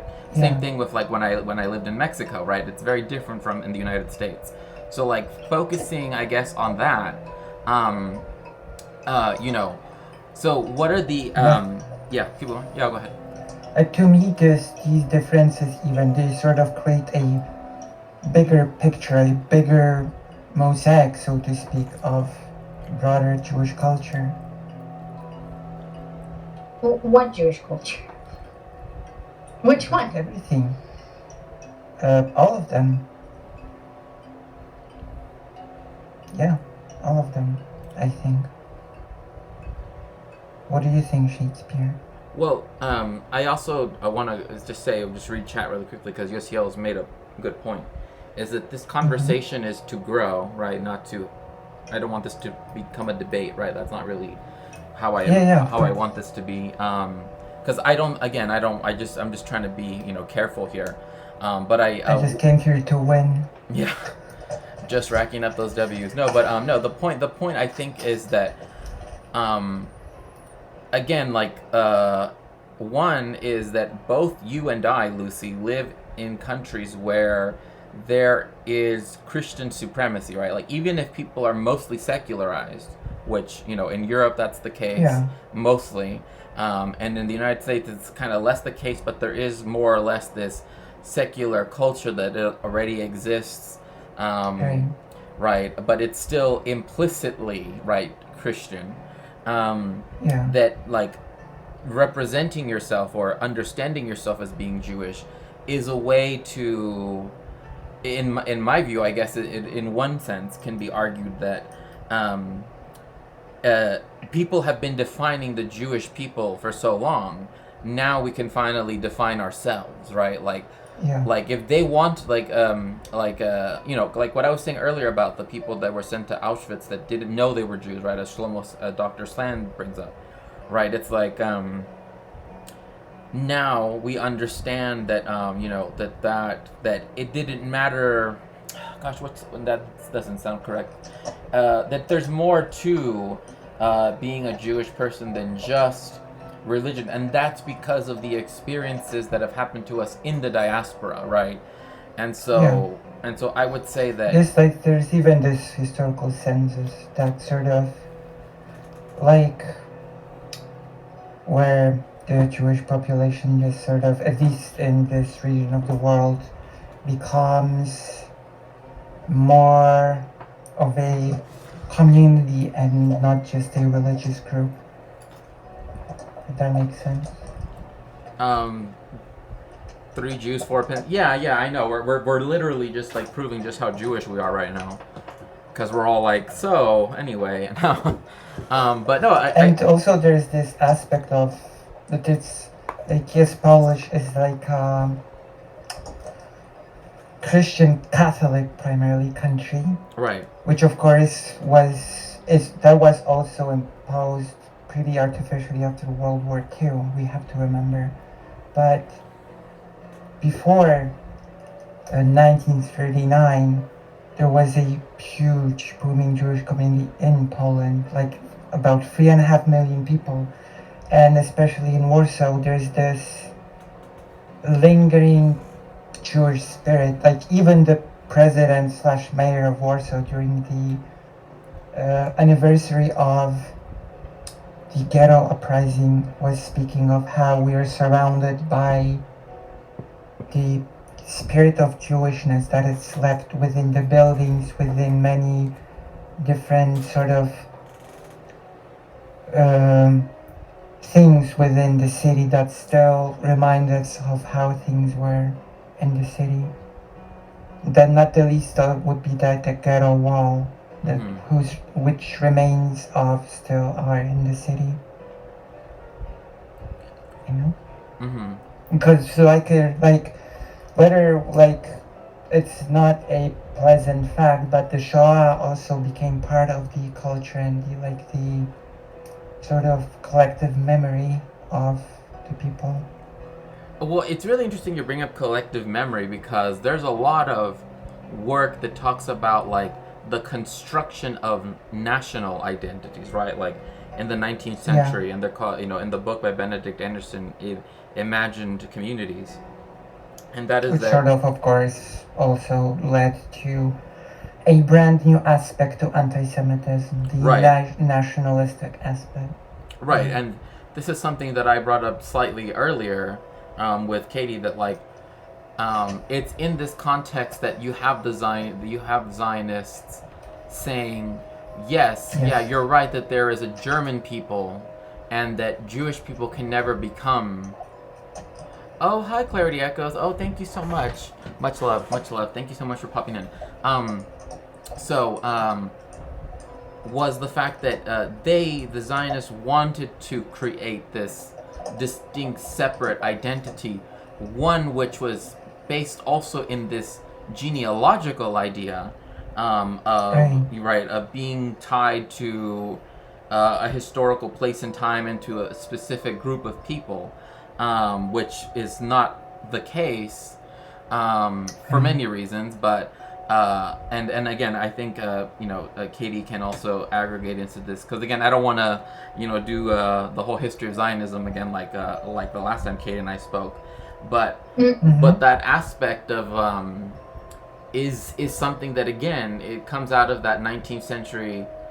And Sashi, she's saying also the whole getting rid of the shtetl mindset thing baked into Zionism. Yeah, and the there's the It's anti-diaspora. Yes, it's anti-diaspora because it wants Israel, the state of Israel, to become like a nation state. Right. And of course, there is like Israel itself is in a state of turmoil right now, which we can get sort of to at some other time. But right.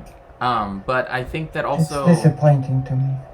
Oh yeah, for sure. I mean, the whole aspect of Zionism, of trying to, like, the whole idea of nations and nation states were a horrible idea to begin with, and that the Jewish community, parts of the Jewish community, because it's important to remember that it was not accepted wholesale, embraced it, and that it became sort of the dominant idea is really disappointing to me, to be quite honest.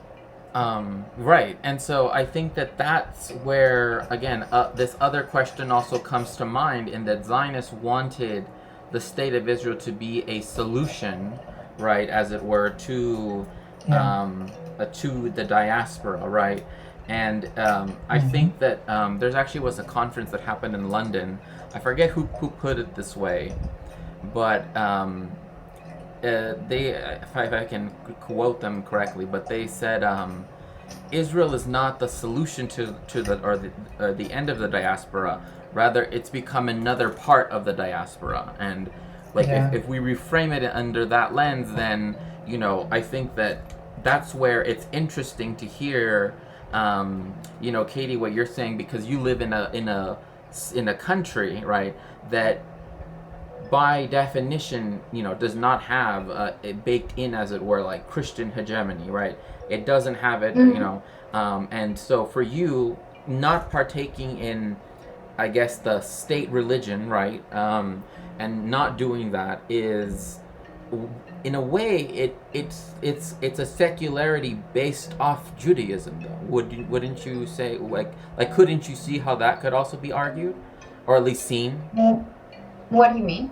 Like in the same way that Western secularity, right, like in England and France and America especially, that the secularity in these countries is based off of, particularly in America, like off Protestantism, right, with certain values, etc. They're kind of seen as universal, but initially were seen as Christian values, right? Could that not be argued that also that's what allows for so many people to be I'm gonna get the term wrong. It's not leomim, right? Is that the term for secular, like for regular, like not really participating Jewish people in Israel? I can't remember now. If it's leomim or leomi, or anyway. So I would say that in a way, wouldn't Zionism be, again, it's informed, again, you do have Jewish atheists, but wouldn't but wouldn't that be based on these ideas that are Jewish atheists are people who are ethnically Jewish and are atheists? Is that what we mean when we say that? Yes, I guess that's one way of putting it, sure. Okay. Do you think there are culturally Jewish atheists? Yes. Yeah. Okay. Well, again, So like this goes back to the thing, to the question that I'm trying to get at is like, because you live in the state of Israel that has no separation between shul and state or synagogue and state, right? Yeah. Your desistance, I guess, is one way to put it, or your conscientious objection, right? I guess, of the state religion, right? Is where you say, okay, I don't need this to define me, right? But at the same time, you're still Jewish, right? You're still Jewish, because that's Am I? the. Well, I mean, that's definitely what the state of Israel would say, and that's definitely what. I know. That's also what a lot of Jewish people would say. Right, exactly, and that's why I'm saying, like, we've been defined for so long from the outside as being, we are a distinct people, right? When does I guess, doesn't Israel also do that, right? Through Zionism, right? Like, I mean, as weird as as weird as what I'm about to say might sound. If you ask, am I? I think, in a way, it's also up to you. If that makes sense. what do you mean? I mean, I think I understand what you mean, but can you explain so that way other people can understand what you mean by it's up to you? Well, by that I mean that it's also not something that is essentialized into us. Like, we can be part of the culture, be Jewish, and if we don't subscribe into any element of Jewishness, then I think you can just not be. Even if technically speaking you are ethnically. I agree. But here's the thing, like, when... After all, that did happen historically as well. When people renounced their Jewishness. Yeah. So as I've explained before, I see being Jewish either addressing like the religion or addressing the ethnic identity, because Jewish culture, as far as I'm concerned, is just all downstream from the Jewish religion. And since I believe that secularism is the rejection of religion, I also believe in rejecting whatever cultural elements that are just basically different ways of engaging with the religious element. So yeah. I sort of think, and correct me if I'm wrong, Shakespeare, I sort of think that might have been true when it was a purely religious group, but I think since then it has outgrown it. Like, it has outgrown it even in the far past, in the Polish-Lithuanian Commonwealth, when Jewish people were not just a religious group in the Commonwealth, they were their own distinct class within society, just as nobles were or peasants were. Right. And within that framework, they created a whole political, social, and many other structures. Like, even before 1939, alongside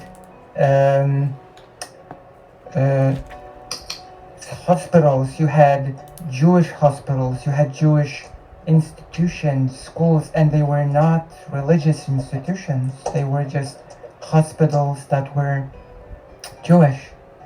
So what makes them Jewish? I think it's all the aspects of the historical shared experience of being Jewish. It's basically almost like the what is a woman question, you know?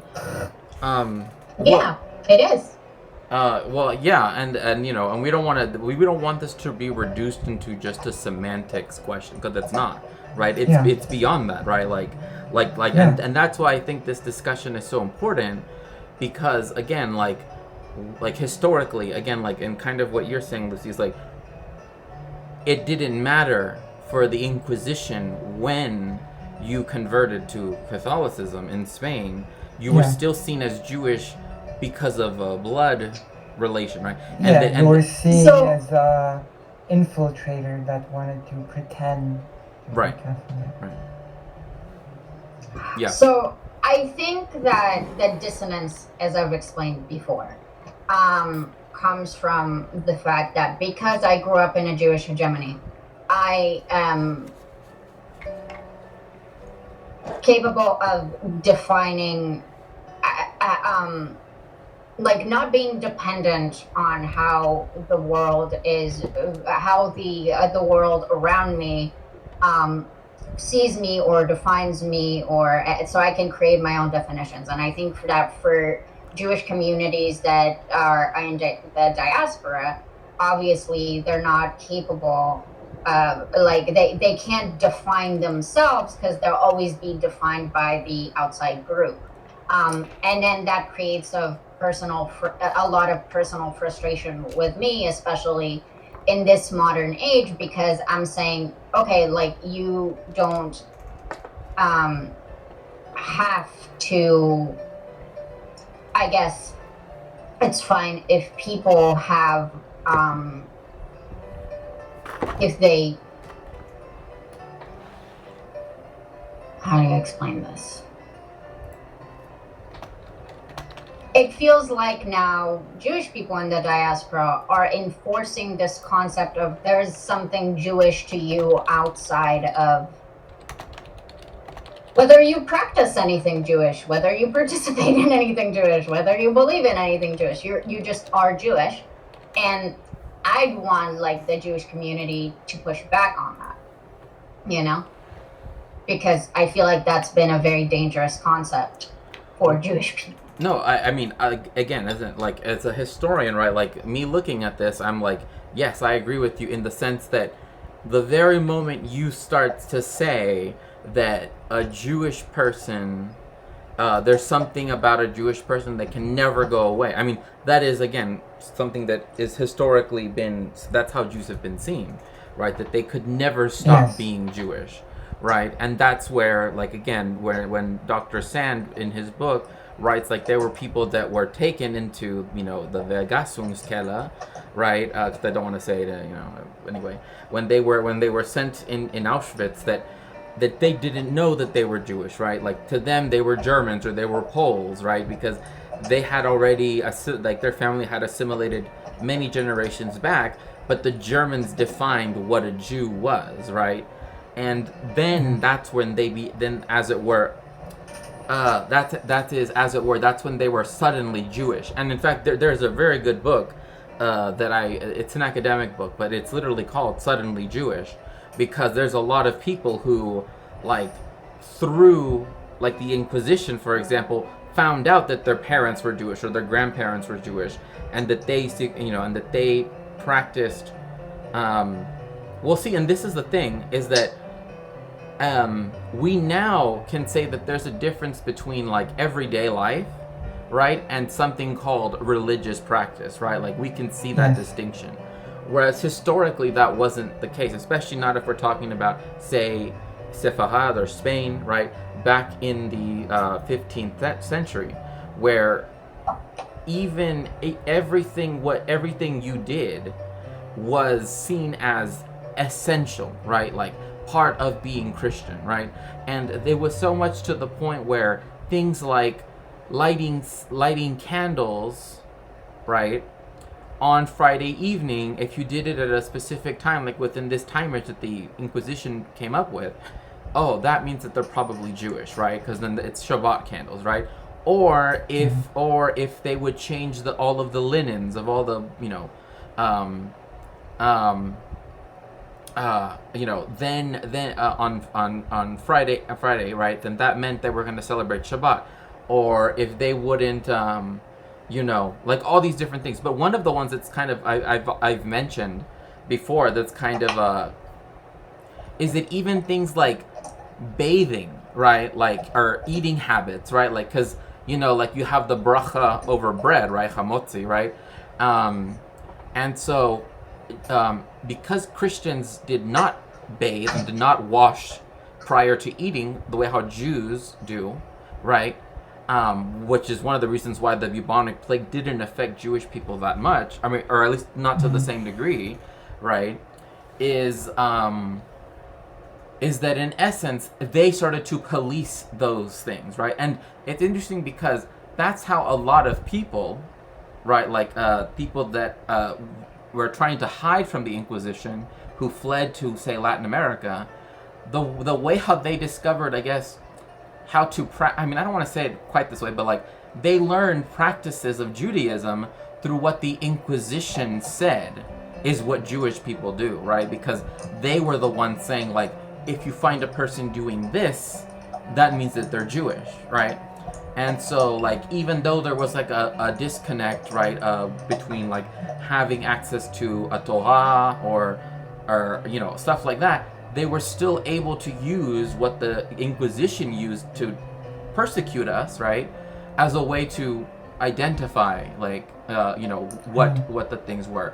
And I think that, again, yes, there is that. You don't want to use the oppressor's categories for yourself, right? But is there a point where, especially after the 19th century and after the 20th century, as, painful and horrific it was for the Jewish people in particular, as well as every, other people, can we not therefore say that, like, it's, that with that history, with that historical baggage, that the desire for people to, I guess, create or to want an identity that ties people together that way is something that is just part of the,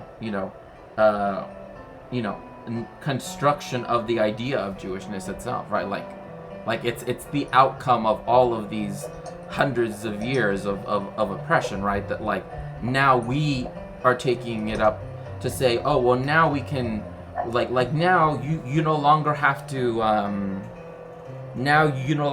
be frum, right, to eat knedelach, right?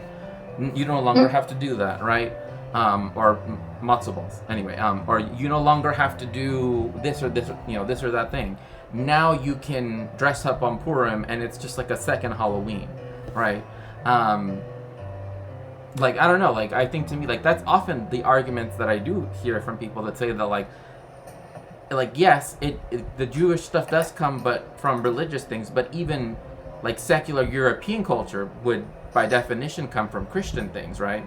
So, Yeah. so then in that sense, it's like both things are possible, right? Like, you can reject, kind of like Shlomo Sand's title of his book, right? Like, how I stopped being a Jew, in the sense of how he stopped identifying with the Zionist definition of what a Jewish person is, right?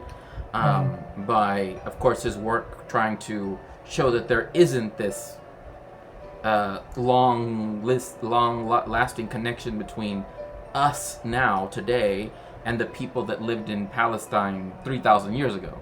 And then also the desire for people like other people who say, yes, but there are certain aspects of Jewish tradition that can be, as it were, desacralized, right? Like, can be taken away from the religious aspect, which I know, I think, like, Jewish religion, Jewish culture would be comprised of, like, the religious elements and then stuff that were incorporated into, like, stuff that Jewish communities did as a result of their persecution, right? Which I'm not even gonna say it. Whatever. So, yeah.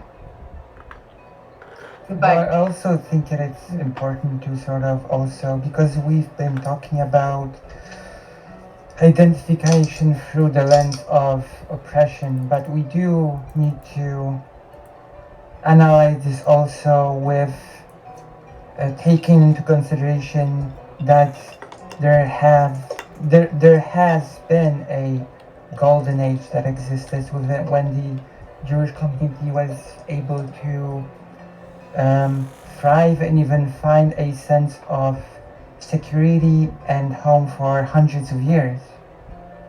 Right. Right? In two places in Europe. First in Islamicate Spain, right, for about 800 years, and then in Poland for, I mean, that would No, be the Polish-Lithuanian Commonwealth. right. And pardon me. broader Yes. No. Commonwealth. Thank you for correcting that. But yes, the Polish-Lithuanian Commonwealth. But I mean, I would even say even afterwards, right? Like even once there is a Poland, right? Like up until 1930. Well, I would Yeah. say I would say up until like the beginning of the 20th century in general. But Yeah. but yeah. But of course, like the Polish-Lithuanian Commonwealth period was specific enough because in this context of the nation state Poland, Jewish people sort of were, I would say, not as in a good position as in the Polish-Lithuanian Commonwealth, if that makes sense. Mm-hmm. No, that makes sense. Because within the Polish-Lithuanian Commonwealth, Jewish people were able to sort of self-govern through the Council of the Four Lands, and the community sort of had much more autonomy over itself than in any other period. You know? Mm-hmm. It could sort of direct itself more, which led, for example, to the situation in which the birth rate of Jewish people was higher than Christian people. And I think I've already explained why that was. Do you remember why that was? Oh, one was because the reason why was because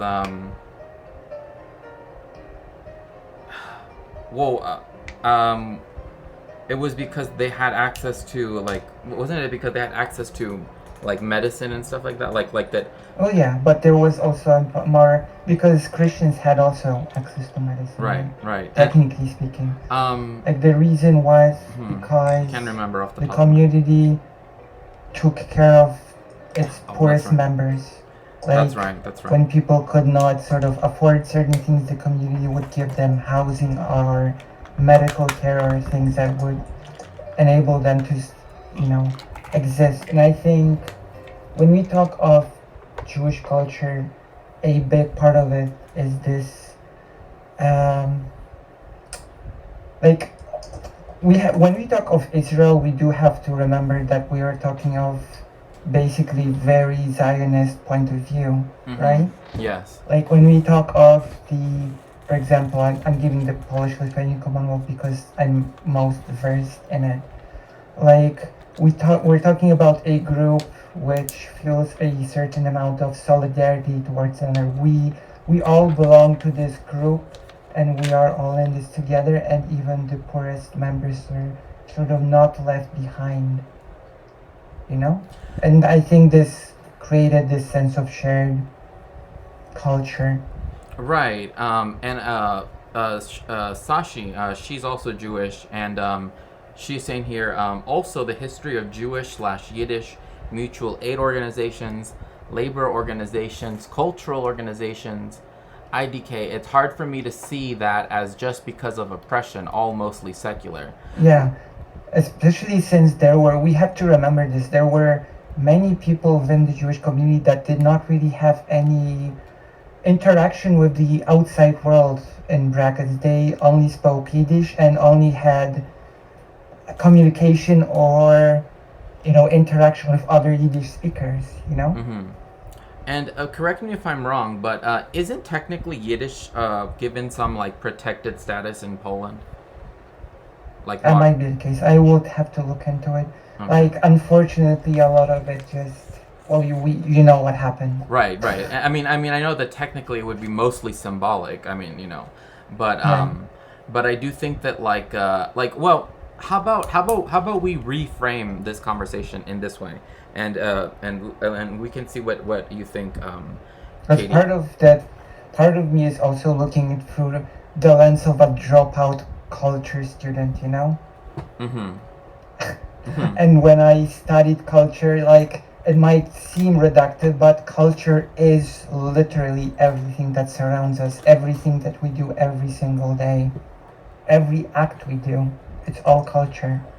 And we'll see, and see that's where we run the risk of, or I guess maybe not run the risk, but rather that's kind of where it could easily be drawn back into the idea that like there is a Jewish way of being, right? Like in that sense, right? And I think to me, that's historically that's been a negative, right? That's been used against the Jewish Yeah, people. but keep in mind that there's like all. It also means that all cultures interact, intertwine, and intermix all of the time. Right, exactly. Which is why the mayor of Warsaw basically said that the that the citizens of Warsaw are basically the living bearers of the Jewish culture of the people that lived before them. That the cultures have intermixed and intertwined.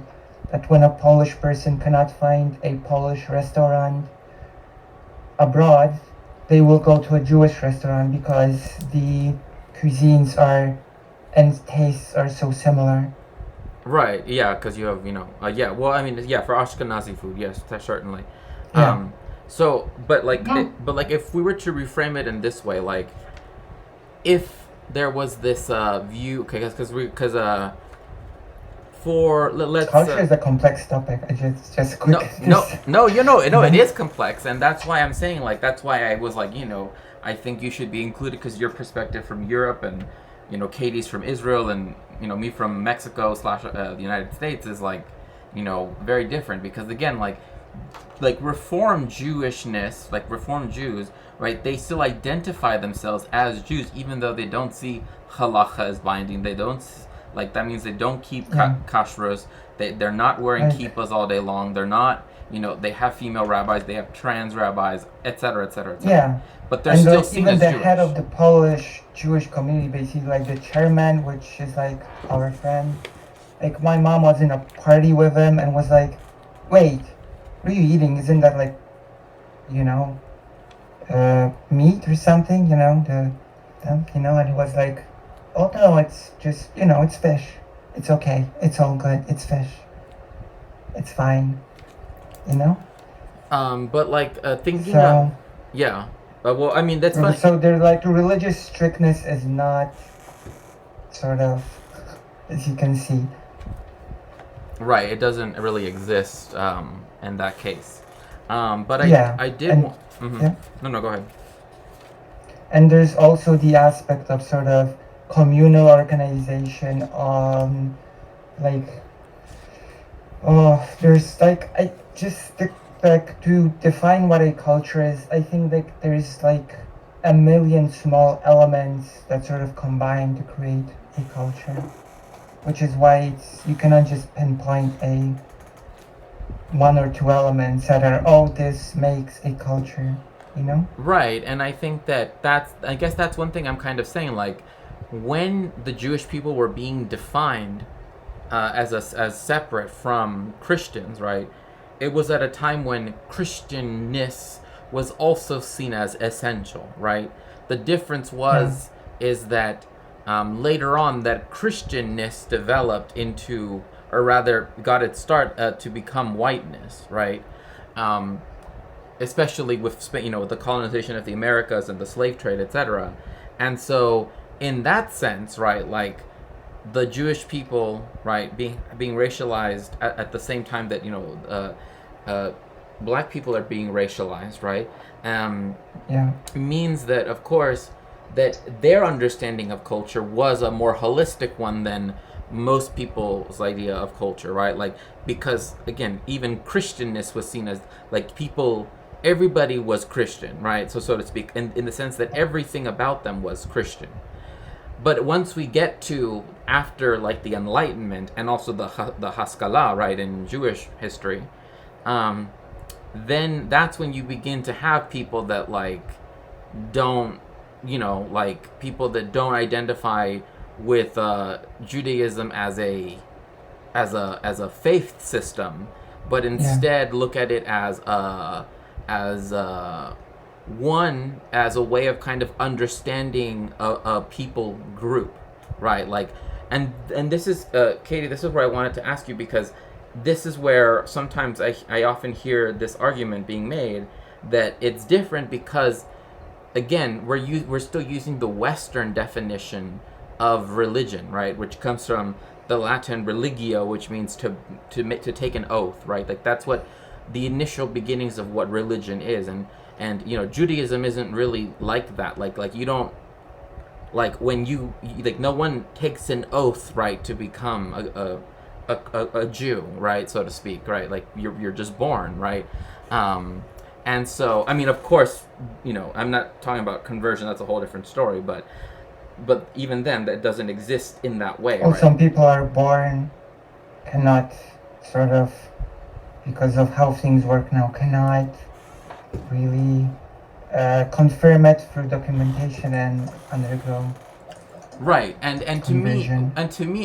and so this is perhaps where we could, where this perspective, other discussion could go down. And so first, I just want to ask this to Katie is, so like the term, right, Yahudut, right, like that term, literally just means, like, technically speaking, it like in English you would translate it as Judaism, but it literally means Judeanness, or to be Judean, right? It's like, you know what I mean? Like it's like, yes, it describes Jewish people, right, Yahudut, but it, technically speaking, right, is describing the entire constructions of identity of a people, right? Right. And yeah, go ahead. Yeah, there's also this element of, even within extremely religious sort of groups, there is this sort of feeling of, there's a certain amount of solidarity that will bind us even beyond religion. That makes sense. Like that story that the rabbi said on the Shabbat about Warsaw being bombed in 1939, and synagogue burning, and suddenly a person jumping in and jumping out of the Torah scroll, right? And the people around them saying, "Oh, but you're an atheist. What are you even doing? You don't believe in any of this." And the person saying, "Well, I just couldn't let this burn," Right, and then there are other such stories too, where it's like, well, again, that's another thing too, is because one, there are, so that's kind of my question, like, what kind of what you just described is like an atheist, right, who is seen or is understood as being ethnically Jewish, right? Let's say, if there is such a thing, right? I'm just putting this in the subjunctive just for this question for you, Katie.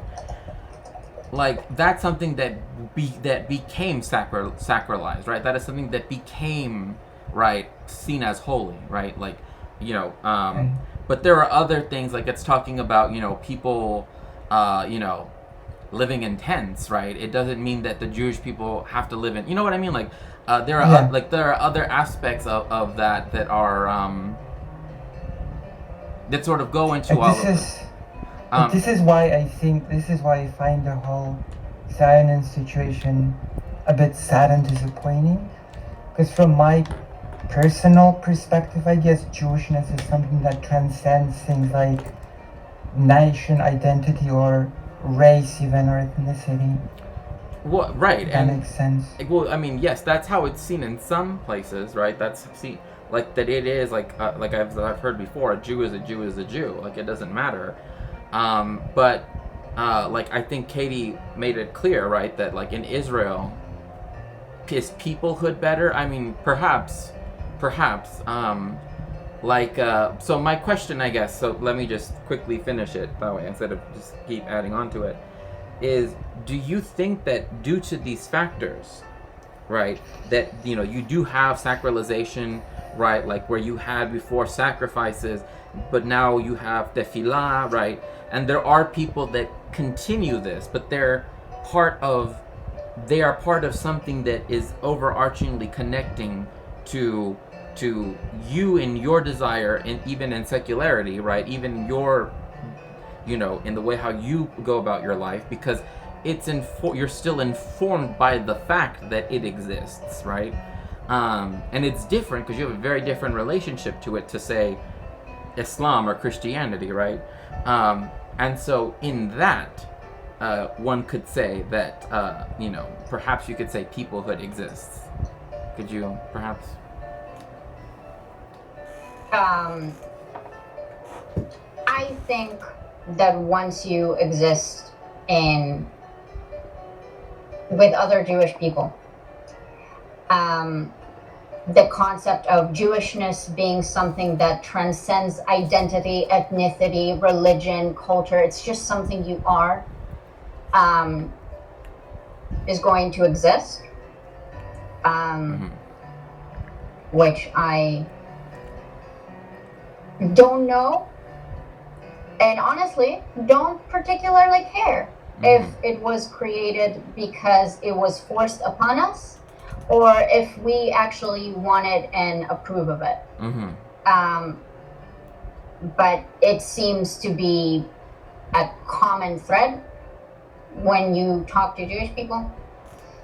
I simply don't engage in anything like that. So it seems to be very clear that that's right. Yeah. So with that, maybe I'm being the weirdo here, but no, you're not. You're. It's very common. No, I mean, to me it's something to either sort of embrace, but it's also something that a person can reject, in my opinion. That makes sense. So, because if someone's rejecting, rejecting their Jewishness, that implies that they have something and they reject it. Yeah, we all have something. We are not exactly at any point. We all have. I don't mean just Jewish people. All humans have something. We are not empty. We are all surrounded by culture all of the time, right? We always accept or reject something. Is my point, sort of. When. That's one way to look at it. I wonder. Rosa Luxemburg rejected Jewishness, I think, almost completely, and embraced things like Polishness or even Germanness, and of course embraced being a socialist more than anything. Sashi says. I don't think. Sorry, I just want to add in, because Sashi had. We have it. That is to say, this Jewish peoplehood, or at least, let's say, boundaries that kind of define what a Jewish person is, because it was imposed upon us to some extent. It's not the end-all, be-all, but to some extent it is, because other people said, well, this is not us, right? It's a negative. I mean, kind of like how whiteness is a negative ontology. In that same way, Christianity, there, particularly if we look at Spain, right? It's not Islam or Judaism, right? That's how it defined itself, right? Hence, that is also why the conversion sort of became what it is now, right? What do you mean by that? Well, it wasn't always like it is now. There was a point where there was sort of more of an approach of calm convert, right? But it was punished by death, basically. Converting to Judaism. Well, the way how it's tricky, because there was a period in Jewish history, very early on, 2,000 years ago. That's what I'm referring to. Yeah. Yeah, where Jewish people did sort of go out. And this was at a time, people. Right? And this was when it coexisted with Christianity as banned religions, right? That's the only. That doesn't mean that they're related in any way. It's that the empire had not taken upon Christianity as and so this is where Shlomo Sand actually goes into the whole point. We're not ethnically all connected, right? We're not Yeah. magically related to people from 3,000 years ago in the land of Palestine, right? That like the people who made up, like, for example, the Jews of what become Ashkenazi Jews, most of them, I guess, or many of them, or a significant number of them, were people who were converted, who were Germans, like, Yeah. so to speak, And right? like Yiddish itself sort of was a, you could say even like maybe well, it was a form of German that was sort of converted to, you know, to. It's a very interesting process in itself how Jewish people created new languages through the marriage of the local language and elements of Hebrew, Right, and not only that, but I would say that, I mean, another thing too is the fact, I mean, this And is... I would say that that's cultural, that's not religious. I would say so, yeah. So, okay, well, see, that's an interesting point. Because this is something that Katie and I brought up earlier, right? Where and I was talking about how the reason why people in Palestine just before the destruction of the Second Temple, most of them didn't speak Hebrew; they spoke Aramaic because they already had the concept of Lashon Ha'am Right. and Lashon HaKodesh, right? And so in that context, right, then the Lashon Ha'am, right, like wouldn't that be recognizing that there is a culture that isn't you know what I mean? Like it isn't Kodesh, right? Yeah, well, because like there had to be this separation because for the longest time in the diaspora, and this is something like I feel like, funny enough, Israel, like as religious as it is, sort of contradicts the religion in many ways, fundamental ways. Mm-hmm. Because, for example, in the diaspora for many years, like Hebrew was considered sacred, right? It wasn't to be spoken. So the separate languages were created for non-religious purposes. Like that's like there's like this clear distinction, right? The religious, like the sacred, and the language that we can just use every day without the connection to religion. Right, and that's what those two terms mean, right? Katie. It's still a religious bidding to have a difference between, because you still live your life as a Jewish person who is religious. This is what I meant to say earlier. The reason why it's really hard to disentangle Jewish culture from Jewish religion is because, as I said before, the Jewish Bible is a huge instruction manual. It tells you how to live your life in very particular detail. It's not just philosophy. It's not just like a vibe. It's not a just be a good person. It tells you this is what you do in the morning, and this is what you do before you eat, and this is what you do before you drink, and this is what you do before you wake up. So basically, all elements of your life are enforced by this manual, which is a religious manual. So it seems. Well, to me, that's a little bit of a separate sort of discussion, but it sort of does become philosophy because, like, unlike in Christianity when you have the Holy Book and that's it, in Judaism you have 5 rabbis that will ask, well, doesn't even make sense to wake up in the morning? Isn't that kind of stupid? And the other rabbi will say, well, because of this and this, it sort of makes sense to wake up in the morning. And the 4th rabbi will say, well, I don't know. I just think it means that you can wake up in the morning, but you don't really have to. So even that sort of becomes like a whole discussion, This is the A point. religious discussion. Yes. Well, Sashi just said something that I think is really interesting. She said, "This is the point. The definition of religion in Judaism is radically different than Christianity," and that's kind of what I've been trying to get at. In that, like, Judaism has often been defined from the Christian Western perspective, and they say that it's a religion and blah blah blah. But if we look at how Judaism, right, or how Jewish people would describe it themselves, then that's where I think, like, Lucy's point, but also some of your points too, Katie, also sort of, find a home, right, so to speak, in that, like, yes, like, because you're saying it's an instruction manual, right, and but of course there is a philosophy, and then also we're not even including the oral Torah, right? That's a whole separate thing, which is but even that, right? Like not reading it literally is another aspect that's but with all of that, right? Is like how does Jewishness, or how does Judaism, again using a Western identifier, how does it define religion? Oh, thank you so much, Miss Frizzle. Have fun picking up the family. See you soon. Yeah, like how some Jews, right, tie their this is Sashi again, tied their shoes can be religious, and that's true. Like, I remember when I was a chassid, I had to put right shoe first, then left shoe, and then tie right shoe, and then tie left shoe, and that was like a whole thing. I mean, to me, strangely enough, that's just intuitive to do.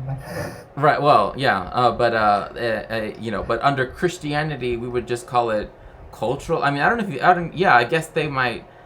Yeah, I think in Christianity might say like, oh, that's a cultural thing. Like that's not, because, well, okay, maybe this. Let me. Maybe I want to add one more term to this discussion. Minchag, right? The minchagim, right? Wouldn't that be also considered and this goes to what you were talking about, how like the differences in Jewish, cultures, right, if you want to call them that, right, are seen as different minchagim, right, different traditions.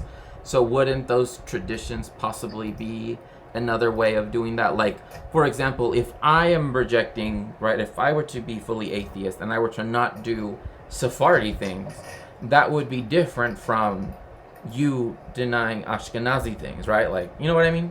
So, would it or wouldn't, I think the problem with asking how do Jews define religion is, again, like, you can't do that because there is no uniform version of what Jewish or Jewishness is. There are like, because we are not going to sit here and say that Orthodox Jew. If we want to do like a tier list and say that Orthodox Jews are at the top and they are the ultimate authority on Judaism, which is the case in Israel, then we can just ask ultra-Orthodox Jews what they think Jewishness is, and they'll tell you very clearly, right?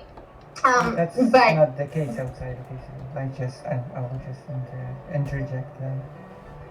Yeah, outside of Israel, the orthodoxness is just treated as questions like, do you wanna be tied to Israel? I don't know. Like, it's treated a bit differently, I think. Yeah. In Poland, for example. Right, and then Sashi says, and one thing would be like a henna, as Katie, as you brought up, right? Yeah, what about it? Well, Sashi is just bringing it up like that's a distinction, right? That like is palpable, I guess, is one way of thinking of it. I don't know if that's how you meant it, Sashi. Yeah, it's a minchag, right? Like Sephardim can, and well, I think Mizrahim also, but Sephardim can get henna, right? But Ashkenazim cannot. And that's because they do in Israel all the time. Right. But again, that's you identifying Ashkenazi people, right? Like, that's you saying whether or not they're religious, they're still Ashkenazi, right? So then you're defining them. Yeah, because that's the ethnic component. No. Yeah, exactly. That's what I'm not trying to disagree with you. I'm trying to. I know. Yeah. So I think, to me, like, that's one thing, right? Where like.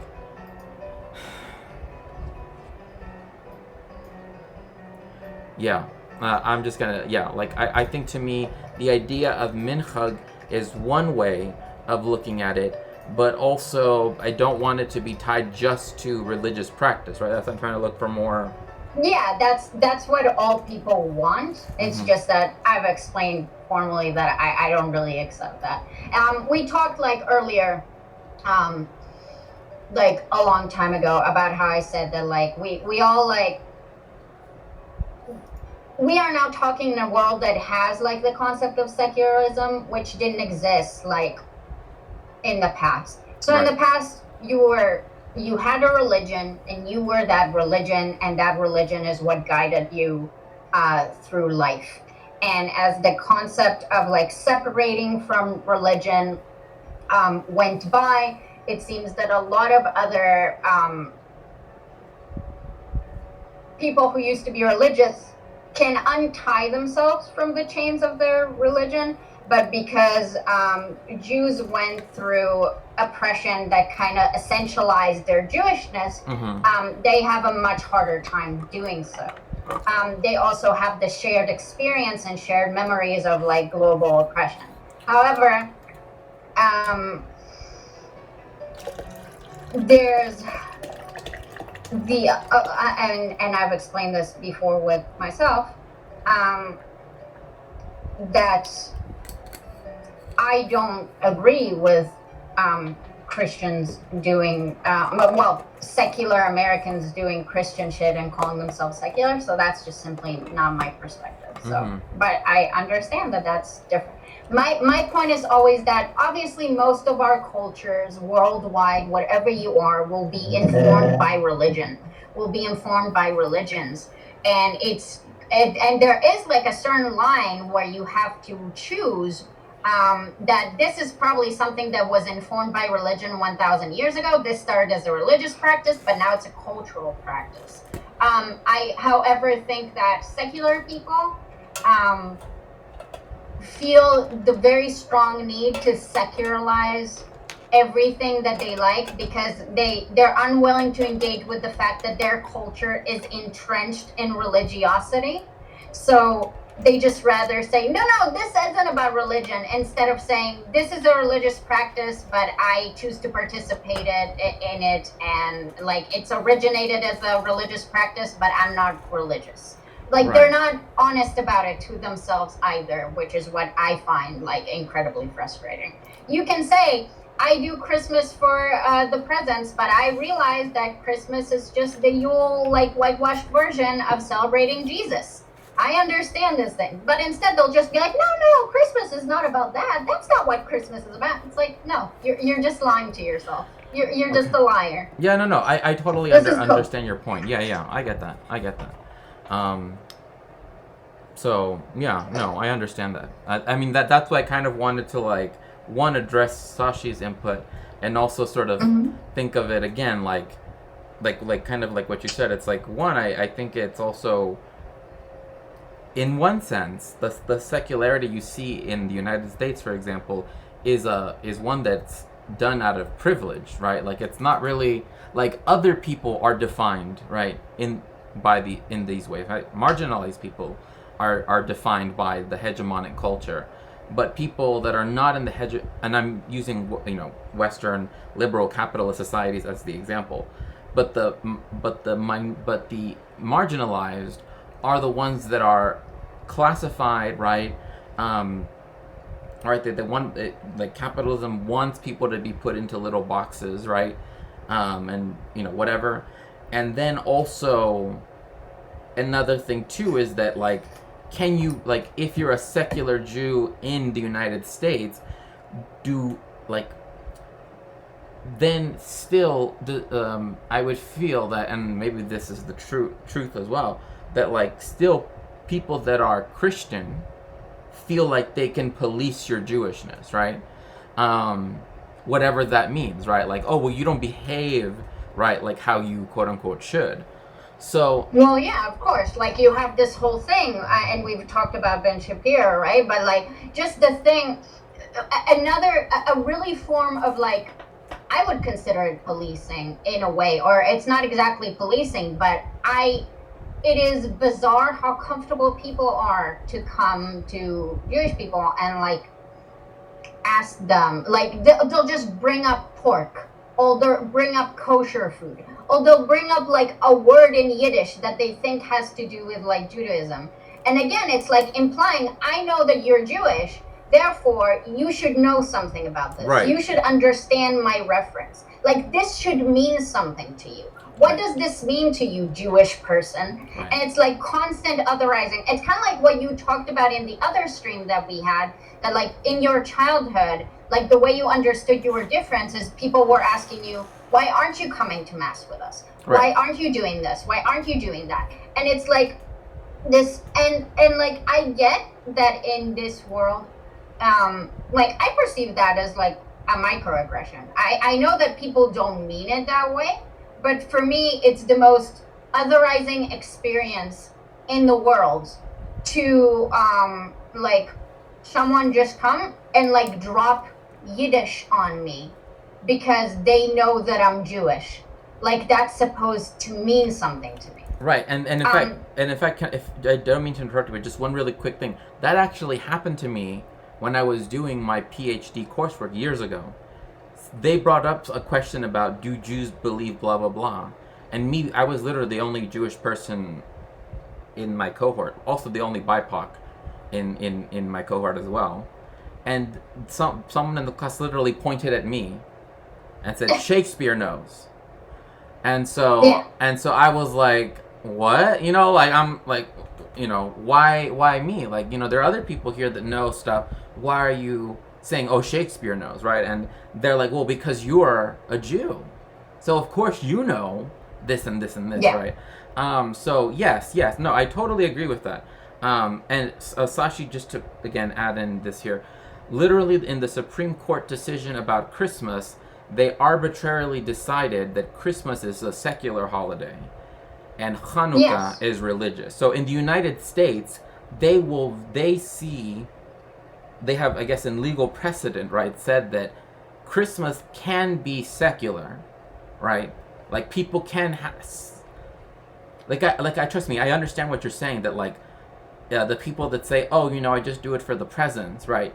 But it's still a cultural, I don't know if you're going to say that, but it still comes from a Christian. No, I get what you're saying. Yeah. I went on a tangent about this earlier, but it's like the beautiful, insidious thing about Christianity is that this is how they rope a lot of their secular community to continue to engage in religiosity. Because they'll say, oh no, you can do this secularly, you can worship secularly, you can go to church secularly, you can do all these things.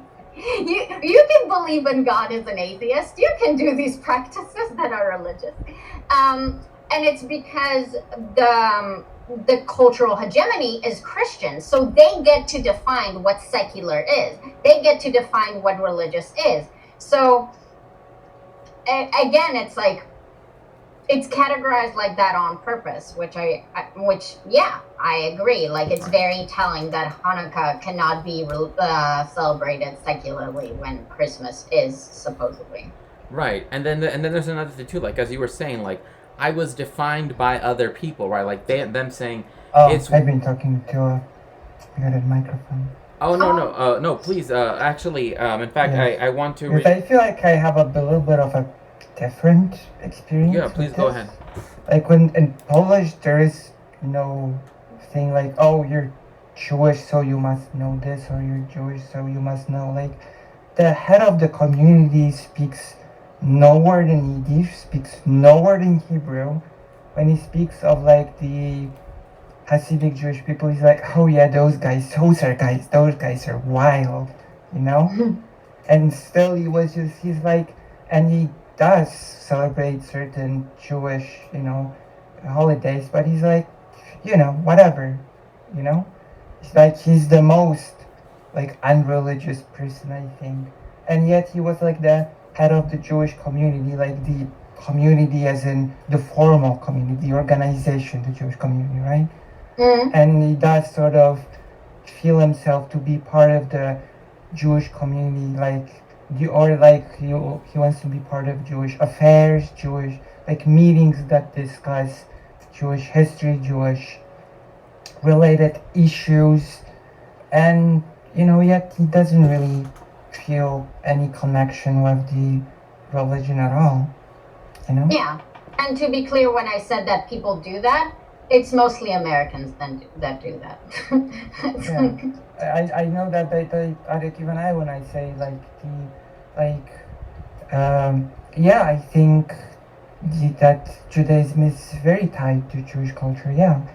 But I just think that people can sort of engage in it knowing that it came from religion. But like, there was a person that came to the Shabbat, and he just told me and my mom, yeah, I don't believe really any of it, but I come here because I really like the sense of coming here, of being part of this community. Like, yeah, it's a very magical feeling. It's almost like the person described it. It's almost like entering into a different world. yeah, for sure. I mean, the reason why there's a lot of crisis right now in the world with like the death of religion is that religion has supplied that sense of community for a lot of people. That reason to come together, like holidays, to come together, to make food, to read stuff together, to play certain games with your children, to have holiday songs. And when you don't have like a cultural element that meaningfully replaces those things, even though capitalism fucking tries, then you're just kind of left with nothing, the and then incentive is different. then you have basically secular people that can still derive a sense of community from engaging in like basically religious practices. I just like mentioned it before. I don't. You don't Like it. yeah, like you don't subscribe that is the correct way of going about it. Can I put it like that? Well, no, I wouldn't tell people what to do, right? It's just that my understanding of secularism is very specific. And I think you were there when I went on this tangent about how I'm very sensitive to the influence of religion. And it just feels like a way for religion to still have a hold on people who otherwise don't want to do with the religion, because they're like, well, you don't have to believe in this stuff, but we have community for you. And then you come and you sit right there and you get to like still participate in it, you know? Yeah. No, I totally I understand. do think there are equivalents of this when it comes to purely secular sort of things, like meetings that discuss history, meetings that discuss certain current affairs, like even the memorial marches that are organized create this sort of feeling of togetherness that is not necessarily bound to any religious belief. Right, and I think that's interesting too, because then there are some things that were developed. I mean, I would say in Poland this is this might possibly be the case, but even in America, like there are things that, like for example, in the 5 towns they have, well, it's different because they're modern Orthodox, because like they have Fleischfest, right, which is but it's technically, I guess it's a kosher thing, I guess. So never mind. That's actually a bad example. But point being that like, so in that sense, then you because you don't want Katie, because you don't want any Jewishness ascribed to any cultural practice, because. And again, this goes back to what we were talking about earlier, because you see it as downstream from religion anyway. Let's say it is fed from from that water, so to speak. That for you, your secularity would be having a clean break from that, and instead having something completely new, novel, right? That's past. Yeah, but I also tell people like that is how I understand things, but I do realize the conceptualization that I always had is that like it's like branches of a tree, but the trunk is the same, and I don't want anything that is derived from like that trunk, right? Mm-hmm. But that means that you have to cut out the entire tree, and like at the end of the day, humans want community and they love their nostalgic like childhood memories, and like you're born into a religion or a culture that has to do with religion, so what I'm talking about is like the true secularism, as I call it, is the rejection of like your entire childhood, your entire like potential national identity, like memories that you have, things that you loved, like, you know, it's not something that you can ask people to actually do. It's very, I don't expect people to like do it. I don't like when people say, "Oh no, this is not religious." It's like it is. Just admit that it is, and that's like that you're not, but you're doing a religious thing. It's fine. Right, right. Lucy, did you want to add on to that? Yes, because I think that we also have to take part into consideration part that we are sort of, it is a way to be tied to history, to people that were here before you, in a way, right? Like, yes, it is definitely a religious thing, but it is also a way to understand how the people that were before you, how they lived, how they survived, how the things that are now came to be. Even participating in a religious thing in order to understand those before you and how they thought. I don't necessarily see it as a bad thing because it's a religious thing, you know? Yeah, I think that's a valid perspective to have on that. I personally don't have that desire, so I. But I think that's perfectly fine. Yeah, of course. It's all perfect. Yeah, like we all agree that it's perfectly, like that's why I said like I know that Yosiel was like, oh, we don't want it to become a debate, and it's like I knew we weren't gonna make it one because we all. I suck at debate. I always turn it into a conversation type thing. So. Well, no, I mean, like, I had a loner box debate that wasn't really a debate. So. Well, I mean, like, really?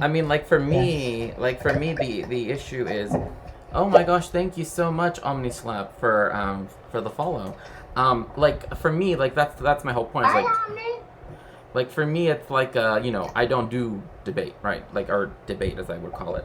It's not really debate. But the point being that I kind of knew that this is, and people even said like we're here for the meandering tangents, right? Like I think that's where we actually so because I would say like like if you're trying to learn, say, Jewish history, well, because of that union between religion and identity, I suppose, like for most of the time that you're reading Jewish history, right, or studying Jewish history, you see those two as one, right? Because other people see it as one, and Jews themselves see it as one. It's only in modernity that yeah, go ahead. There's also a lot of interesting things that you can learn, take a glimpse on how things sort of, how people, as I said, thought, how like the community was shaped, like in the Pauline Museum, like how even things like the patriarchy affected certain cultural and religious aspects. Like there was this, I'm not even sure if that's still a thing. Like in Jewish households, like how old Jewish households, like presented in the Pauline Museum, the really old Jewish households, like many years ago. Mm-hmm. Like you had those little booklets written in Yiddish, right? And they were basically the simplified Torah written specifically for women to read. Yeah. The kiddie version.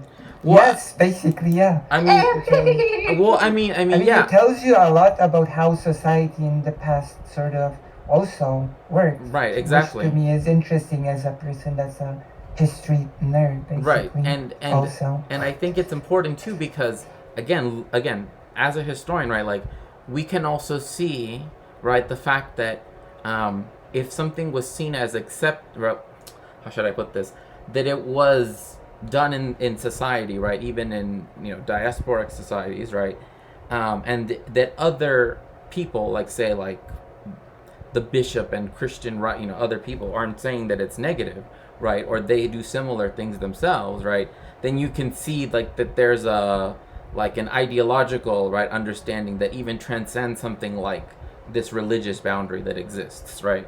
Where like women don't do XYZ, right? Yeah. But and then there's also another thing too, where like for example, like the mechitza, right? Like the mechitza at the koitel, right, or the Western Wall. That's a new thing. Like that never existed historically. It's never been gender separated. Now it's gender separated because Ashkenazi Jews, particularly the Litvitcher yeshivish ones, they were very strict about that, about gender separation with the mechitza. But Like, and not, of course, yeah. No, go ahead. Sorry. I was just about to say that, like, there are certain things that became sort of part of what if like Jewish people as well perceive it as Jewish culture, like and it was downstream from religion, of course, 100%, but it became a thing that outgrew the religious aspect, the aspect of reading a lot, like being scholarly, always having a lot of books on hand, etc., etc. It was really cultivated within the culture, and that was downstream from religion. Right. Because yes. at first it was just about learning the religion, and then it became about broader learning. You know. Right, and that is why as soon as Napoleon quote unquote emancipated the Jewish people, and in the German states in particular, they were finally able to enter universities. That's why so many Jewish people did, like right away, become university students and become PhDs and professors and it's interesting because since like this is kind of like the positive negative effect of that. It's maybe not negative in the sense that that large numbers of Jewish people finally got access, but rather that's where you begin to get all of the anti-Semitic conspiracy theories about the idea of the university, right? Because taking up because suddenly, now that they had been oppressed for so long, we've been oppressed for so long, now we can finally go to universities. Now we want to go to universities and do that, whereas like most people in, like, say for example, like Bavaria, right, like university was always seen as something very elite, right, only for like people that were going to become priests, because that area is very Roman Catholic, and for like the nobility.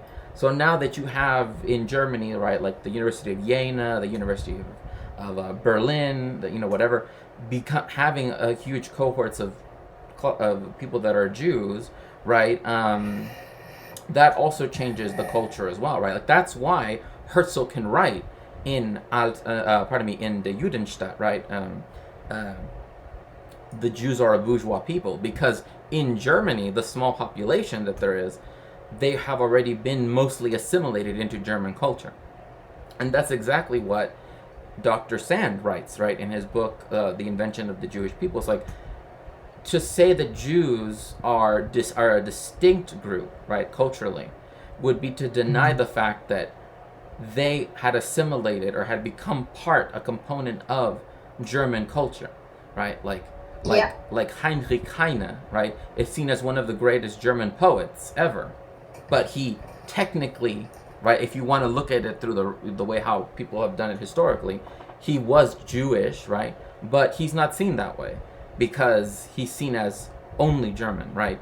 And that's what Shlomo Sand talks about in his book, is that there were many people already, like particularly in Western industrialized countries, that had stopped identifying as Jewish, right? Like they had already assimilated and already saw themselves as part of the 19th century. Rosa Luxemburg. Yeah, like Rosa Luxemburg, but it was events like the Dreyfus affair, right?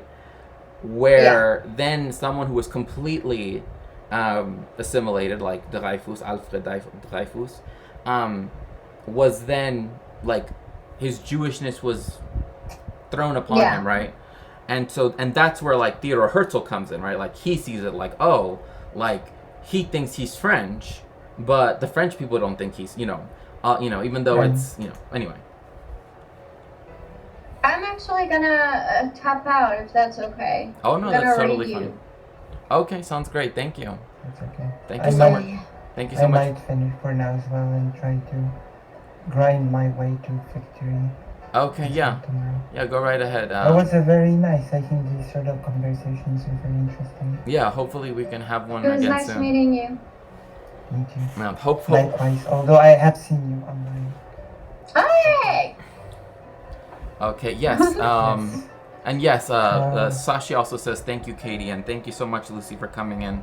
Yeah, as well. Sashi. I really If I can appreciate plug it. myself, you can watch that Yeah. Donor Box Debate Not Debate and the panel that I participated in on the affirmative action. Oh yes, I remember that. Yeah, because it happened the day before the decision came down. So It happened soon before, yes. yeah. So in a way that makes it even more interesting because it wasn't gone, right? It wasn't taken away yet. So that, I mean, in that sense, it's really interesting. So yes. And I managed to learn a lot about it and just how much people misunderstand the whole concept. Welcome, Raiders. Thank you so much, Katie, for raiding me. I will see you soon. Laila Tov, I'll see you later. See you Bye, soon. though. Bye. Okay, bye. Bye-bye. Okay. Let's see here. Okay, hello everyone. Thank you so much for joining me through our discussion about Jewishness and Jewish identity. You know, it's often really interesting to get into these conversations precisely because of the fact that, you know, it's because of the fact that often it's, you know, again, we've been imposed an identity as Jewish people. And another thing too is that I have two imposed identities, right? Like, I'm Mexican and Jewish, so depending on the context, right, people will usually, well, typically people will see me as Mexican first, right? Like, they act as though, like, oh, either someone in your family converted, which didn't happen, or that your mom is married to a Jewish man, right? Like, that's typically how they measure. But both of my parents are Jewish, so, and they're both Mexican. So, you know, like, trust me, like, that's why, like, when I talk about food, and I especially talk about Mexican food, you know, again, it's something that I typically will talk about a lot, right? Like Mexican food, because my family has had to make, right? Like, well, for when our family still kept kosher, we had kosher. That's why, like, Levelhead yesterday was talking about quesabirria, right? Which is a quesadilla that's made with birria, right? If people know what that is, and that's essentially you know, so birria is typically made with either beef, or pardon me, with goat in Mexico, but my family's always made it with beef because, again, that's the Jewish typical way of cooking things, right? It's always beef to make sure that it's kosher, right? So again, you know, that's something that I think is worth keeping in mind. So I am going to use the restroom really quickly before coming back, and I will leave playing the following. Now we take you to Argentina, the special guest country at the Frankfurt Book Fair. Boasting 800 bookstores, Buenos Aires is home to I'll be countless right back. writers and is a paradise for readers. El grito de gol de los rivales desde la tribuna The opponent's visitante joyful cries of goal thundered down from the visitors' grandstand, y es absorbido por la masa de cuerpos inmóviles y silenciosos de la que like a stone avalanche, before being swallowed up by the motionless spectators, including Aroas on the side of the pitch. siempre lo es. Esa combinación de aquella algarabía This y mixture of noise over there and silence on this side is strange. Aroas had never experienced such silent people, so this is what relegation means. Aroas added this feeling of pain to the ones he already knew. A las que ya conoce. We meet Eduardo Sacheri in a park in Buenos Aires. Much of his work revolves around football, one of the great passions of Argentine life, and how it touches the lives of ordinary people. Aquí en Argentina, casi todos nosotros Here in Argentina, we all grow up with soccer. We watch soccer, we talk about soccer. We use soccer like a lens through which we interpret the world. Another of his novels was adapted for the screen in The Secret in Their Eyes, an Argentine thriller that won the Oscar for Best Foreign Language Film earlier this year. A dark story of crime and retribution, it begins in the violent years just before the military took control of the country. Next to soccer, the other great theme of Argentine society.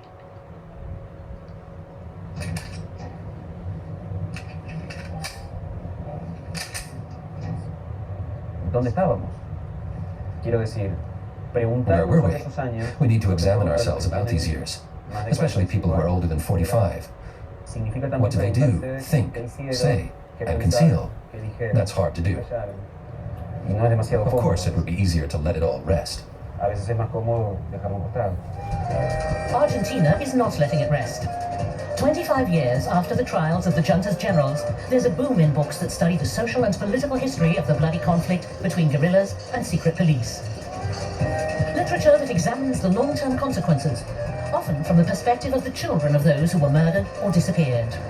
So one thing, yes, Buenos Aires is the city that has the most bookstores per capita in the world, and for me, that's why I brought it up, because I love that. You know,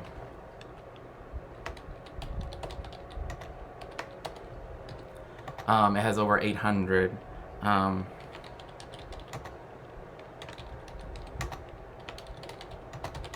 So, you know, that's always great. But there is one part here that they got wrong, and that is that during the dictatorship, they often will call what happened in Latin America at this time like dirty wars. In fact, they still want to consider like what happened in Mexico. Even now, they want to call it like a dirty war, but it's not like it. What like the leftist guerrillas that they're talking about, right? Or they had already. They had already been dissolved. They used the idea of them to go and disappear people in Argentina. But by the time the dictatorship was in power, in 1976, there was no the Montaner, like that stuff was already done, like that had already happened. But they used it as an excuse for what they did. And it's important too because this affected the Jewish people, because Argentina quite literally had concentration camps as well.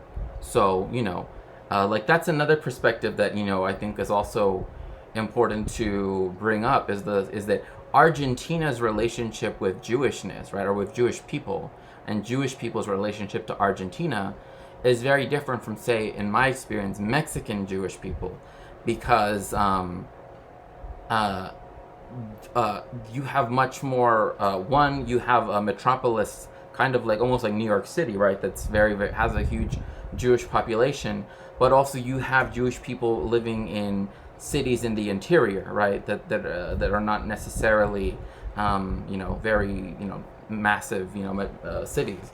So there's more Jewish people, right, throughout the country, which is also why it has one of the highest populations of Jewish people in the world. I think it's like 4th in the world or something like that.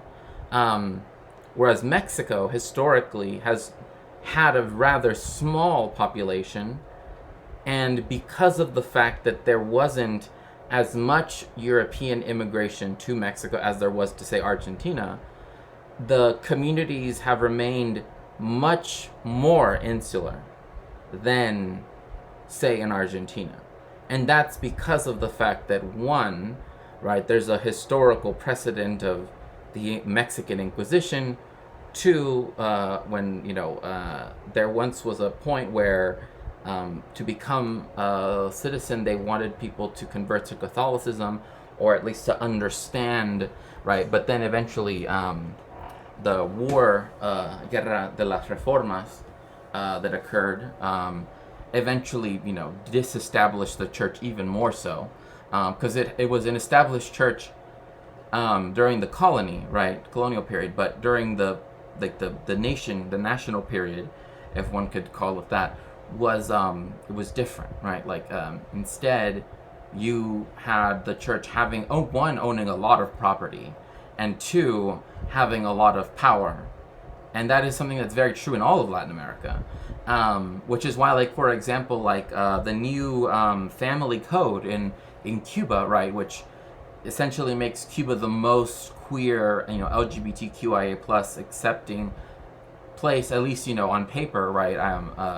And the fact that it was voted on by the vast majority of people says, that again, well, when they were trying to do that initially to pass it through the Congress, right? The Roman Catholic Church lobbied against it, right, to try to get people to not vote for, and so it wasn't voted in through Congress. So like the people like to say, that it's an atheist, one, that is not true, right? That the church doesn't have any power in Cuba, right? Like, people have been allowed to practice their religion as they wish. The problem is that the hegemonic religion still wants to keep hegemony, right? As was the case, say, in the Soviet Union, which is why even at the first Victory Day parade in Moscow, behind Stalin were all of these Russian Orthodox, like bishops and everything, right? And the archbishop, like the patriarch of Moscow. So like this whole belief that like, because the state is officially this, therefore it means that it's anti, it goes against that, is not the case. Like one of the most one of the reasons why like certain churches were, for example, desecrated in the Soviet Union was actually because of capitalist countries demanding reparations from the Soviet Union from stuff that they had nationalized. I'm not even joking. So that's why like they went to churches that either had low. Again, I'm not trying to do apology for this. I'm not saying it's a good thing, but that was one of the reasons, is they needed to pay it, and so they would rather melt down the gold, of an altar, right, than take on debt from, say, Britain or France or the United States, and then also have to pay off that debt as well, right? So, so that's one of the interesting things about that time period, of course. Now, going back to this about Argentina. Buenos Aires, a tour through a metropolis they call the City of Books.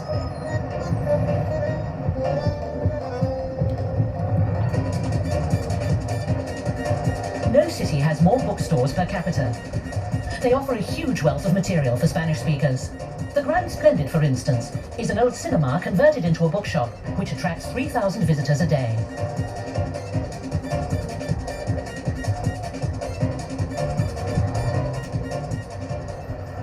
Or the small second-hand bookshop, El Túnel, where readers can immerse themselves in the world of the great Argentine writers such as Julio Cortázar and Ernesto Sabato.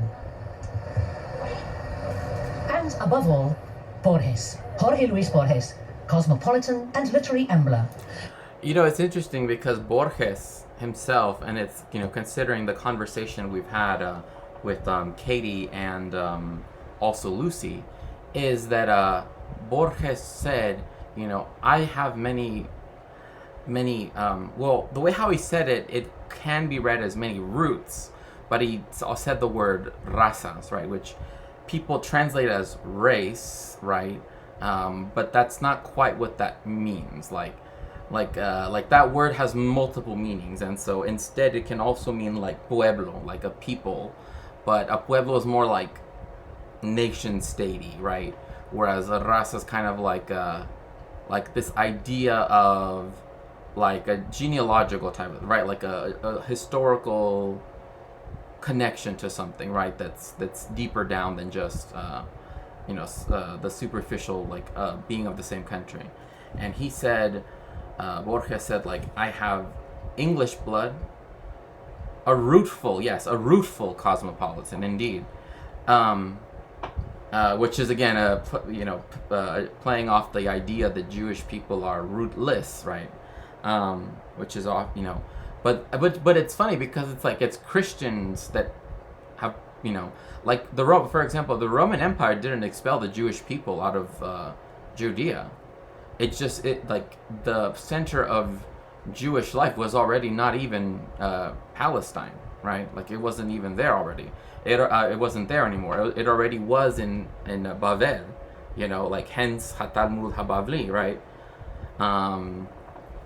But he said, I have English blood, and indeed it is true that his mother, I believe, was of British extraction, as they used to say, right? German, Jewish, right?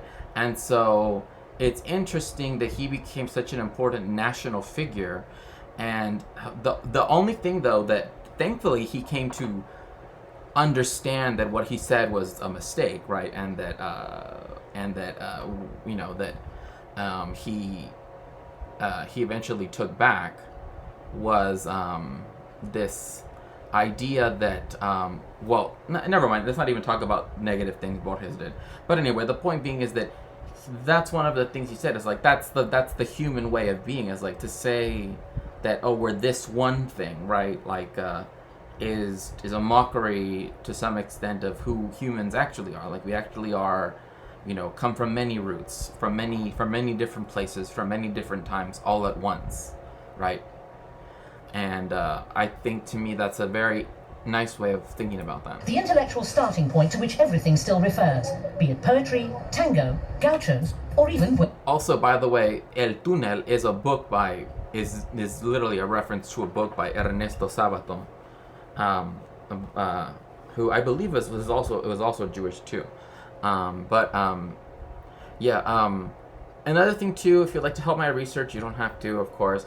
You can always subscribe. I know we didn't hit our daily sub goal of 5 subs, although Zira did resubscribe, so I'll count that. We didn't hit our 4 subs that we need.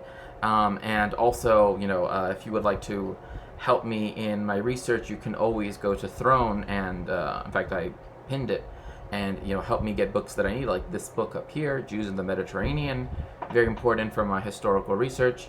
Again, if you feel like you don't have to contribute the whole thing, you could contribute part of it, etc. Just know that it helps me directly in my research. So Buenos Aires itself. The city at 7 o'clock in the morning hadn't lost that look of a ramshackle old house that cities take on at night. The streets were like long porches and corridors, the plazas like interior courtyards. After his long stay in hospital, Dahlmann took it all in with delight and a touch of vertigo.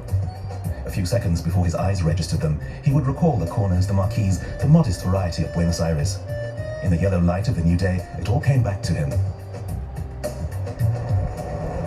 We pack up our Borges classics and take a commuter train out to San Isidro, an outing to Argentina's intellectual attraction, Villa Ocampo, the one-time summer retreat of the writer, critic, and patron of the arts, Victoria Ocampo. This is where Argentina's cultural... Oh yeah, so Victoria Ocampo is essentially like the person that invited this is why, for many reasons, right? People have said like Buenos Aires in particular feels culturally more European than other Latin American capitals, right? And I never really liked that, because I think it kind of ignores the fact that one, it does it in a way that, again, essentially says that it's white, right? Like, that's what it's saying, right? Like, it's saying, oh, Argentina's white because of this connection to Europe. And two, is that the other capitals are somehow, like, therefore less than, because they don't have said connection. At least that's how historically it's been seen. Like, for example, Mexico City, right? Lots of indigenous people still live in the areas right around Mexico City, and that's, I believe, a wonderful thing, a beautiful thing, that we still have, indigenous peoples that speak their own, speak their language, and continue even doing philosophy, even doing even historical stuff. And there are journals in Mexico and also abroad as well, like in the United States, that will publish articles written in indigenous languages. Like, they will do that, even if they have to translate it, but they'll keep like one page is the original, right, and then one is the translation, but they will do that. Like, the author doesn't have to translate it. And that's a big, huge deal, personally for me, because one of the many languages that, you know, has interested me enough to where I've had to like learn, you know, but I also felt a need to learn it for historical reasons, of course, and also, you know, is Nahuatl, right? Of course, the dialect that I learned is a dialect that comes from the Jalapa area in Veracruz, but still, like for the most part, it's still understandable, and so that's why I follow people like on Twitter, that, you know, post in Nahuatl, and sometimes I'll even respond in Nahuatl,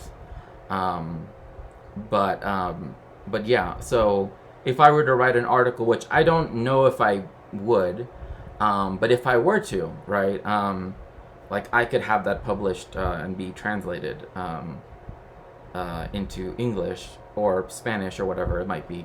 Although I to some extent, I mean, and that would be of course to expand access to it.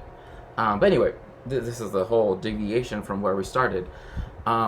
Victoria Ocampo was essentially a wealthy heiress, right, who had this, you know, like palatial home, and was able to invite people to her home and host them there, and sometimes they would give like lectures, like Cavousier, right? This is why the Biblioteca Nacional de Argentina, or the National Library of Argentina, is done in a brutalist style, right? Whereas the National Library, or the older one of Mexico, is like used to be in this like neoclassical, no, not even neoclassical, like Baroque building. Now it's in this like very hyper modern building, but the original one is still used for that as well, la Biblioteca Nacional. So you can visit the old building, and in fact, it actually has the libraries of famous authors that essentially their personal libraries were given to for the patrimony of the nation. So then that way other people could see, and that way they could show, like, you know, the great writers of Mexico and, you know, the books they had, what, you know, so there's that. Elite gathered in the 1930s to meet with representatives of European modernism.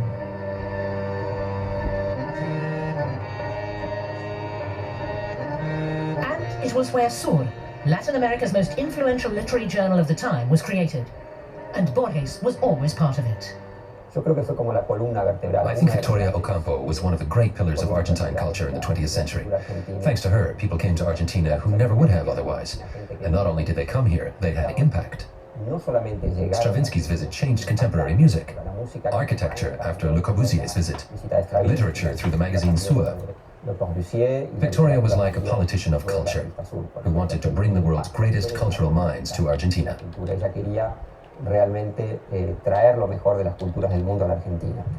Today, the villa is on the UNESCO list of World Heritage Sites and a popular venue for readings, concerts, and exhibitions. But now we want to return to contemporary Buenos Aires.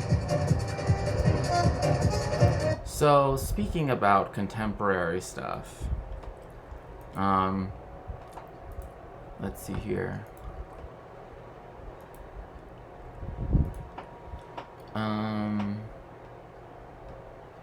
Let's see.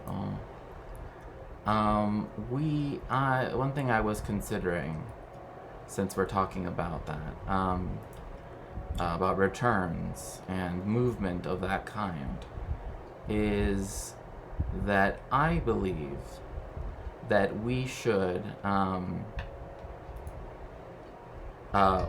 raid someone. In this case, we are going to raid U.S. A-hole, who is a member of the Cutie Coalition, wonderful person, thankfully one of the proudest MBs that I know, and that definitely gives me a lot of support and hope every time that I speak with them and I'm in their chat. Say hello. It's a Shakespeare raid. Make sure to leave lots of the Shakespeare emotes and the Giga Chads, and tell them that I'll be there in just a minute. I'm gonna go make myself something to eat. Okay? So everyone, please get into the machine. And thank you so much for joining me